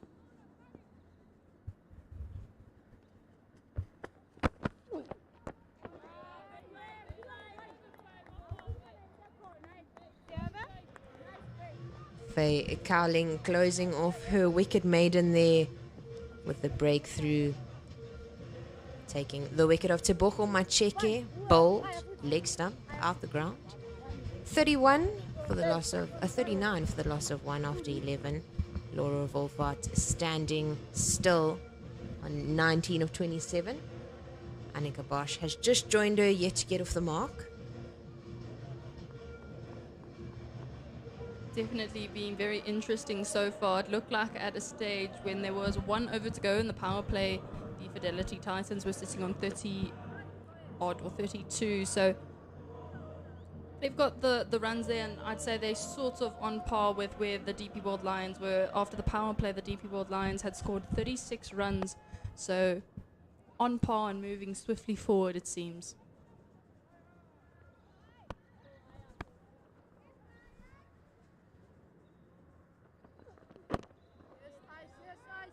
They will need to rebuild after the wicket of the opening batter Macheke, in the same way that the Lions had to rebuild this morning when Nonkululeko Tabete was dismissed. The bowling of Masabata class and a wonderful catch by Paulina Mashishi, diving to her right, caught in one hand at mid-wicket.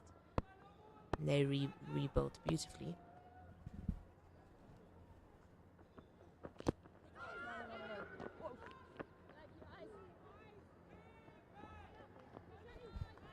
Annika Bosch and Laura Volfart know each other really well. They've played a lot of cricket together, so the communication between the wickets should be good. Yeah, there should be quite a bit of chemistry there from those two players. You know, having played a lot together. Should be good chemistry, good calling. You know, not having to speak, just turn and run type of thing. But obviously that's not what you want. You want a good piece of verbal communication there. Ayabonga Kaka in again to Annika Bosch. And that's a beautiful line and length, and just defended into the offside field for no run.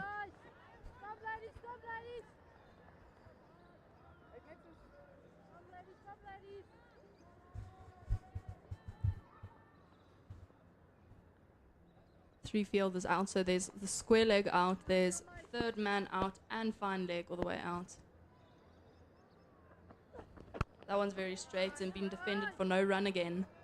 This is beautiful bowling from Ayabonga Kaka. The consistency is really impressive, although that's really what Ayabonga Kaka is known for, her impressive consistency, being able to bowl out her 7 overs up front and then come back a bit later. But at the end of the day, very consistent, very impressive. Yeah, with a current economy of just over 3 to the over for Ayabonga Kaka. She's had an excellent economical start here for the DP World Lions team. Probably a much needed, also economical start, considering that there wasn't an early wicket in the power play. That's straight and worked off the pads into that vacant square leg region for just the 1 run they're going to scamper through. And that's been called a leg by umpire Zubair Saleh. So Annika Bosch not off the mark yet after facing 9 balls. There have been some good signs. The ball is coming out the middle of the English willow. She's getting her head over the ball nicely. Struggling slightly with the in-swing of Ayabonga Kaka. But Laura Wolfart will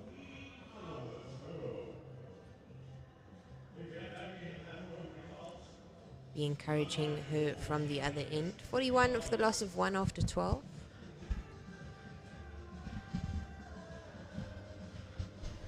And Faye Cowling continuing from the call it drive end to Annika Bosch.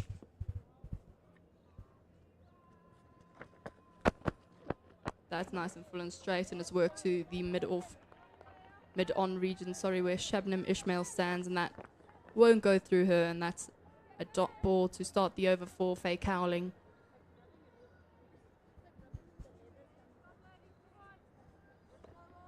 Very economical bowling so far by the bowlers up front, with Shabnam Ismail only going for 4 and over, Ayabonga Kaka 3, and Faye Cowling so far 2.3.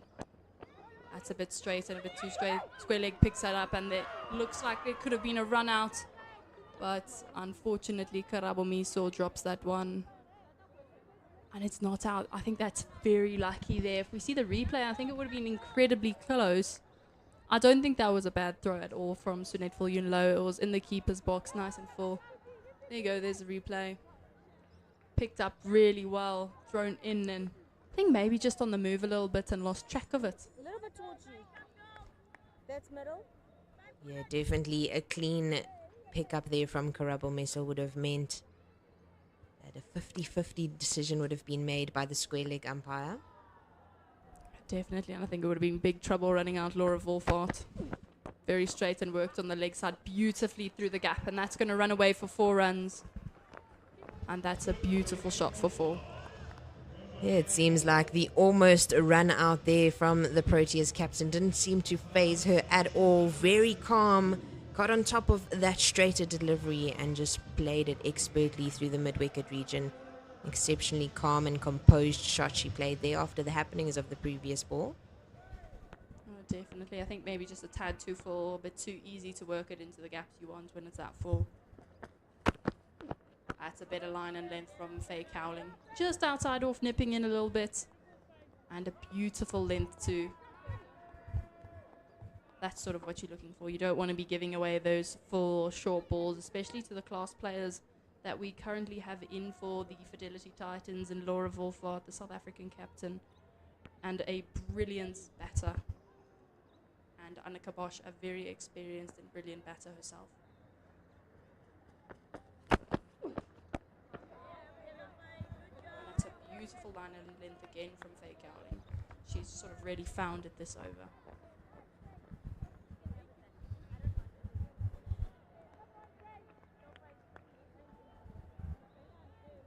Faye Cowling, an exceptional talent. Just having a look at what she did with the bat today. She was stumped by Tebogo Macheke off the bowling of Gandhi Jafta.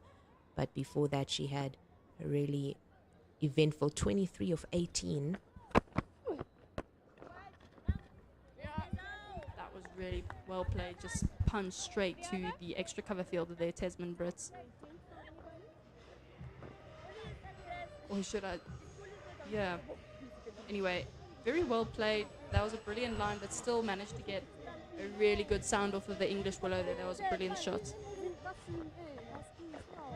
Well fielded as well by Tasman Brits, who had to cover a bit of ground to her right before sliding. She doesn't seem to be in any pain at the moment. I think the time that she had in the change room, maybe a bit of a rub down from the physio after her century that she scored in the first innings. Yeah, definitely would have helped that. And at the end of the 13th over, the DP World Lions are currently sitting on...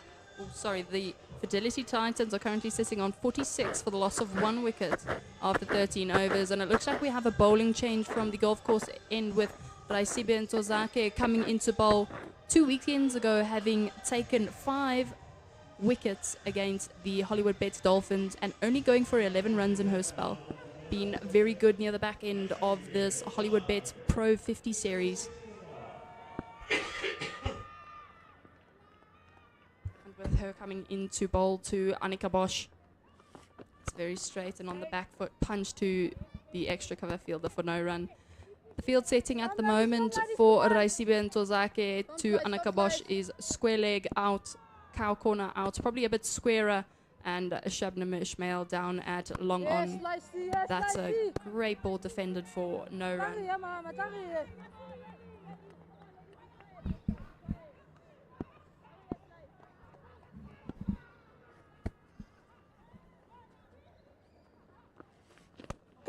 that's been flashed at, and that's been easily taken.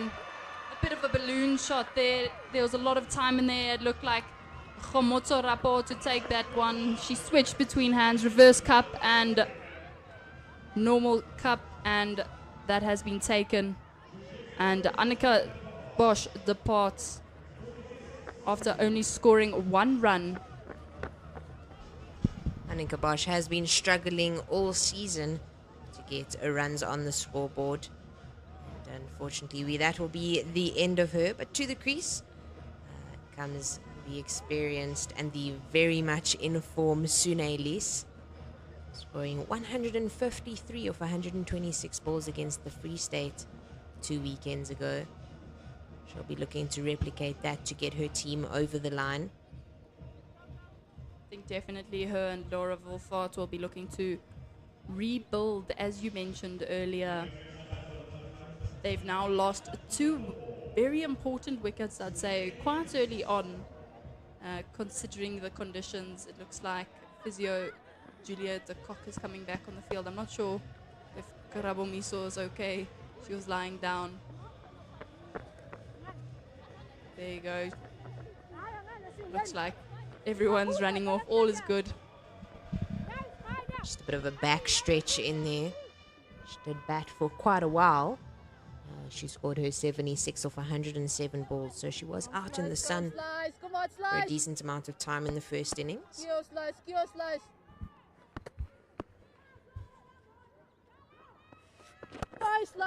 And that's very straight and work to the mid-on fielder Shabnam Ismail, and that is no run off of the ball.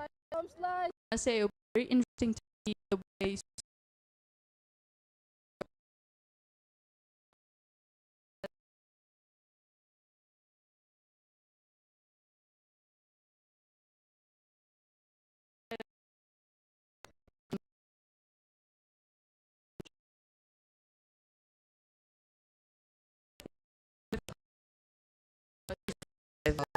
Shabnam Ismail coming out on top there, and that brings up the 50 for the Fidelity Titans, coming off 87 deliveries, 6 fours. Raisibe, and again it's very straight and flashed out again, and Raisibe Ntozake just misses it. That's another risky shot there. Jada Searle a bit in awe, bit worried there. Sune Lis coming out, all guns blazing. She's using her feet to get to the pitch of the delivery, not letting the spinners settle in at her from the get-go, which is exciting to watch, but rather nerve-wracking for Titans fans. There you go, you can see all the fans out here today. That looks like a DP World Lions setup of fans. If you are not busy and you'd like to see some great cricket being played, come on down to the DP World Wanderers, where I'm sure the ladies would love to have your support. The ladies, the Fidelity Titans ladies, are currently sitting on 54 for the loss of 2 wickets after 14 overs. It's a really nice vibe here at the DP World Wanderers Stadium. There's music playing, the band is up and about. Faye Cowling into Laura Wolfart. That's gone down leg a bit, and it looks like there's a bit of bat on that, and Raisibe and Tozake does well to get around and collect that. And that is just the one run off of that ball.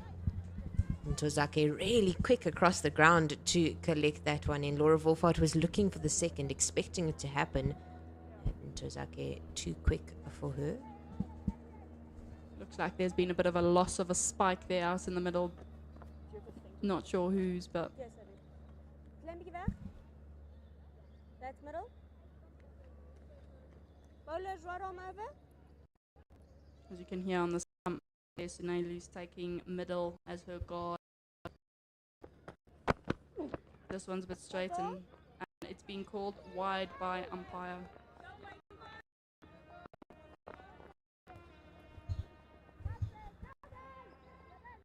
These last two balls just seeming to nip in quite a little bit from Faye Cowling.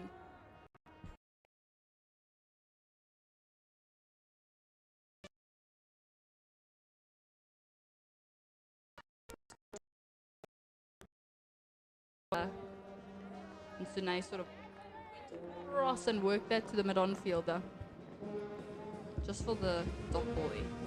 Yeah, just something to point out, the DP World Lions already 7 extras, whereas the Fidelity Titans only had 12 extras in the whole innings. That's a very disciplined innings, bowling innings from the Fidelity Titans. This one's nice and straight and worked again to that mid-on fielder for no run. With only 14.2 overs being bowled, those 7 extras could come back and haunt the DP World Lions bowlers later on in the innings. 3 runs.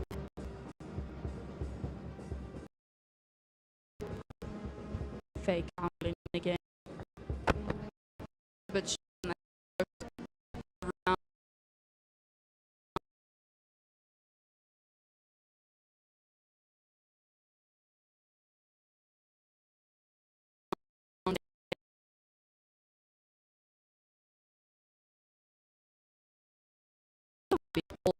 with her line, she does bowl those banana in swing kind of balls, drifting too far to the leg side the last couple of balls.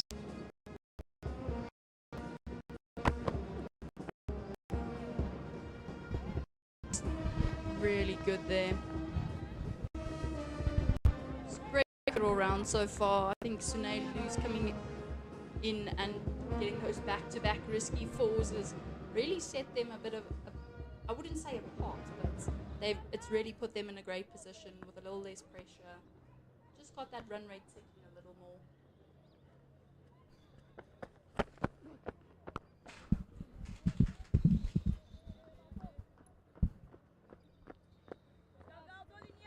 Speaking of run rate ticking, Laura Wolfart just rotating the strike at the end of that over. Getting herself on strike for the next 15 overs, gone 58 for 2. As we see Wolfart just replacing the spike that she lost in the previous over. It's quite handy to have a spike turner on you as an umpire. I didn't really expect umpires would have that.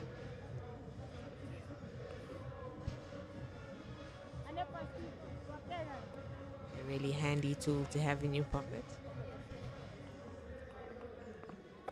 Definitely, and I don't, as a player and as having many friends that are players, it's often a struggle to find a spike turner or a spike key, whichever you prefer to call it. It's often you're walking around with 2 spikes missing because nobody has an extra spike key. But I see Ben Tozake continuing from the golf course end. This one's nice and straight. And Laura Wolfart throws her hands at that one, but doesn't quite get all of it.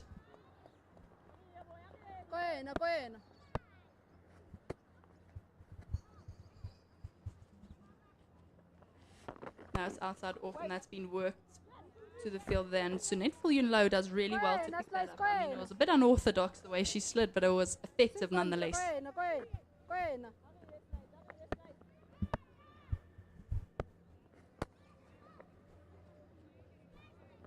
This one's nice and full. And it's been punched to the mid-off fielder, and there's a chance there. I don't know, it seemed all a bit, everything happened a little bit slow there with Jenna Evans picking up the ball. Very quick fielder.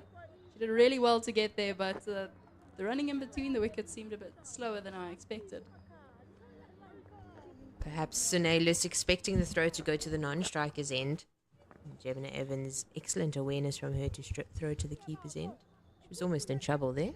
Yeah, she definitely was almost in trouble. Jenna Evans with a very good arm. I think that was a direct hit, so I think 2 weekends ago there were a lot of direct hits that were not out because of that one's a bit straight and that's been driven, but a little bit mishit and it's been worked to the mid-on region for just the one run.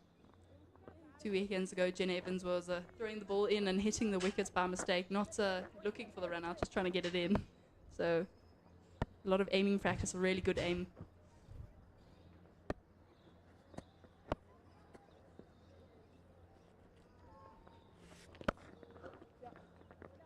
And that's been really well hit to the long on-fielder, Shabnam Ismail, for just the one run.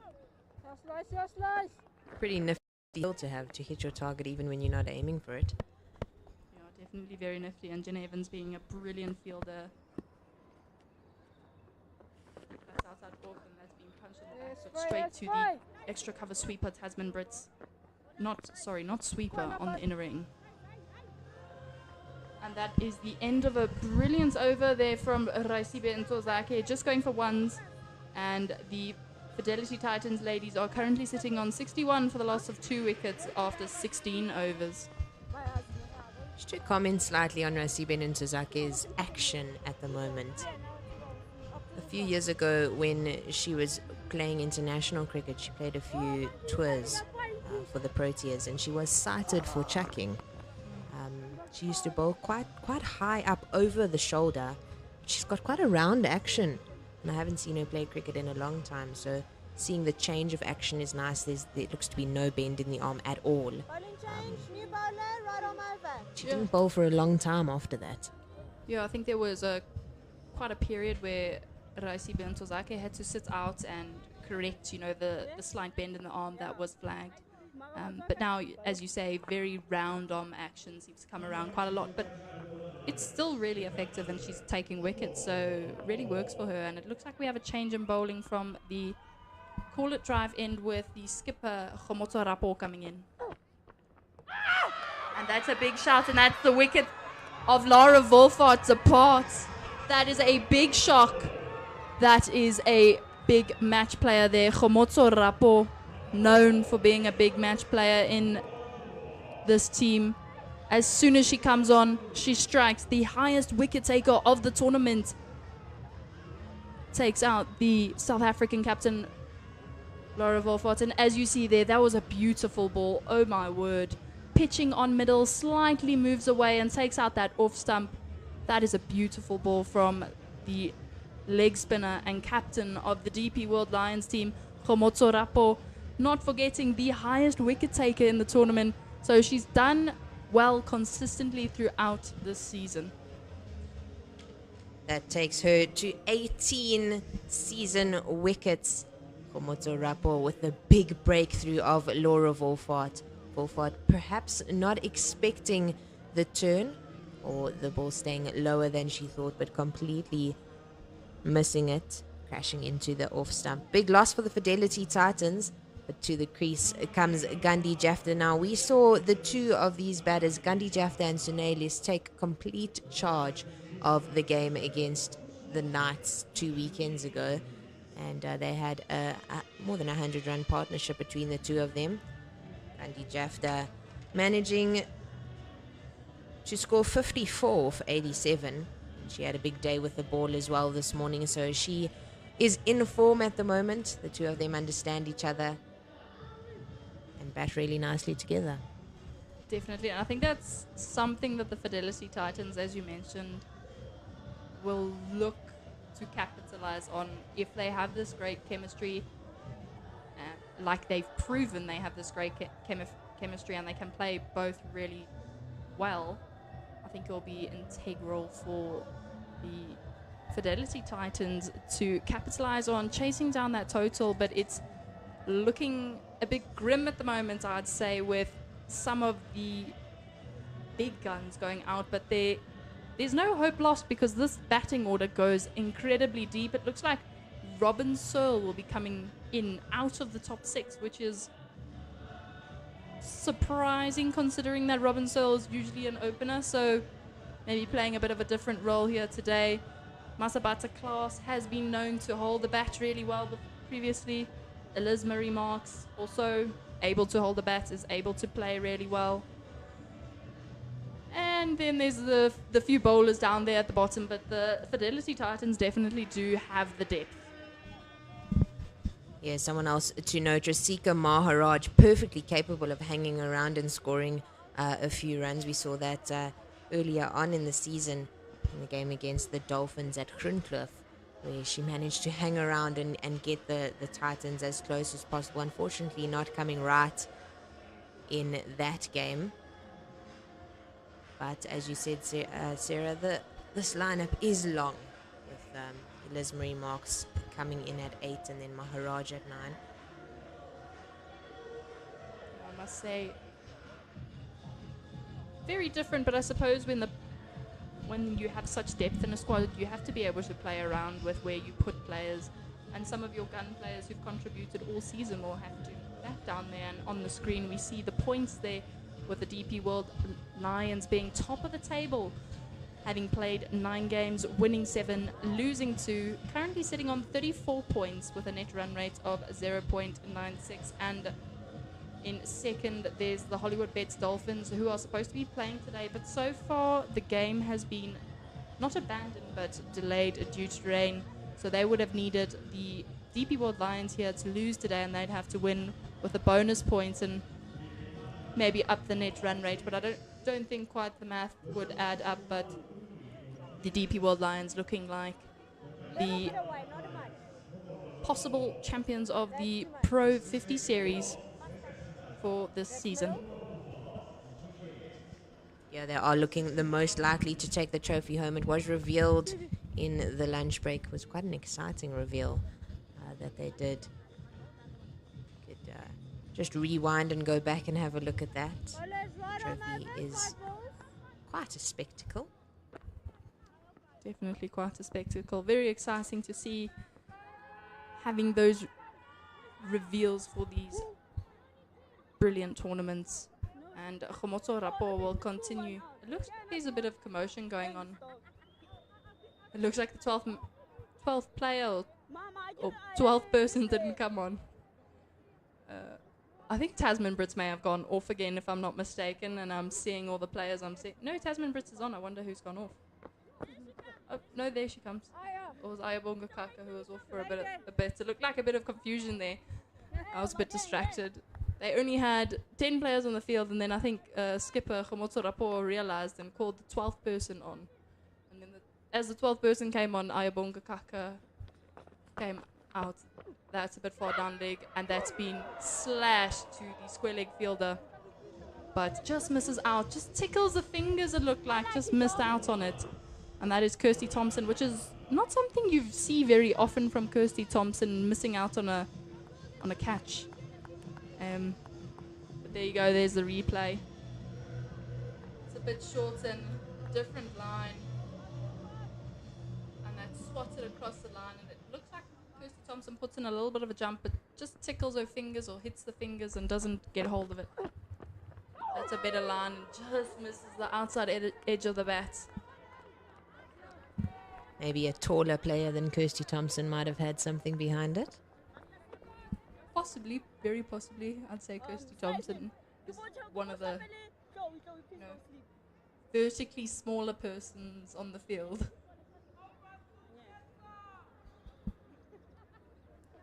Slight change in the field as Chloe Tryon goes in to slip for the leg spinner.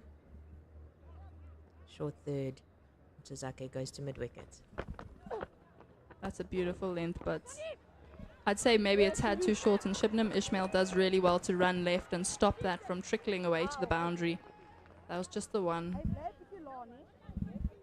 But there's been great.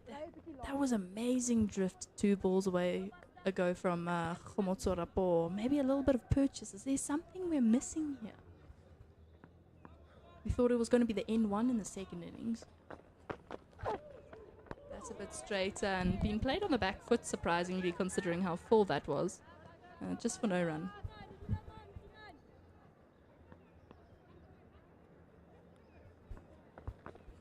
And that's outside the offside, and it's been back and across and played to the cow corner fielder, which is Sunette Phil Yun Low with that gun arm.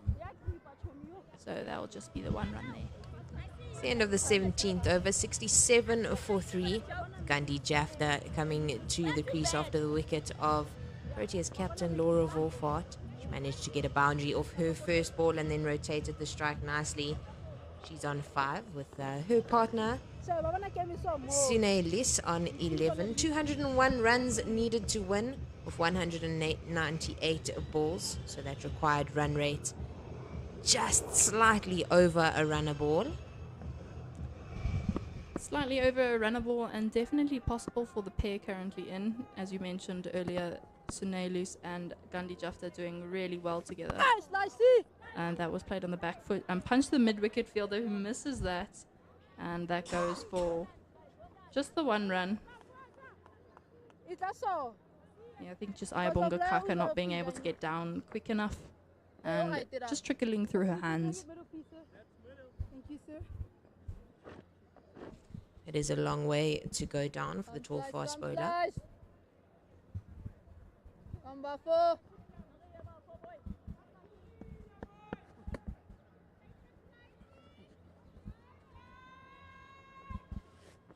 Straight, it's been played really straight back to Rasi Bentozake for no run.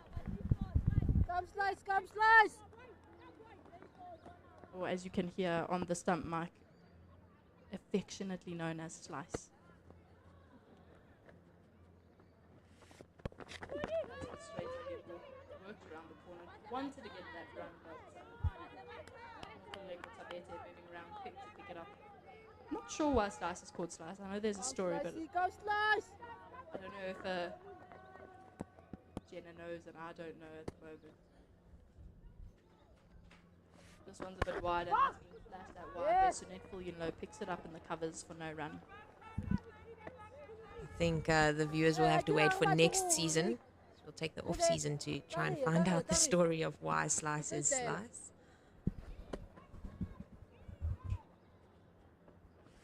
That's straighter and that's been defended for no run.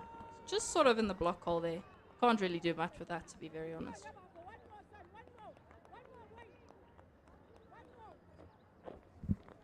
A lot of chatter and energy out in the middle from the team in yellow.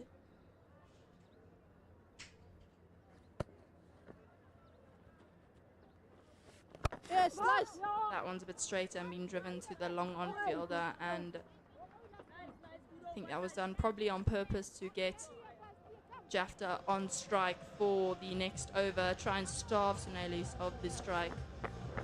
And that is a very good over, and to end the 18th over, the Fidelity Titans ladies are currently sitting on 69 for the loss of 3 wickets.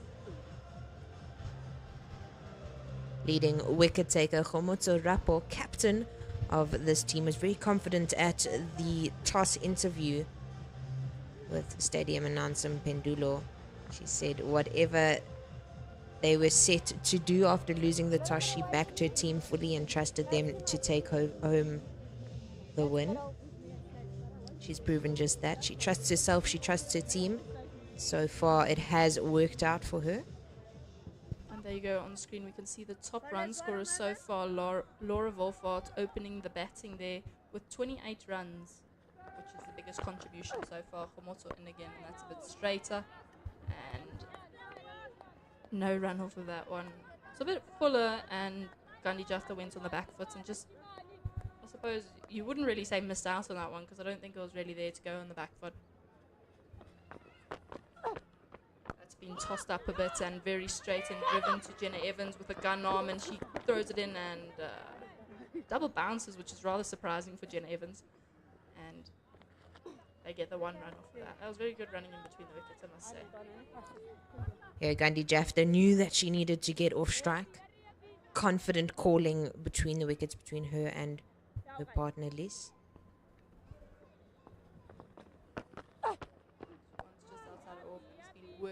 the extra cover fielder for no run. I must say, this is a brilliant partnership to sort of have in the middle, not only for the batters but the bowlers. Khomotsorapo and Raisibe and Tozake. That's a bit straight and been hit really straight back to Khomotsorapo. Yeah. As I was saying, a great partnership between these two bowlers in the middle. The two highest wicket takers in the competition really putting on the pressure.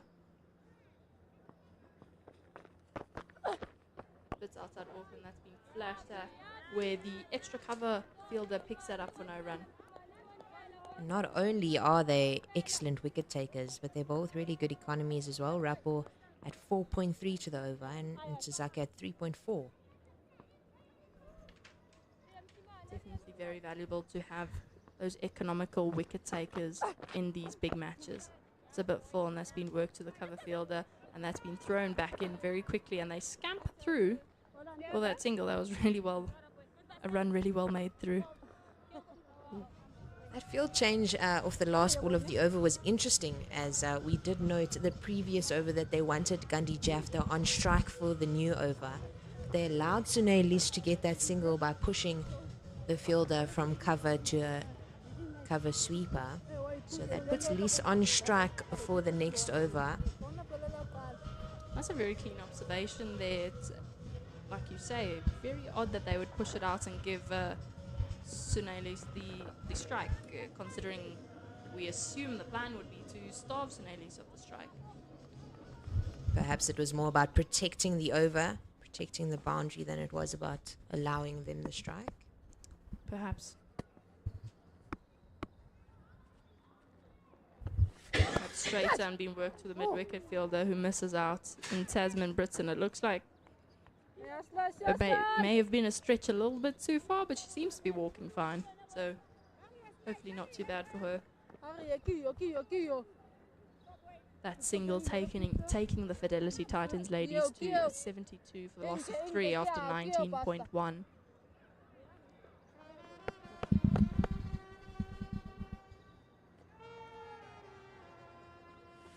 That's much straighter and driven straight back to Raisibe Ntozake, who stops it.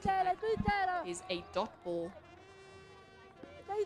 The run rate achieved so far is 3.7, and then the Fidelity Titans ladies require 6.4. So they're probably going to have to look to get a few more singles over than they currently are. They probably need a single every single ball. But I suppose see what happens. There's been some great bowling so far from Khomotsorapo and Raisibe Ntozake. That's really straight and being driven. Work to the mid-wicket fielder, Tasman Brits, who collects that. And at the end of this over, there will be a change in commentary with Jenna Searle departing and coming back later, and Ken Borland joining me for the next 10 overs. Then I will depart. And that is great bowling from Raisibe Ntozake, just dotting it up really nicely. And there you go, Shabnam Ishmael goes back.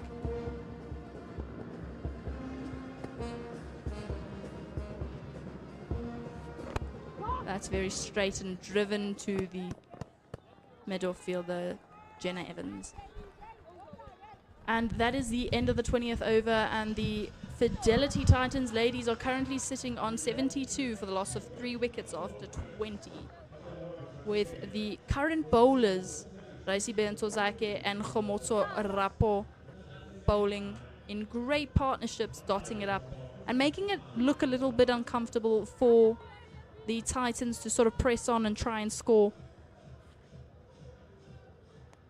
So doing really well out here in the middle of the DP World Lions, but the experience of Sune Lis cannot be denied.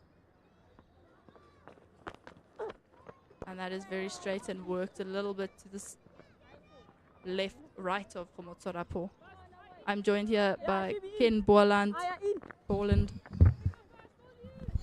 What do you think so far in these last 10 overs, Ken, about what's transpired? Well, as expected, we've seen the Lion spinners make a dramatic impact. What a delivery from Khomotso Rapu. Often it takes a very, very good delivery to get rid of a great player. And Laura Volfort, maybe it was a little bit of a loose shot, but the delivery drift and not too dissimilar from that one, actually, that Gandhi Jafta can't get away. Yeah, there was drift. It dropped, beat her in the flat a bit. I think she thought it was shorter than it was, and it just turned away and even seemed to speed up off the pitch as well. Superb bit of bowling. And there was quite a big shy there from Shabnam Ismail. Well, Sine Lus had advanced down the pitch a little bit. Looked like there might have been thoughts of a quick signal to Shabnam Ismail, which she did not like. Definitely not. This one's a bit straighter and on the leg side and work to the mid-wicket fielder.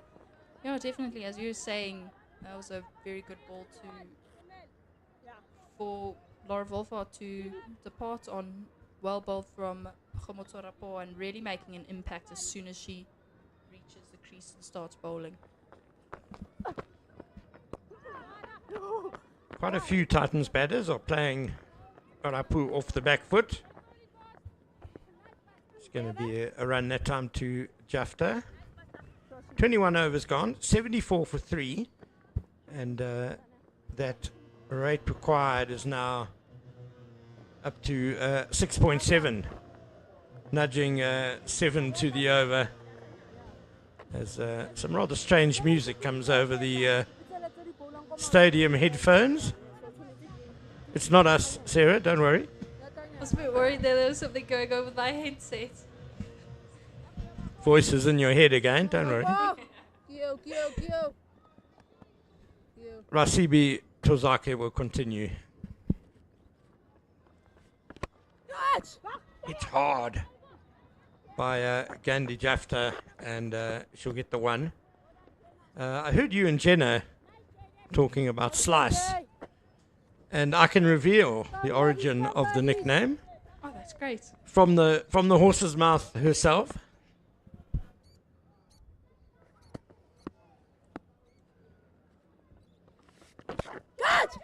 Ooh, on the bounce, just short of mid-on there, and very well timed by Sine Lus. Runs away for 4.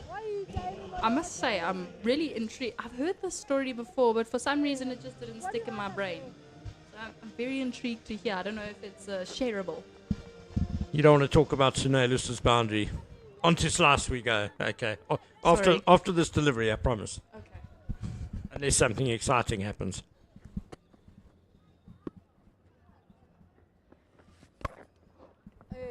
Back to the bowler, that'll do. So I had the great pleasure to interview Rasibi Ntozake earlier this week, and she explained that she was always playing with boys and girls a lot older than her.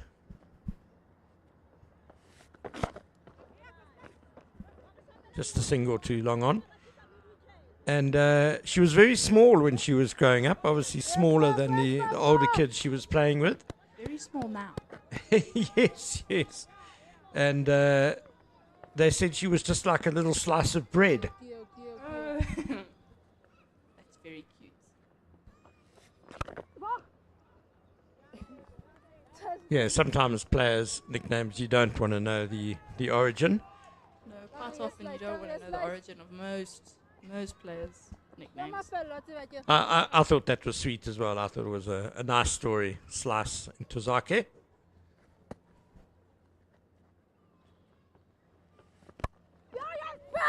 Jafta wants the run, but it's hit pretty much straight to cover. And Sine Lus is calm down. Yeah, there was a very good piece of fielding there from Faye Cowling, and Sunette Viljoen loaded really well to pick up sort of the block of that. So picking it up, throwing it in really quickly, not giving them a chance at thinking about running. So great fielding there from the DP World Lions fielders. And possibly a little chat about the running between the wickets, between Sine Lus and Gandhi Jafta. 80 for 3, 22 overs gone. So at the moment, the Titans need 188 to win, or for 168 deliveries. And Sune Lus, surely the key figure now for the visitors.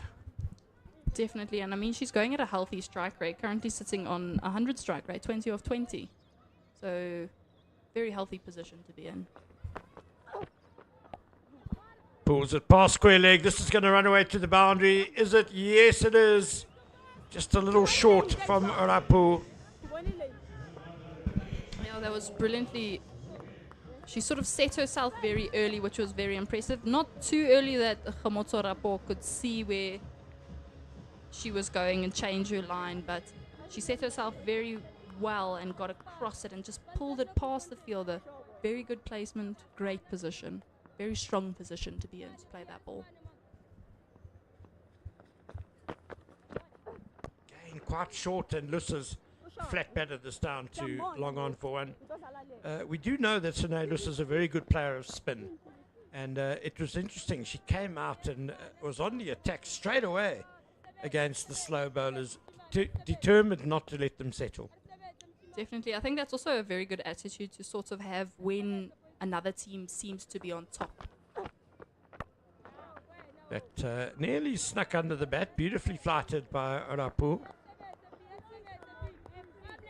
And definitely, once another team's on top, you don't want to let them assert that pressure on you when you come on. So probably just a little bit of a pressure release from her. The quicker one, the arm ball, if you like, from Orapu.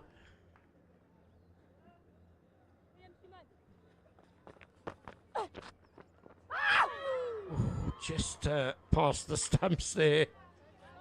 Gandhi Jafta is all action at the moment. She's trying a lot of things, but she's keeping the lines interested.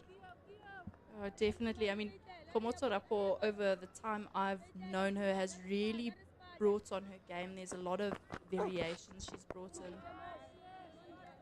I think she, as long as I've known her, at least, she's always been able to, flight it, speed it up. But now there's a few other variations, I think, coming into play, which is really great to see. Yeah, she bowls leggies and offies, doesn't she? I mean, I think she can bowl that googly. I haven't seen it very often, and I don't think she's bowled it to me yet. But very good spinner all round. She's a great player. So 85 for 3 after 23 overs. Sune Lus back on strike. She's on 25. I mean, we've seen our two star seamers. Two star spinners at the top of the wicket takers. We've seen Shabnam Ishmael, Faye Cowling's coming, Ayabonga Kaka's coming. Who have we got next? Nicely played by Lus off the back foot down to the vacant third man area. Just a single though. Yeah, it's funny, Sarah. I was actually just kind of considering myself whether there would be a change anytime soon. I don't think anytime soon. Maybe let these two spinners play out their partnership as bowlers. But there's always that option in Chloe Tryon to come and bowl. Absolutely. Jenna Evans also. Or I guess if this partnership continues to develop, 26 now, maybe Shabnam Ismail for a couple of overs just to try and kill the recovery. Yeah, definitely still have a lot of options.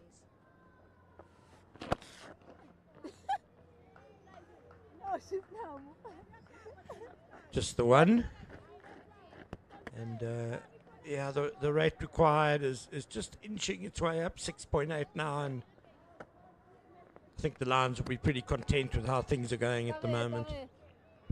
I definitely think they would be content, but you don't want to let Sunelu settle in the form she's been in of late. Slice, yes, slice. Yeah, slice, come, slice.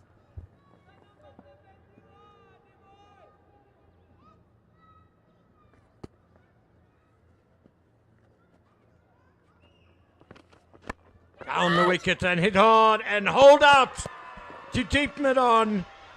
Gandhi Jafta, she was trying lots of things in this little innings of hers. She goes for 10, hopped down the wicket to Intozake, and I almost think she got too close to the ball. Yeah, it definitely does look like that. I mean, she was in a... You know what? They weren't in the worst position where they weren't rotating the strike. I think maybe the issue was the pressure of no boundaries. So I'm not sure what's gone on there, but here we go. We can see the replay. Nice and full use of the feet, and that's been hoiked across the line, and Tasman Brits seems to settle under that easily. Very safe pair of hands there at mid-on from Tasman Brits. Yeah, I get what you're saying about the lack of boundaries, but maybe Gandhi Jafta should have left that role to Sine Lus. Oh, definitely. I don't think... For me, there was nothing really wrong with scoring the ones at the moment. It always gives you the opportunity to accelerate later. I know that sometimes maybe makes people feel that they have a high pressure situation because they have to get the boundaries later, but it always makes it easier once you're really in to get those boundaries. There you go, there's the replay once again. Just an easy take there for Tasman Brits. Too comfortable, I'd say. And also, I'd say that if you take run and ball, 5 singles, say, it does kind of put a bit of pressure back on the bowler. They might start thinking, I'm tired of just these easy ones. Let me try something different. And that's where you could get the loose delivery that you can then put away to the boundary. Definitely. I mean, when you start scoring runs, ones and over, 5 ones and over, the batters, or the bowlers, should I say, eventually do start searching for that wicket, and that creates an opportunity sometimes. Rasika Maharaj is the new batter coming on here. And I just saw Tasman Brits walk off the field or go up the tunnel there. It looks like she's going to emerge from the tunnel now, so maybe a bit too much for the hamstring or whatever may be the issue. We're not 100% sure what the issue is. She's going into the change room. So Kirsty Thompson on the field there with Rasika Maharaj, the left-hander, until Zake comes around and she sort of edges it / guards it.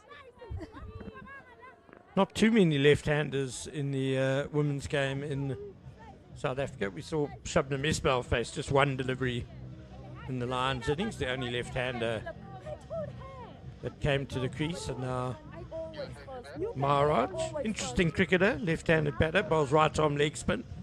Yeah, very, very interesting cricketer. I mean, we've got the likes of Chloe Tryon, left arm orthodox, and right-handed.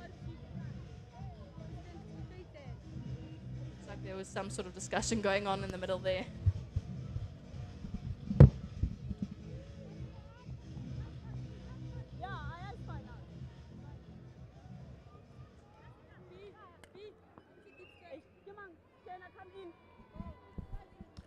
Rapu will continue. 4 overs, 1 for 15.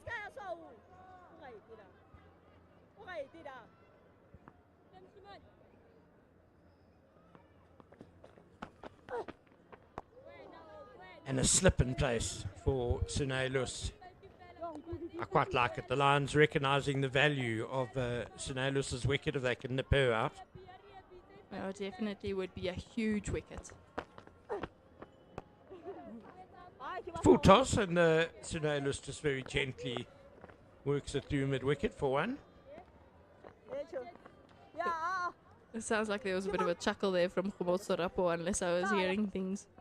Probably slipped out of the hands a little bit. You often see the spinners sort of putting their hands in the dirt to get off the sweat or absorb the sweat and help with the grip of the ball. Yeah, it's been a warm day in Johannesburg. There certainly will be sweat involved as Rasika Maharaj takes guard. Yeah, the umpire Claudette Gevenga saying that's centre, so middle stump guard for Maharaj. And a bit of a change in action coming round the wicket to the left-hander. Lovely flight again by Khomotso Rapu. She's bowled so well this season in tandem with Tozake.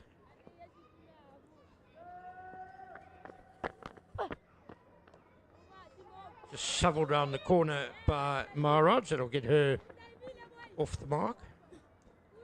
Sure, she'll be glad to get off the mark. I mean, in the previous games so far this tournament for the Fidelity Titans, she has been known to hold her own and, you know, bat for a little bit, but she is able to occupy the crease for a very long time. Lovely drive by Sunelus. Beats the dive at extra cover and away for 4.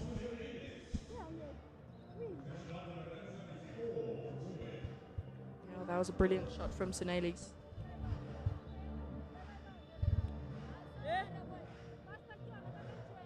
Probably a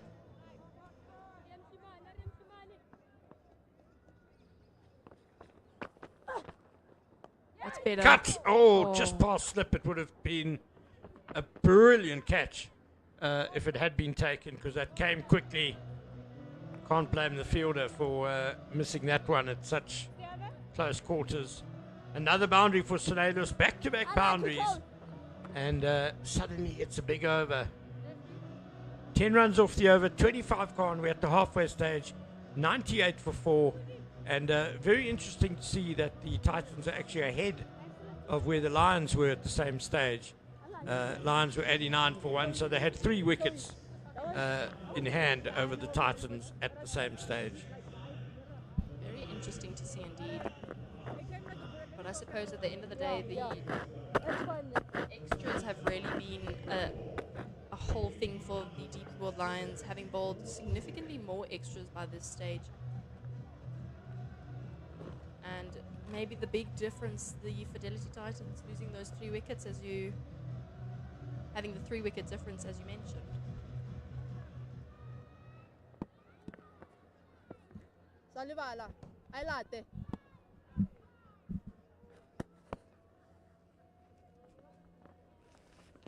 Yes. Watchful by Maharaj, lovely flight by Tuzaka. It's always interesting to look at the DLS par score to give an idea of who is in the ascendancy.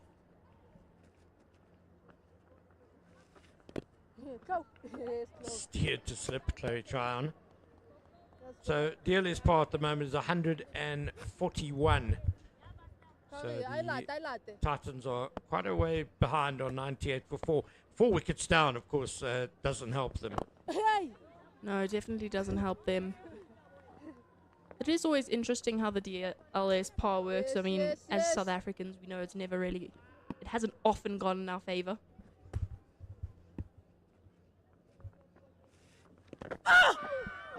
Strikes the front pad. Tuzaki stifled appeal. Going to be leg buys. Bit of a tangle with the fielding between Chloe Tryon and Zidara Mongakaka. It looks like it's Khobotso Rapo, yes. but it looks like they're doing some gardening down there, putting the knee marks back into place. And they kind of have gardening hats on as well, don't they? Yeah, it seems like that's the case. Those hats with the drawstrings. There you go, there's a replay. It looks like it was going down, so I don't think Rasika Maharaj was very worried about that one. 100 up for the Titans. There you go, there's a replay again. Oh, it was very straight, maybe because of the fact that it's down around the wicket and it moves away from the left-hander. Very open stance there from Rasika Maharaj. Thought that one was rather close to the wide line, just tickling it.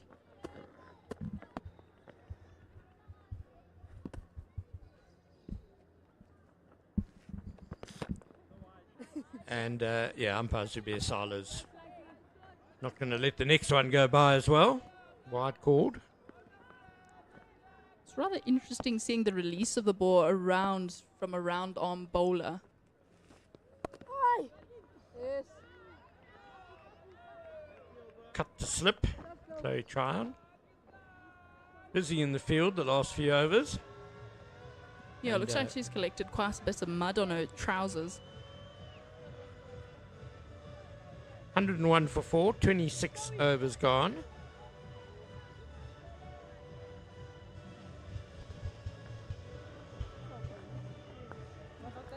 Sunay Lus just dispensing some of her considerable wisdom. Very experienced player, of course, Sunay Lus, ex-Proteas captain.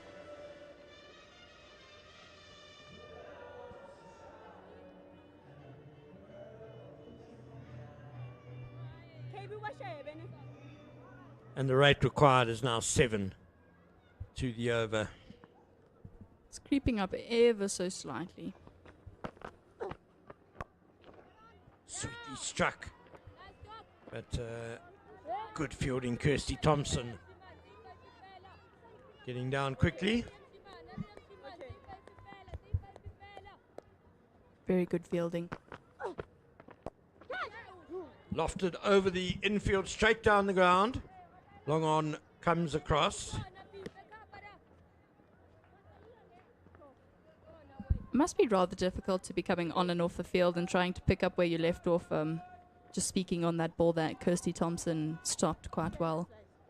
Probably very difficult to come on the field and then be on it straight away after not having warmed up, you know, having to throw a ball in, maybe hearing a bit of creaks in the shoulder.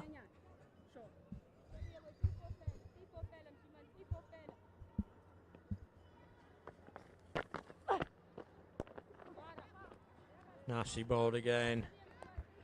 You mentioned Maharaj's batting ability. She's averaging 27 this season.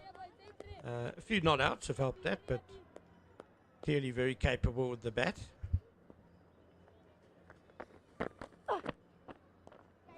Nicely dabbed down towards the vacant third man area. Oh, the misfield. They'll come back for a second. Fake Howling. That was a bit of an interesting turn of events there. I don't know what happened. It almost looked like she was on a slip and slide and all the limbs just slid. And the ball went under her. Bowling change, right arm over. And as we heard from the stump mic, the umpire saying Khomotorapo coming right on over the wicket.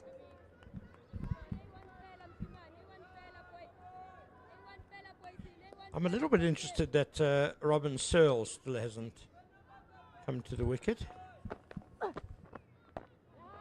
That is very shocking. I didn't even realize that. Spoke earlier with Jenna about the fact that Robin Searle hadn't come in yet, but now that you mention it even more, it's don't even know the word. Maybe they want a left-right combination at the crease, but yeah, Robin Searle's the second highest run scorer for the Titans this season. Normally bats up at the top of the order, with Laura Wolfart coming into the side. Someone had to move, and it was the skipper who moved down the order, which I'm not 100% sure about. I think Searle in partnership with Wolfart, that could have been a very solid opening partnership. Masheke fell for 15. I think you kind of want your best batters, your most experienced batters, to face most of the balls to lay the foundation for the innings. And Robin Searle will come in no higher than 7. And you know, the match might be all but over by then. Definitely doesn't give her a lot to work with if she comes in that late. And it looks like we have Chloe Tryon coming in. Yeah, a bit of left arm spin delivered briskly. Definitely a dartier bowler, really darts it in. And obviously being left arm orthodox, that means she moves it away from the right hander and she'll move it into a left hander. Beautifully driven by Sunay Lus. That's another one through that extra cover region. 41 now for Sunay Lus. And she's fighting hard for the Fidelity Titans. I must say, I didn't even expect her to be at that score if you weren't looking at the scoreboard constantly. And now the quick single. Oh! Wow, Maharaj was nearly caught shy there. She was a bit slow to get going on that run. It looked like the single was definitely on. And then suddenly the throw came in and she was struggling a bit. Lucky it wasn't a direct hit. Yeah, definitely very lucky it wasn't a direct hit or it wasn't in the keeper's box. There you go, there's a replay. Sort of just lightly punched the net. Yunlo picks it up and throws it very early, but maybe just not the greatest line and length to throw it to the wicketkeeper at, and not easy to collect. As a former Olympic javelins, Yunlo obviously has a very fast throw. Hard and fast.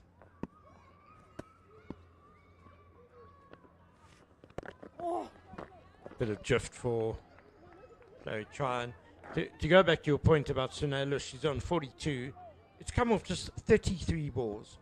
And as you say, it's like the minimum of fuss, scoring it well over a run to the ball. Yeah, definitely. It's...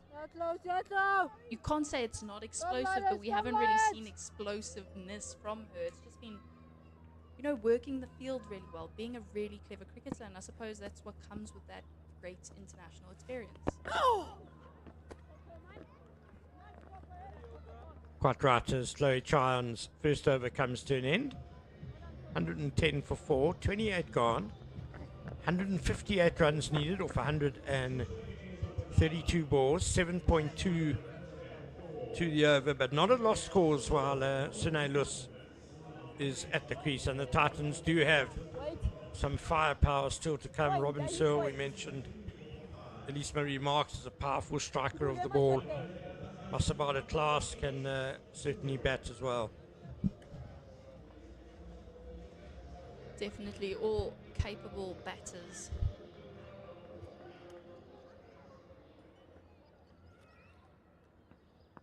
Just earlier showing the dugout there, they have had a lot of players who usually play sit out because of the Proteas being available. Just the one for Lus. The Tozaki and Rapu bowling largely in tandem, but I think it's a wise move just to split them up, just to ensure that at least one of them's got a few overs in hand if things do get a bit tight later on. Pulled away backward a square by Maharaj. As you were saying earlier, splitting up in Tozaki and Rapo. It is rather interesting considering their economy is 1 run difference, with Recipe and Tozaki going at an economy of 3.7 and Homoto going at an economy of 4.7. Hit away nicely through mid-wicket, but it will just be one. Probably a touch more expensive than Rapu normally is.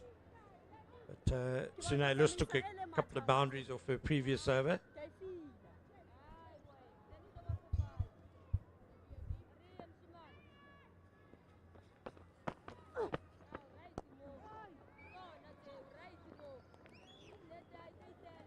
Playing with the spin there.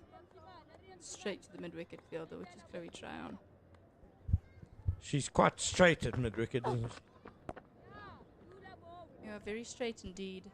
Must be for that one that they sort of expect Rasika Maharaj to play almost across the line, but a little bit straighter because of the ball moving into her.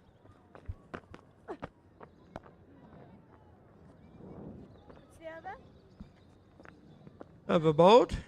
29 gone, 113 for 4.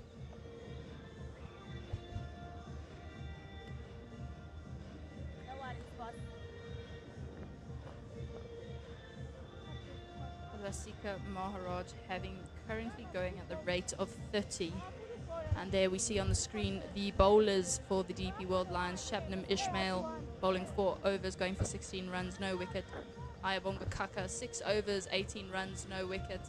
Faye Cowling, 4 overs, 1 maiden, 14 runs and 1 wicket.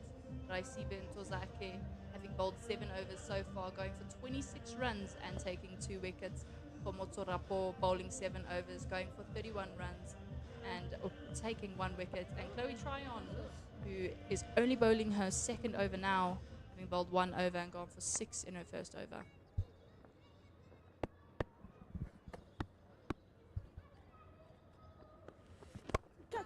Struck firmly down the ground by Sinelis, just a single.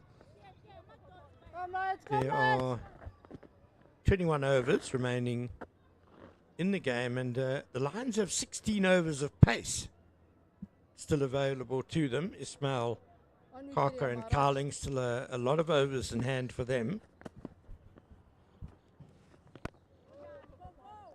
Over the wicket by Tryon.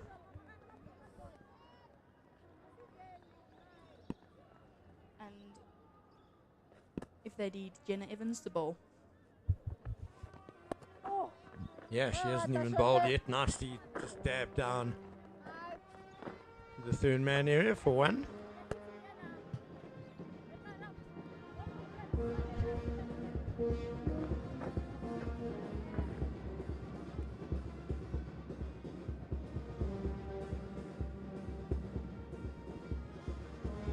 With having a right hand, left hand combination, it's a bit tricky sometimes in the field with, you know, the field having to change and the weight in between. Ismail. Yeah, Maharaj made her ground quite safely that time. But we see Maharaj has got 7 of 22 balls. And just those dots have caused the rate required to leap up to 7.5 already. It was not that long ago we said it had just reached 7.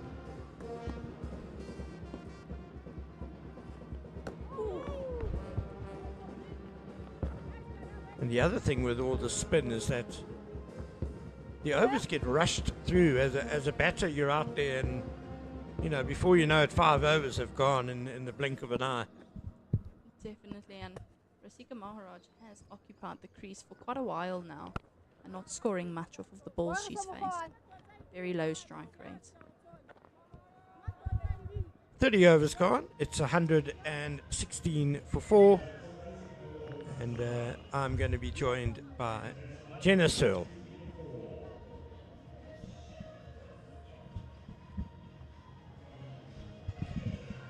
Titans need 152 runs to win off the last 20 overs, so 7.6 to the over. And if they're going to do that one, fancy Sine Lus is going to have to do the bulk of that scoring. She's going really well on 46 not out off just 37 balls. As we are going to see some of those pace overs coming back into the attack. Shabnam Ismail to bowl her 5th over. Sine Lus on strike, and you can imagine the brief from Khamotso Rapu is knock her over. Shabs, if you can knock Sine Lus over, it'll go a long way towards the Lions winning this match and the trophy.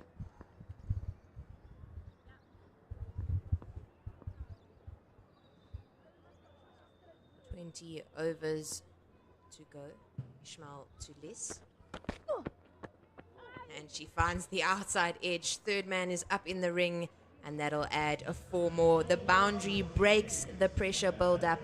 It doesn't matter how they come, as long as they come in with that outside edge, the thick outside edge. Sunelis soars over that half-century mark. 50 runs off 38 balls, an exceptional strike rate there from the Fidelity Titans, number 4, and contributing once again to the Sky Blues.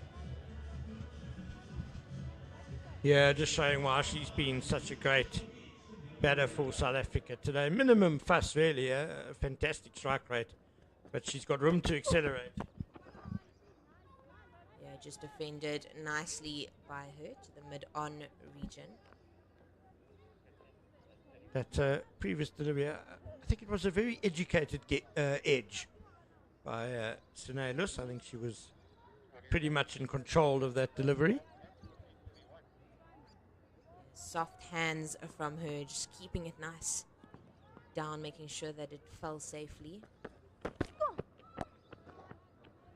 Goes with the full face of the bat on this occasion.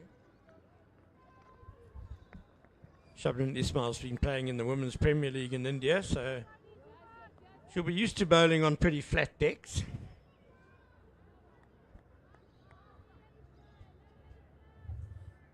She's not getting a lot of purchase and help from the wicket. Still bowling with a lot of aggression and speed. Driven straight. Lish just lifting up that chin in disappointment that she didn't get more of that. It was quite full on that off-stump line. Slightly frustrated she didn't get more on it. Yeah, she kind of just pushed it. When maybe if she could have whipped that off the legs a bit more.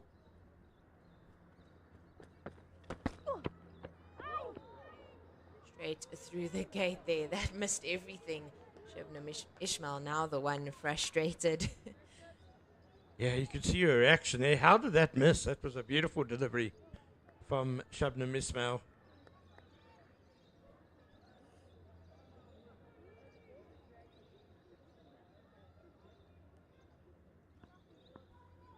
We'll see now how it missed.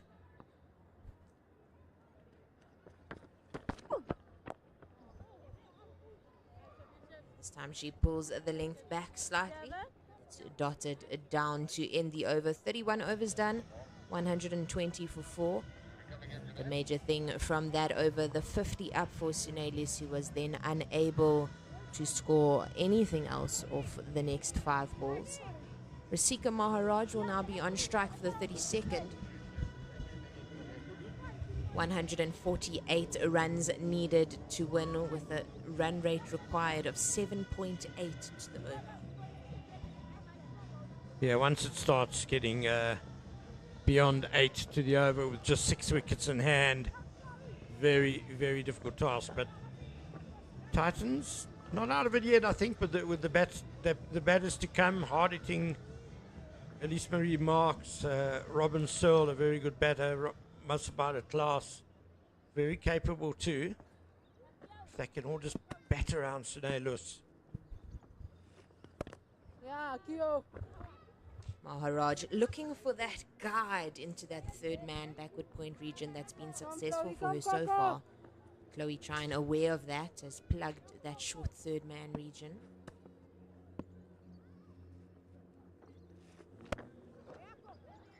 Tries to play straight this time, really struggling to get off strike is Rasika Maharaj. We have some news for Newland from Newlands, where players about to get back underway.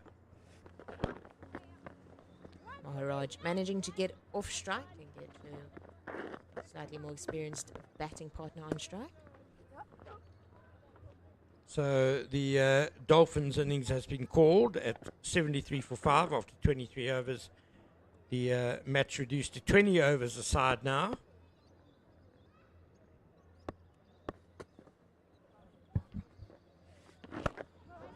This plays this down to long on for 1, rotating really nicely. And Western Province have a DLS revised target of 77 in 20 overs to win that game. So not sure how the Dolphins are going to get a bonus point win out of that one, I'm afraid.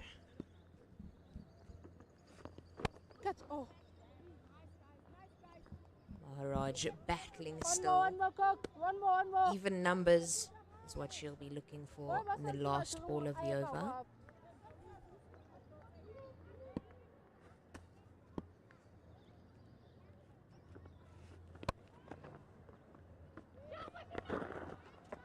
Good piece of fielding there by Shabnam Ismail at extra cover to prevent the run from being taken. So Sunelis will face the first ball of the 33rd. And Rasika Maharaj really struggling out in the middle on 8 of 29, really battling to give the strike over to the ex-Proteas captain. Yeah, I can't help but think the Titans have got their batting order wrong here.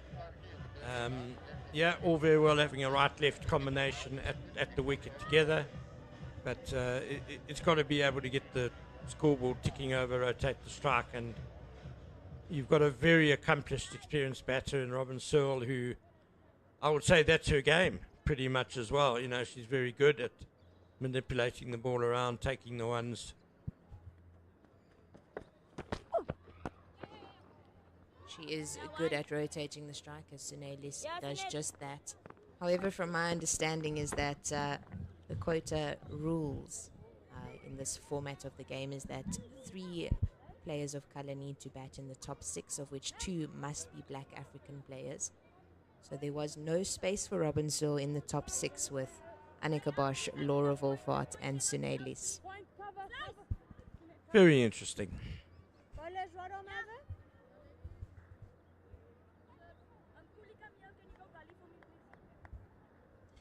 Change in the field here from Shebnem Ishmael.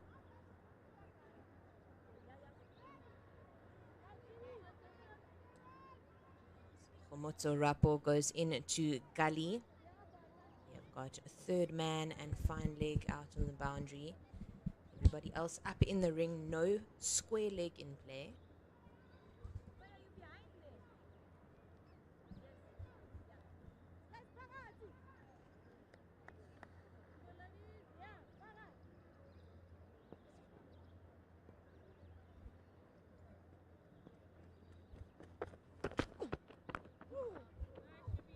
That's quick into the left-hander, really just getting a fright there is Rasika Maharaj. This will be her first go at facing the seamer.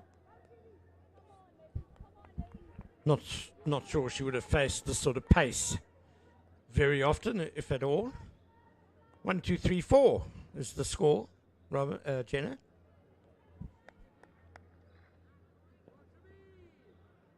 Love it when numbers align like that. Quick again, there's an outside edge this time. Zake puts on chase and plays some football out on the boundary at third man. But doesn't matter how it came, the strike was rotated. And the boundary was saved. Nifty footwork there.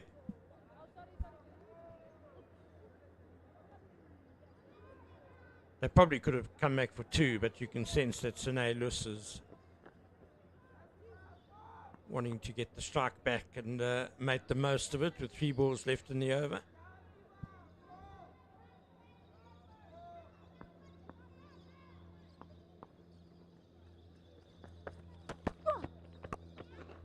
She goes hard and straight over the bowler's head, and that's a wonderful cricket shot from Sunelis, just planting that front foot and clearing it completely. Straight is safe, and she's done exactly that. Sunelis really capitalizing off the full and straight delivery from Shebnem Ishmael and earning herself another 4. Fantastic shot. Not many times Shebnem Ishmael gets it straight back over her head like this. It was a slower ball. You could see the roll of the wrist there, but great shot. She looks to go again, so I'm just correcting the length of the delivery, at least unable to get underneath it. That intent from the experienced number 4 is really expert. She was waiting for the slower ball. And also how straight she hit it.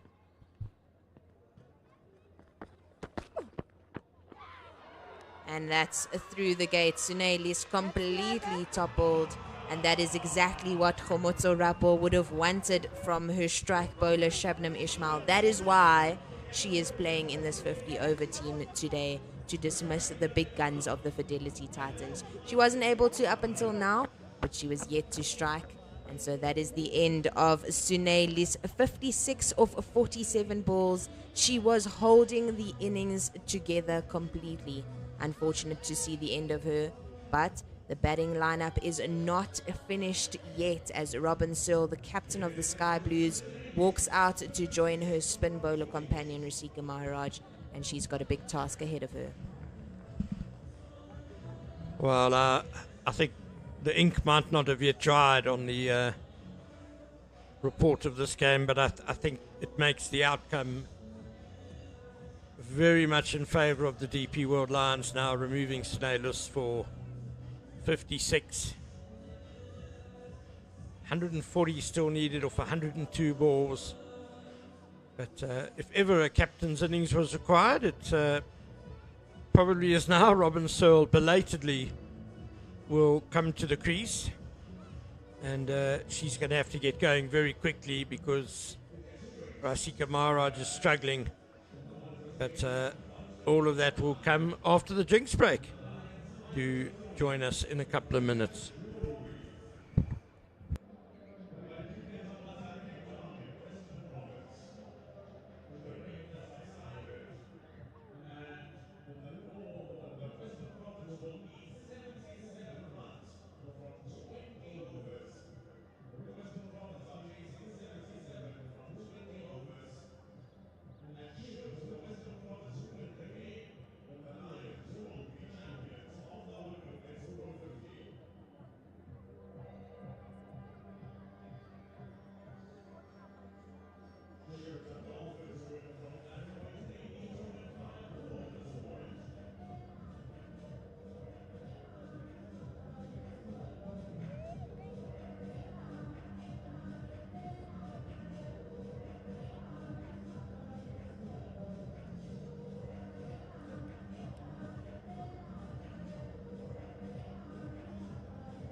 Welcome back after the drinks break at the DP World Wonders Stadium, where we just had the fall of the wicket of Sune Lis, as she was bowled by Shivnan Ishmael. Robin Searle, the captain of the Sky Blues, in at the crease. She's not on strike, as Chloe Tryon will begin the 34th over.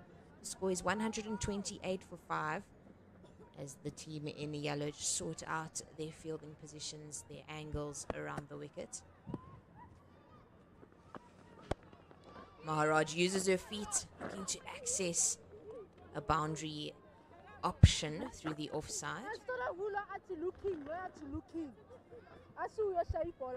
It's a viable option. The Lions have their protection on the leg side boundary at cow corner and deep square leg.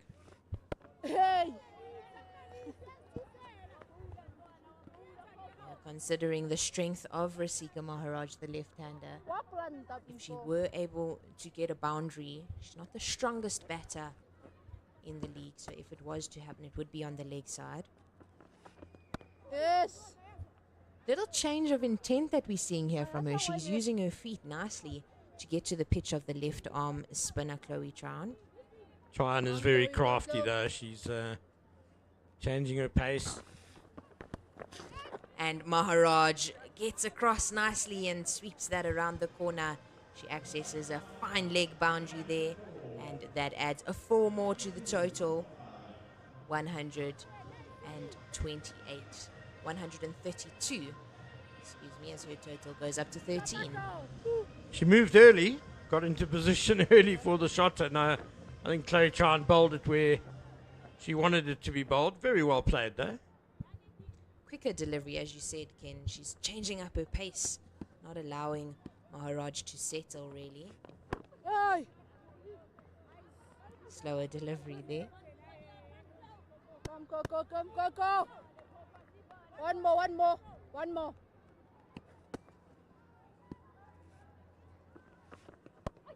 Yo. Pulling her length back slightly. There's a bit of a run-out chance there, as Rasika Maharaj was looking for that single. They don't manage to get it in the end. That's the end of the 34th over, 132 for 5. And you were saying earlier, Ken, that the spinners, when they bowl, the overs go by so quickly. The next thing you know, as a batter, it's been 5 overs. And the required run rate has crept up and up. Yeah, just 16 overs left now in this innings. So if the Titans are going to make a play, they're going to have to do it quickly. Good to see the extra intent, though, from Maharaj in that over. 136 needed of 96 balls. It's not as if there is no hope. If Robin Searle can settle nicely, Rasika Maharaj start expanding slightly, take a couple of risks, because Elismarie Marcus and Masabata Class are still on the bench. They are big hitters, and they are the ones who can potentially come in and score the runs for the Titans. Yeah, you don't want them to have to come in and score more than 10 and over, realistically. You know, you want them to come in when there's still a chance of them winning the game. And Searle will need to settle completely, because you don't want 2 new batters at the crease right now. So I'd say Robin has about 6 balls to settle. It's a big ask. It's a challenging situation for someone who has spent the vast majority of the season at the top of the order. Vast majority of her life, actually, as she gets a bit of a top edge there. Falls safely, though. She gets off the mark with the flashy 4. Doesn't matter how they come. Yeah, I think there was a bit of intent there for just the guide to try and get it as fine as she could. Away from the wicketkeeper, of course. Our coach, when we were young, used to call that third man guide a Jessie. So he was always coaching boys, and then when we started batting with him, he couldn't call it a girly shot, so he had to come up with a different name. Traps her on the pads, and that's good bowling there from Shubnam Ismail. I presume you told him that Jessie can be a girl's or a boy's name. Yep. And soon after Robin and I started playing that shot and were successful with it, the boys started using it as well. So call us trendsetters if you'd like. Absolutely. I do remember my first exposure to women's cricket was the 2005 World Cup in South Africa.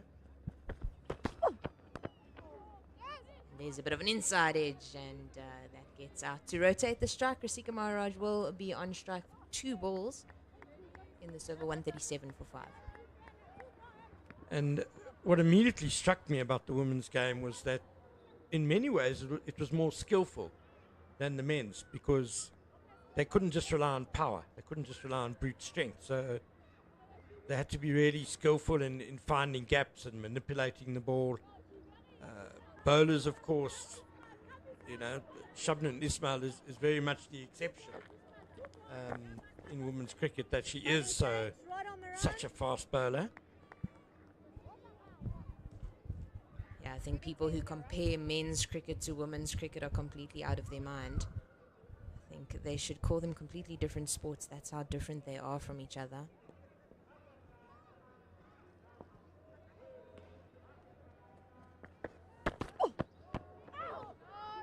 Oh, what a Yorker. Really exciting, entertaining stuff here from Shubnam Ismail. We spoke about how good she is both at the beginning of the innings and the middle overs at the death. We could probably call this the death, as she is bowling to a batter who usually bats at the tail of an innings. Yeah, I suppose credit to Maharaj for keeping that one out. Brilliant delivery.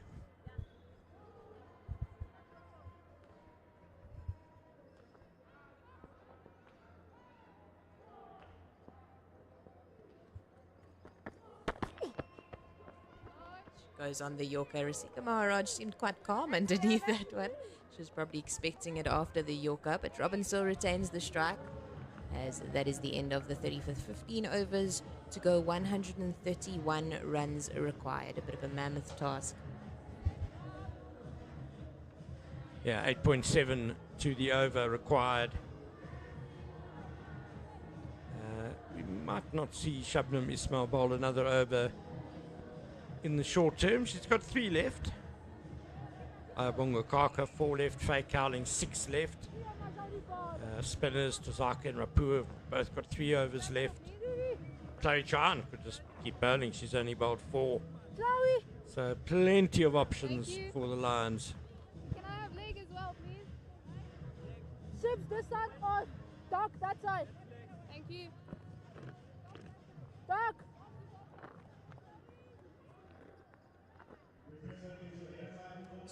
Karabo Miso just making sure that the angles on the field are correct before Chloe Chan comes in. And so guards this perfectly just past the glove of Karabo Miso. She's coming back for the second. That's an excellent Jessie. Beautifully played, very clever.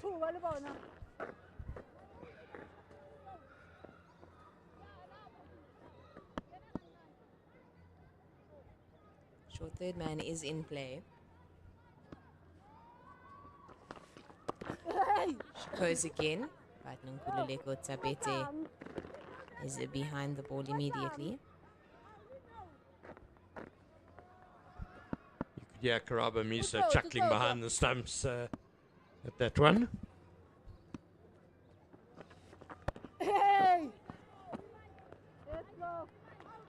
Maybe looking to open up the face slightly too much there. Robin still could get to the on the offside of that delivery. She could play it into that vacant square leg region. She hits this one straight to mid-wicket. Shibnam Ismail, safe hands there. And that is the end of the Titans captain, Robin Searle. Really, things could have gone one of 2 ways, and unfortunately for the Sky Blues, it does not end well for her. But Elizmarie Marks, Protea's contracted player, walks out to join Rasika Maharaj. Well, she was left with a very, very difficult task, Robin Searle, and started the over well. She had a good plan against Chloe Chan. The first ball, very nicely played, but then Tryon just bowled 3 arm balls in a row to stop that shot being played, and then Robin Searle had to try something different, and unfortunately just not being able to clear the short mid-wicket. Very good bowling by Chloe Chan. Used her feet to get to the pitch of the ball, but the head just falling over slightly, and not much bat behind the ball, just chipping it softly into the hands of mid-wicket.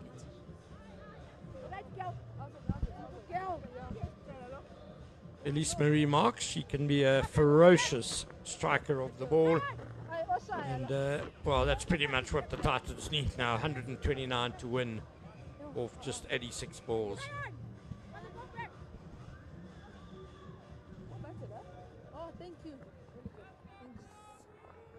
Yeah, Elizmarie Marks commending Karabo Miso on the way that she batted earlier on this morning.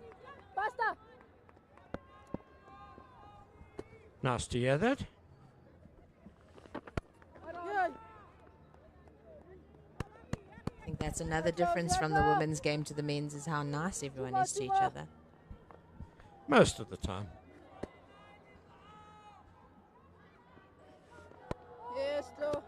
I've heard some stories from English cricket that make me want to blush.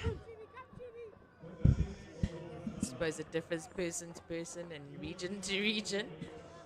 Maybe fake nice is a better term to use.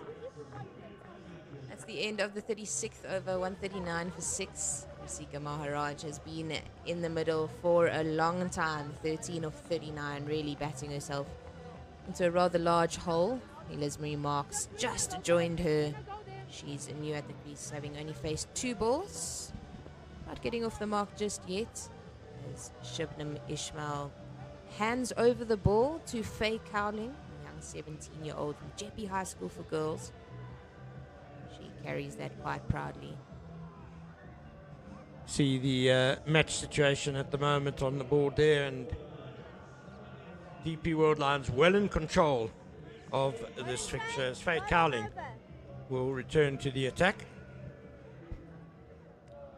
Right arm over to the left-handed Maharaj. Fine leg and third man, the only fielders out on the boundary. Square leg, mid-wicket, mid-on the leg side. She goes a full and straight to Maharaj. She just, with one bounce, plays it back to the bowler. I feel sorry for Maharaj because, she's actually shown she can bat. She's got a decent enough technique, but she's being asked to do a role that really isn't in her strengths. And, no player wants to go out there and just give it away in a wild slog. No, and that's not the type of person that she is either. She will not give up. She's quite a resilient human being. She's played a lot of cricket. She used to play for the Dolphins. Spent some time in India playing cricket and has now found her home at the Titans. Been successful, especially with the ball for them.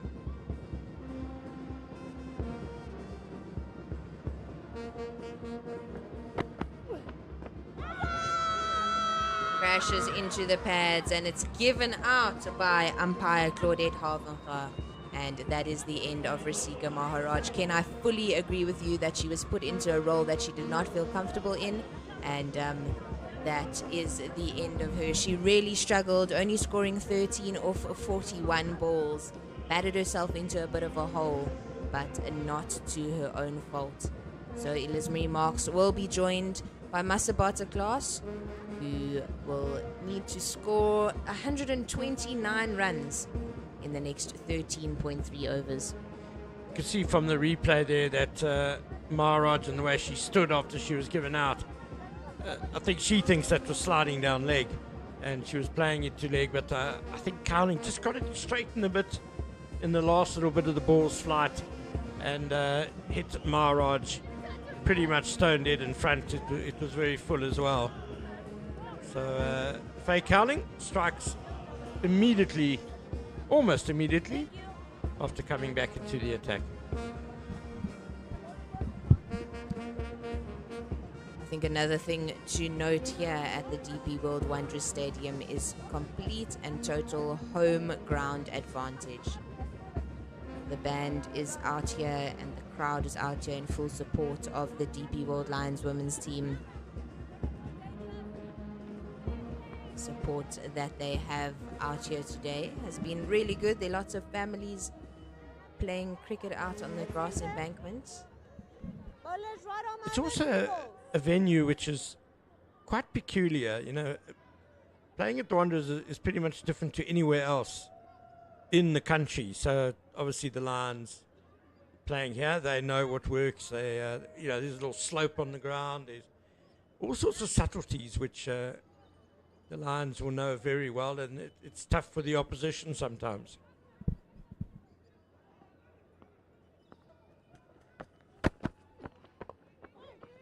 It's played with soft hands down into the third man region. As about a class gets off strike, I agree with you, Ken. I think it's quite daunting being out there in the middle, the way that the stands are so upright, they kind of loom ahead in front of you. It's quite ominous if you're not used to playing in a big stadium. They don't call it the bull ring for nothing.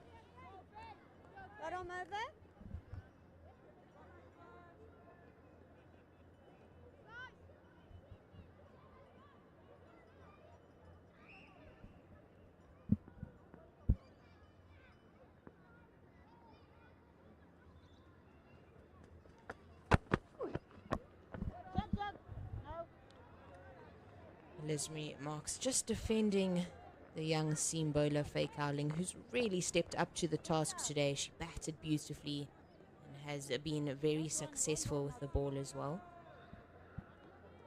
I've been impressed by her control today. I think she's been really good. It's one of the better bowling shifts I've seen her produce.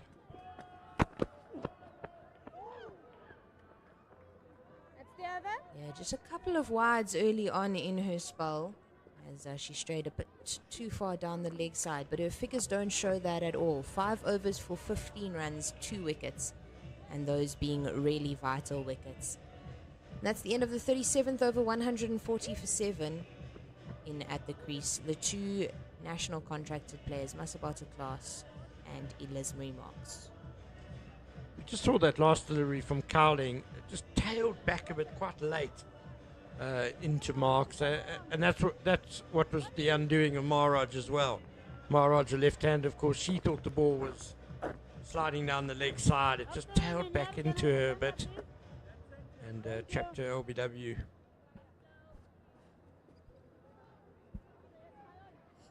Come, Chloe.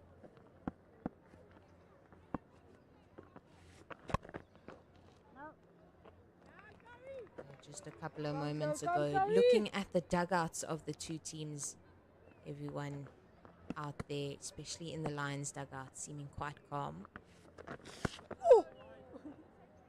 They'll add an extra one onto the scorecard for the Titans.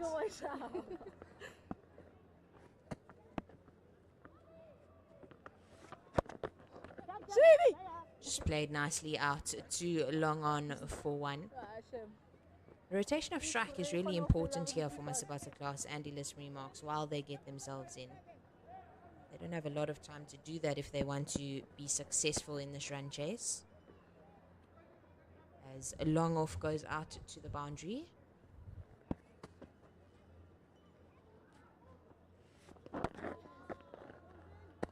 Just defended by Marks. Yeah, with the required rate now over 10 to the over. Titans definitely need a boundary and over, if not 2. Go, Chloe. 2 boundaries will definitely help their cause. Takes the pressure off completely.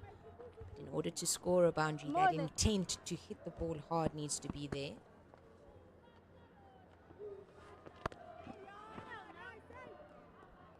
Seeing how well Chloe Tryon has bowled today, I do kind of feel that maybe she's been a bit underbowled by the Proteas lately. I know she has had her injury problems though.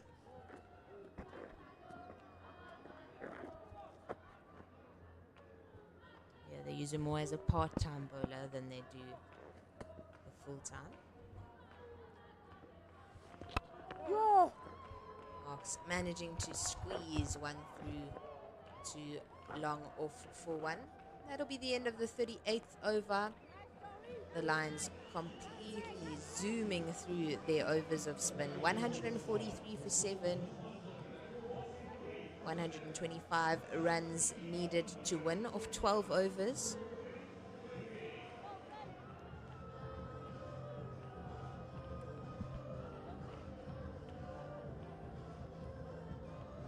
DLS pars 220 for the Titans on 143, so that just shows you the size of the mountain they need to scale.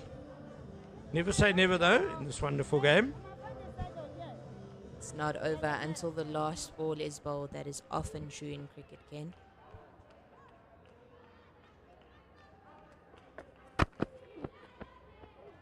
Marks has really hefty waft at that one. Unable to get anything on it. Only one fielder on the offside boundary down a third man, so if she can get it through the covers, there are boundaries on offer.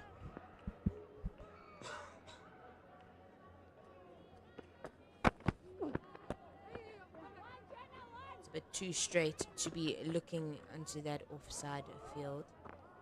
She manages to get one through the leg side.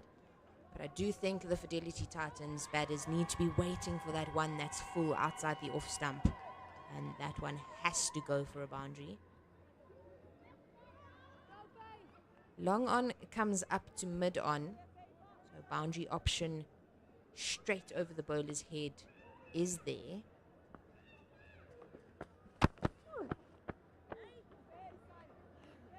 On the back foot to a full length delivery.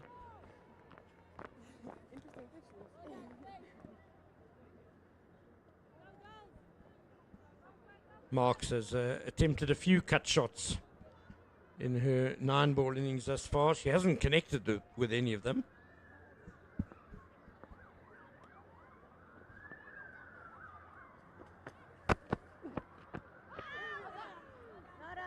Coming off the pads of Masabot's class, but way down the leg side.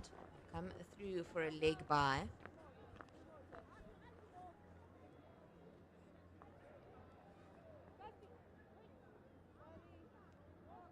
Long on goes out for Ellis Marie Marks. Fine leg coming up into the ring. So third man long on, cow corner and square leg on the boundary. She goes hard through the covers, and this is what we've been asking from her, Ken. She uses her feet to get on the inside of that ball that's just outside the off-stump line, and she swings her hands hard through the line of the ball, piercing the gap between mid-off and extra cover. Ellis Marie Marks has got the talent to bat. Yeah, that was a thumping blow by her, but what gave her the opportunity to do it is the very good footwork here. Giving yourself room by stepping outside leg stump, able to free your arms.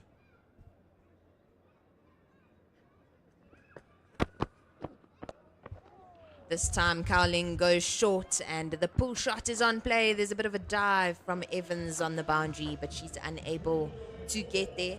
And those are back-to-back boundaries, the 2 boundaries that we spoke about in the over that were needed from Ellis Marie Marks. One on the offside and the next through that mid-wicket region.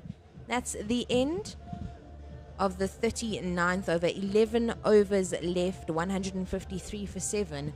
The Fidelity Titans. With that boundary comes up the 150. Current partnership of 14. And this partnership needs to hang in here if the Fidelity Titans have any hope of getting close to the total of 267.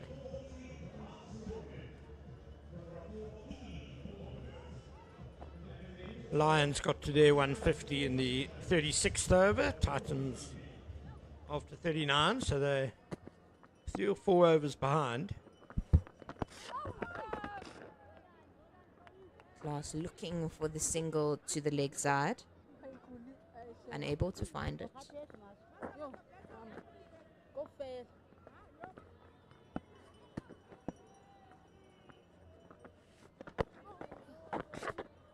Chloe Tran is bowling exceptionally well. Yeah, very impressed with her bowling, must say. Just could add another really good dimension to the Proteas attack. Class looks to lap that one. It's too far outside the leg stump. And gets it square of the wicket for 1, which puts Ellis Marie Marks the more attacking of the 2 on strike. She has 3 balls to face from Chloe Tran. Long on, long off, cow corner, deep square. She uses her feet and she goes straight. And that was hit like a bullet. That is exceptional work from Ellis Marie Marks. It flew over the boundary for 6. And that brings up the 160 for 7. Ellis Marie Marks has found her feet. It's a magnificent shot. That really is such a clean strike and so straight as well. 2 fielders back on the boundary. Superbly played. She looks to go again this time. She opens up the face and this will roll out to the deep backward point boundary. Sunet for Yun Lo does the work out there and they come back for 2. That was the great strike, the ball before. And fancy Chloe Tran just really slowed up the next delivery, skewed a bit off the outside edge of Marks's bat. She uses her feet once again. This time beats mid-wicket. That comes through for the 1 and puts her on strike for the next over. Ken Borland, thank you for joining us today. Your expertise are always highly valuable.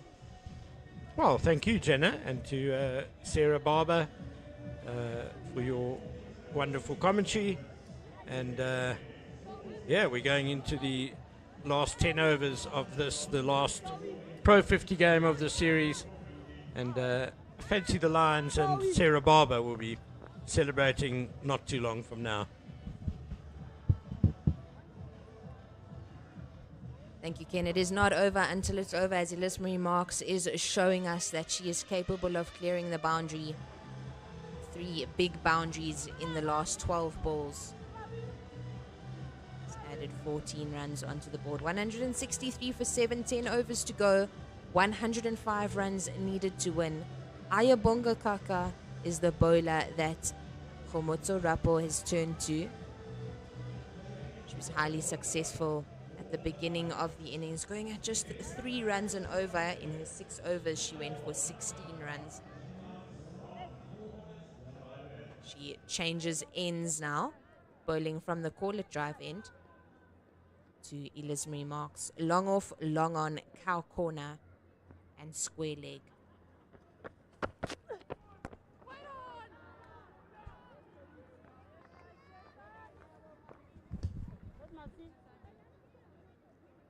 Elise Marie Marks choosing to defend, just to have a look at the ball that is coming out of Ayabonga's hands at the beginning of the over. She uses her feet to get inside the ball, but finds Chloe Tryon at extra cover.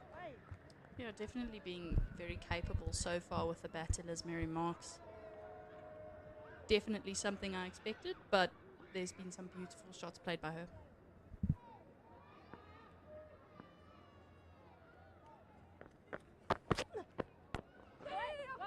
She goes for the quick single. Chloe Tryon with a left arm. There's a shot at the stumps and no one is backing up in the ring on the leg side. So it goes out to deep square leg. They come through for 2. And interesting decision to aim at the stumps there for Chloe Tryon. Had she hit, the Titans might have been in trouble, but without backup, they managed to get through for the second.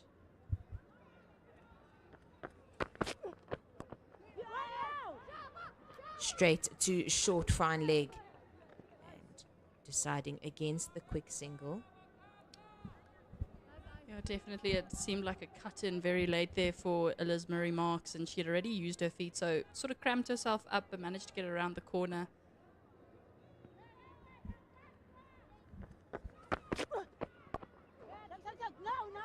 Looking to hit through the covers, really opening up her stance and giving herself room to throw hands at that one outside the off stump. I must say, so far it's been very impressive to see her use of feet, maybe being a bit more creative than what we've seen a lot of batters be today, just in terms of the foot movement before the ball has been released. And she's choosing the deliveries to use her feet to, as she's picking up the line and the length of the ball quite early on. She's still at the point of contact, she's still at the point of release. Yeah. So as she whipped that one around her legs. End of the 41st, 166 for 7, needing 102 or 54 balls. Not impossible, Sarah.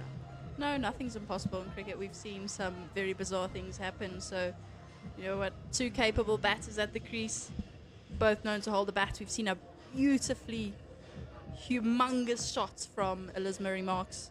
Nothing's possible, and she is a very capable batter in her younger days. Not that she's very old, she's still very young. Only 22 years of age. In her age group days, she was very well known for being a big hitter and a big batter. She uses her feet and tries to hit this over the head of Nonkululeko Tabete, but finds the safe hands of the opening batter at a short 45 position. And that is Chloe Tryon with the much-needed wicket. I think the match-winning wicket of Elise Marie Marks. And she departs for 22 off 22, going at a run a ball. She hit 2 4s and 1 6, 166 for 8. And I think having a look at the shot, she just steps across that off stump very far and just falling over a bit. Had she perhaps kept still at the point of contact, maybe pulling the shot down safely onto the ground. Yeah, definitely. It looks like maybe a tad too far outside the line, and then, as you mentioned, falling over Therefore, the base was not stable, a bit difficult to dispatch that one. So, maybe not the best situation for the Fidelity Titans, but I love the innovation from Liz Marie Marks. It was great to see. Yeah, she had to create something out of nothing in order to try and get her team over the line. Unfortunately for her, it didn't work out. There you go, you see it again. Very far across to the offside. A good catch taken. It's not an easy position to field in, as the ball would be spinning off the bat there for Nonkululeko Tabete's experienced fielder. And looked quite comfortable taking that catch. Into the crease comes Mona Lisa Lehodi, who was set to bat at 11, but Paulina Mashishi, who spent the majority of the fielding innings on the bench. Simone Lawrence did the fielding work for her, perhaps keeping her on the side because of injury. Very possibly. We haven't heard any news from downstairs as to what might be the case, but we'll see how it plays out.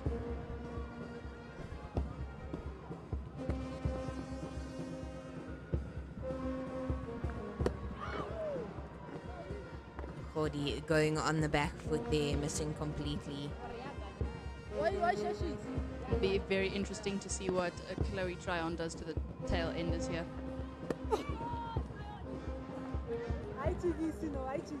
Lisa Lehodi not looking comfortable at all. No, definitely not. I'd say cinder blocks on the feet. The feet aren't really moving at all. Going on the back foot to fuller pitched deliveries here is Lehodi.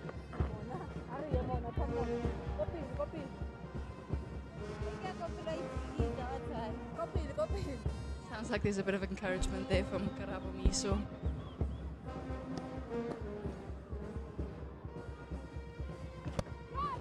She goes on the front foot and manages to get back on this as it's played out to Jenna Evans, but for no run. One ball left in the over. She can just hang on to her wicket here.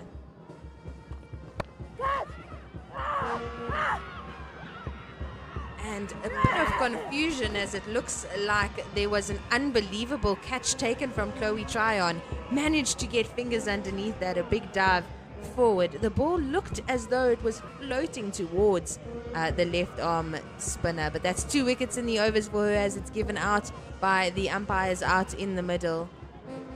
There you go, we see the replay coming in.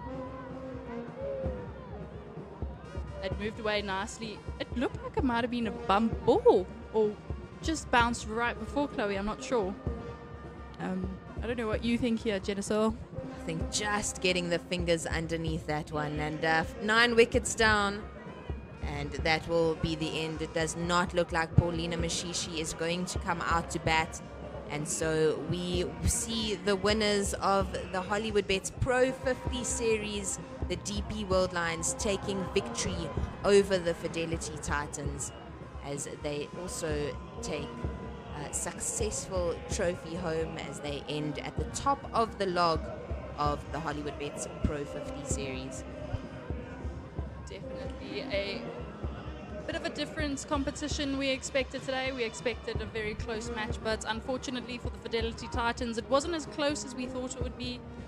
I think just not enough partnerships were built. The DP World Lions had those big partnerships up front, which really helped them achieve that 267 total, which we believed would be a much larger total today, considering the track out in the middle and the firepower of batters we have. But nonetheless, it was an entertaining cricket game, and to the fans that came, I'm sure the girls are very grateful for the support, and we are also very grateful for all the support out here today.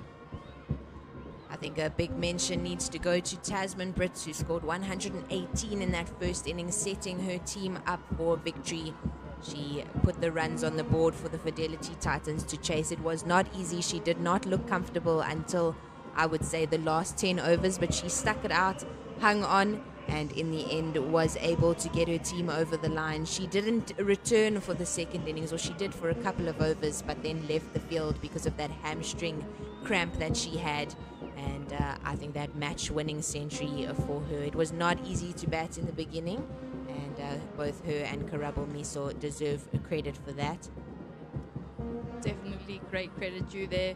As we mentioned in the first innings, the Wanderers is often very difficult to play in the first 15 overs of the day. There's a bit more on offer for the bowlers, so they did really well to stay in, hold down a concrete innings, and just set something, really defendable for the bowlers to bowl at. And there you go.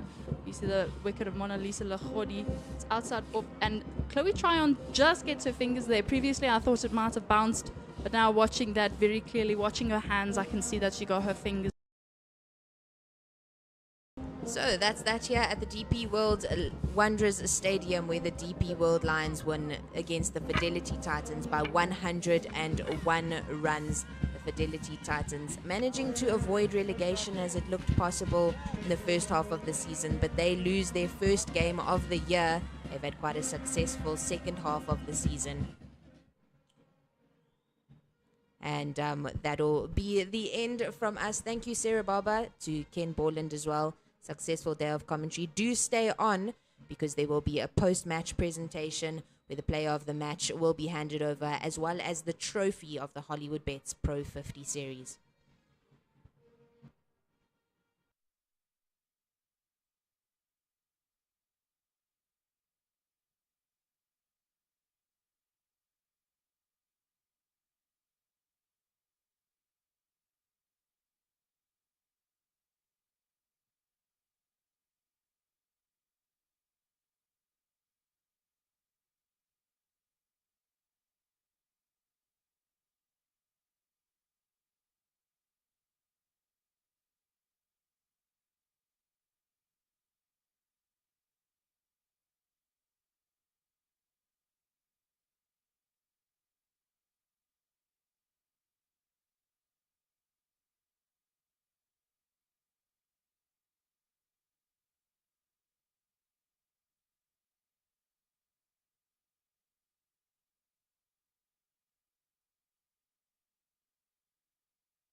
Ladies and gentlemen, what a ride it has been for all these past couple of months for the Hollywoodbets Pro 50 and the very first Hollywoodbets Pro 50 of the turn of the year of the history of women's cricket. The game is finally professionalized, and what a game we got for ourselves.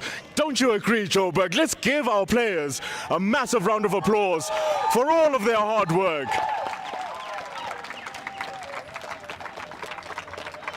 At the end of the day, the DP World Lions are the victors of the inaugural Hollywoodbets Pro 50. And none of all of this would have been possible without our wonderful sponsors who are plastered all around us.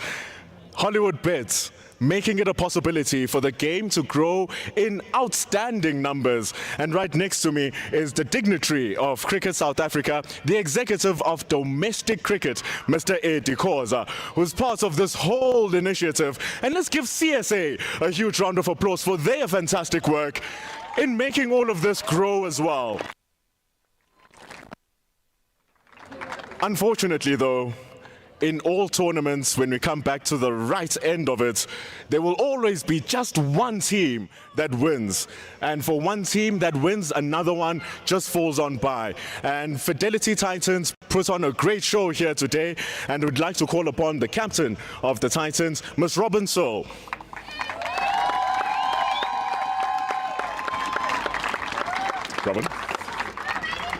Robin, awesome tournament for you and the ladies. Looking back now that it is actually done for the Pro 50, how do you and reflect on the performances of your team? Yeah, it's a really amazing tournament to be part of, so thank you to everybody involved, especially the sponsors. Yeah, I think I'm proud of my team for turning it around the way that we did this season. Obviously, today we didn't come off. Congrats to Lions. But yeah, overall, it was a good tournament.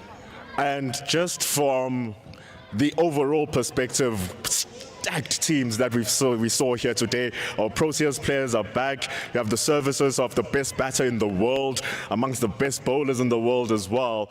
How was that like, having the whole team come back into the environment with such a star-studded lineup? Yeah, it's amazing. I mean, it's really good for domestic cricket to have players of that experience and that influence playing in the setup, and we can all learn from it. So it was really good to have so many of the girls competing, and also at such a high level. Now we're going into the next season.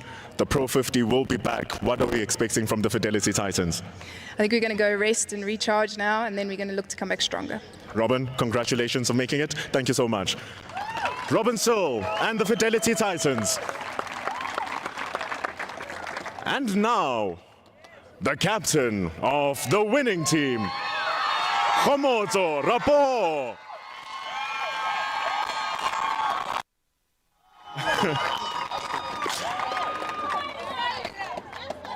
They call you Basta. You and the Lions busted it up this whole season. There were times when the season started, you guys were right at the bottom, not winning the games, and all of a sudden, everything turned, and now you're at the top. What brought about that change, if you look back in your season? I think it's about believing in one another, and again, the preparations, and the coach has always been there with us, and we never gave up. I mean, even though we lost 2 games, we were like, oh, fuck. I mean, we need this trophy, this ODI trophy. So, I mean, we played together and we believed in each and every individual, and here we are today.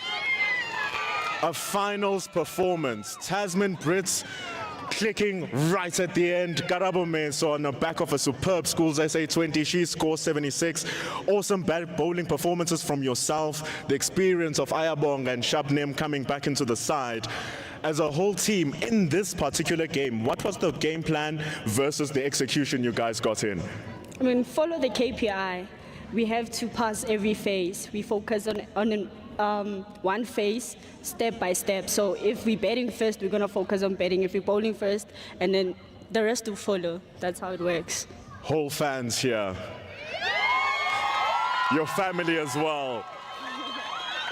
Board of Directors of both Cricket South Africa next to us and the Lions as well. As the captain of the side, what is the message to your fans, to the management team that led to all of this, even the coaching staff, for the Lions to finally be champions? Thank you so much for always being here for us.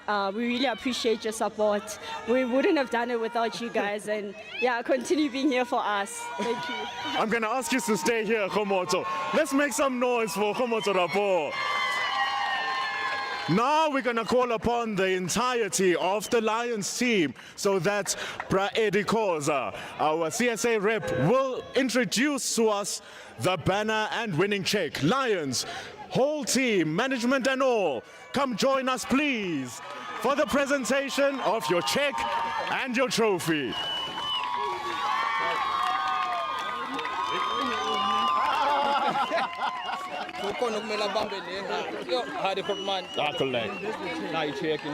Lions, are you scared of your own check? Of your own trophy?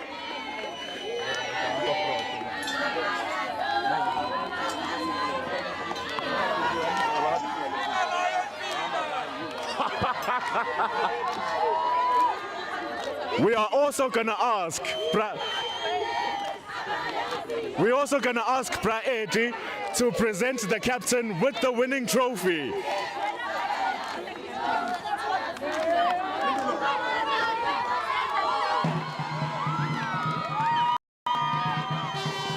There's the trophy making its way from Bra Eddie Koza. Ladies and gentlemen, the champions of the Hollywoodbets Pro50, the DP World Lions.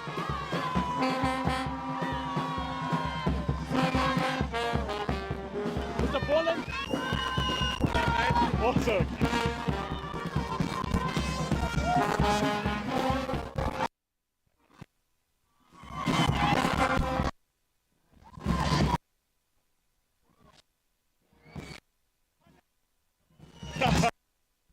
Five.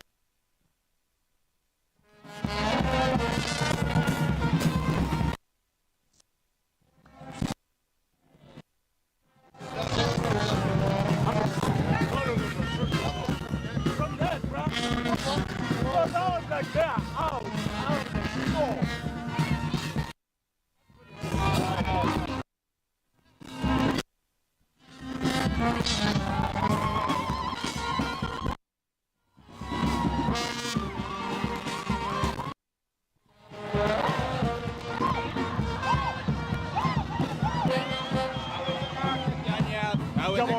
Come on.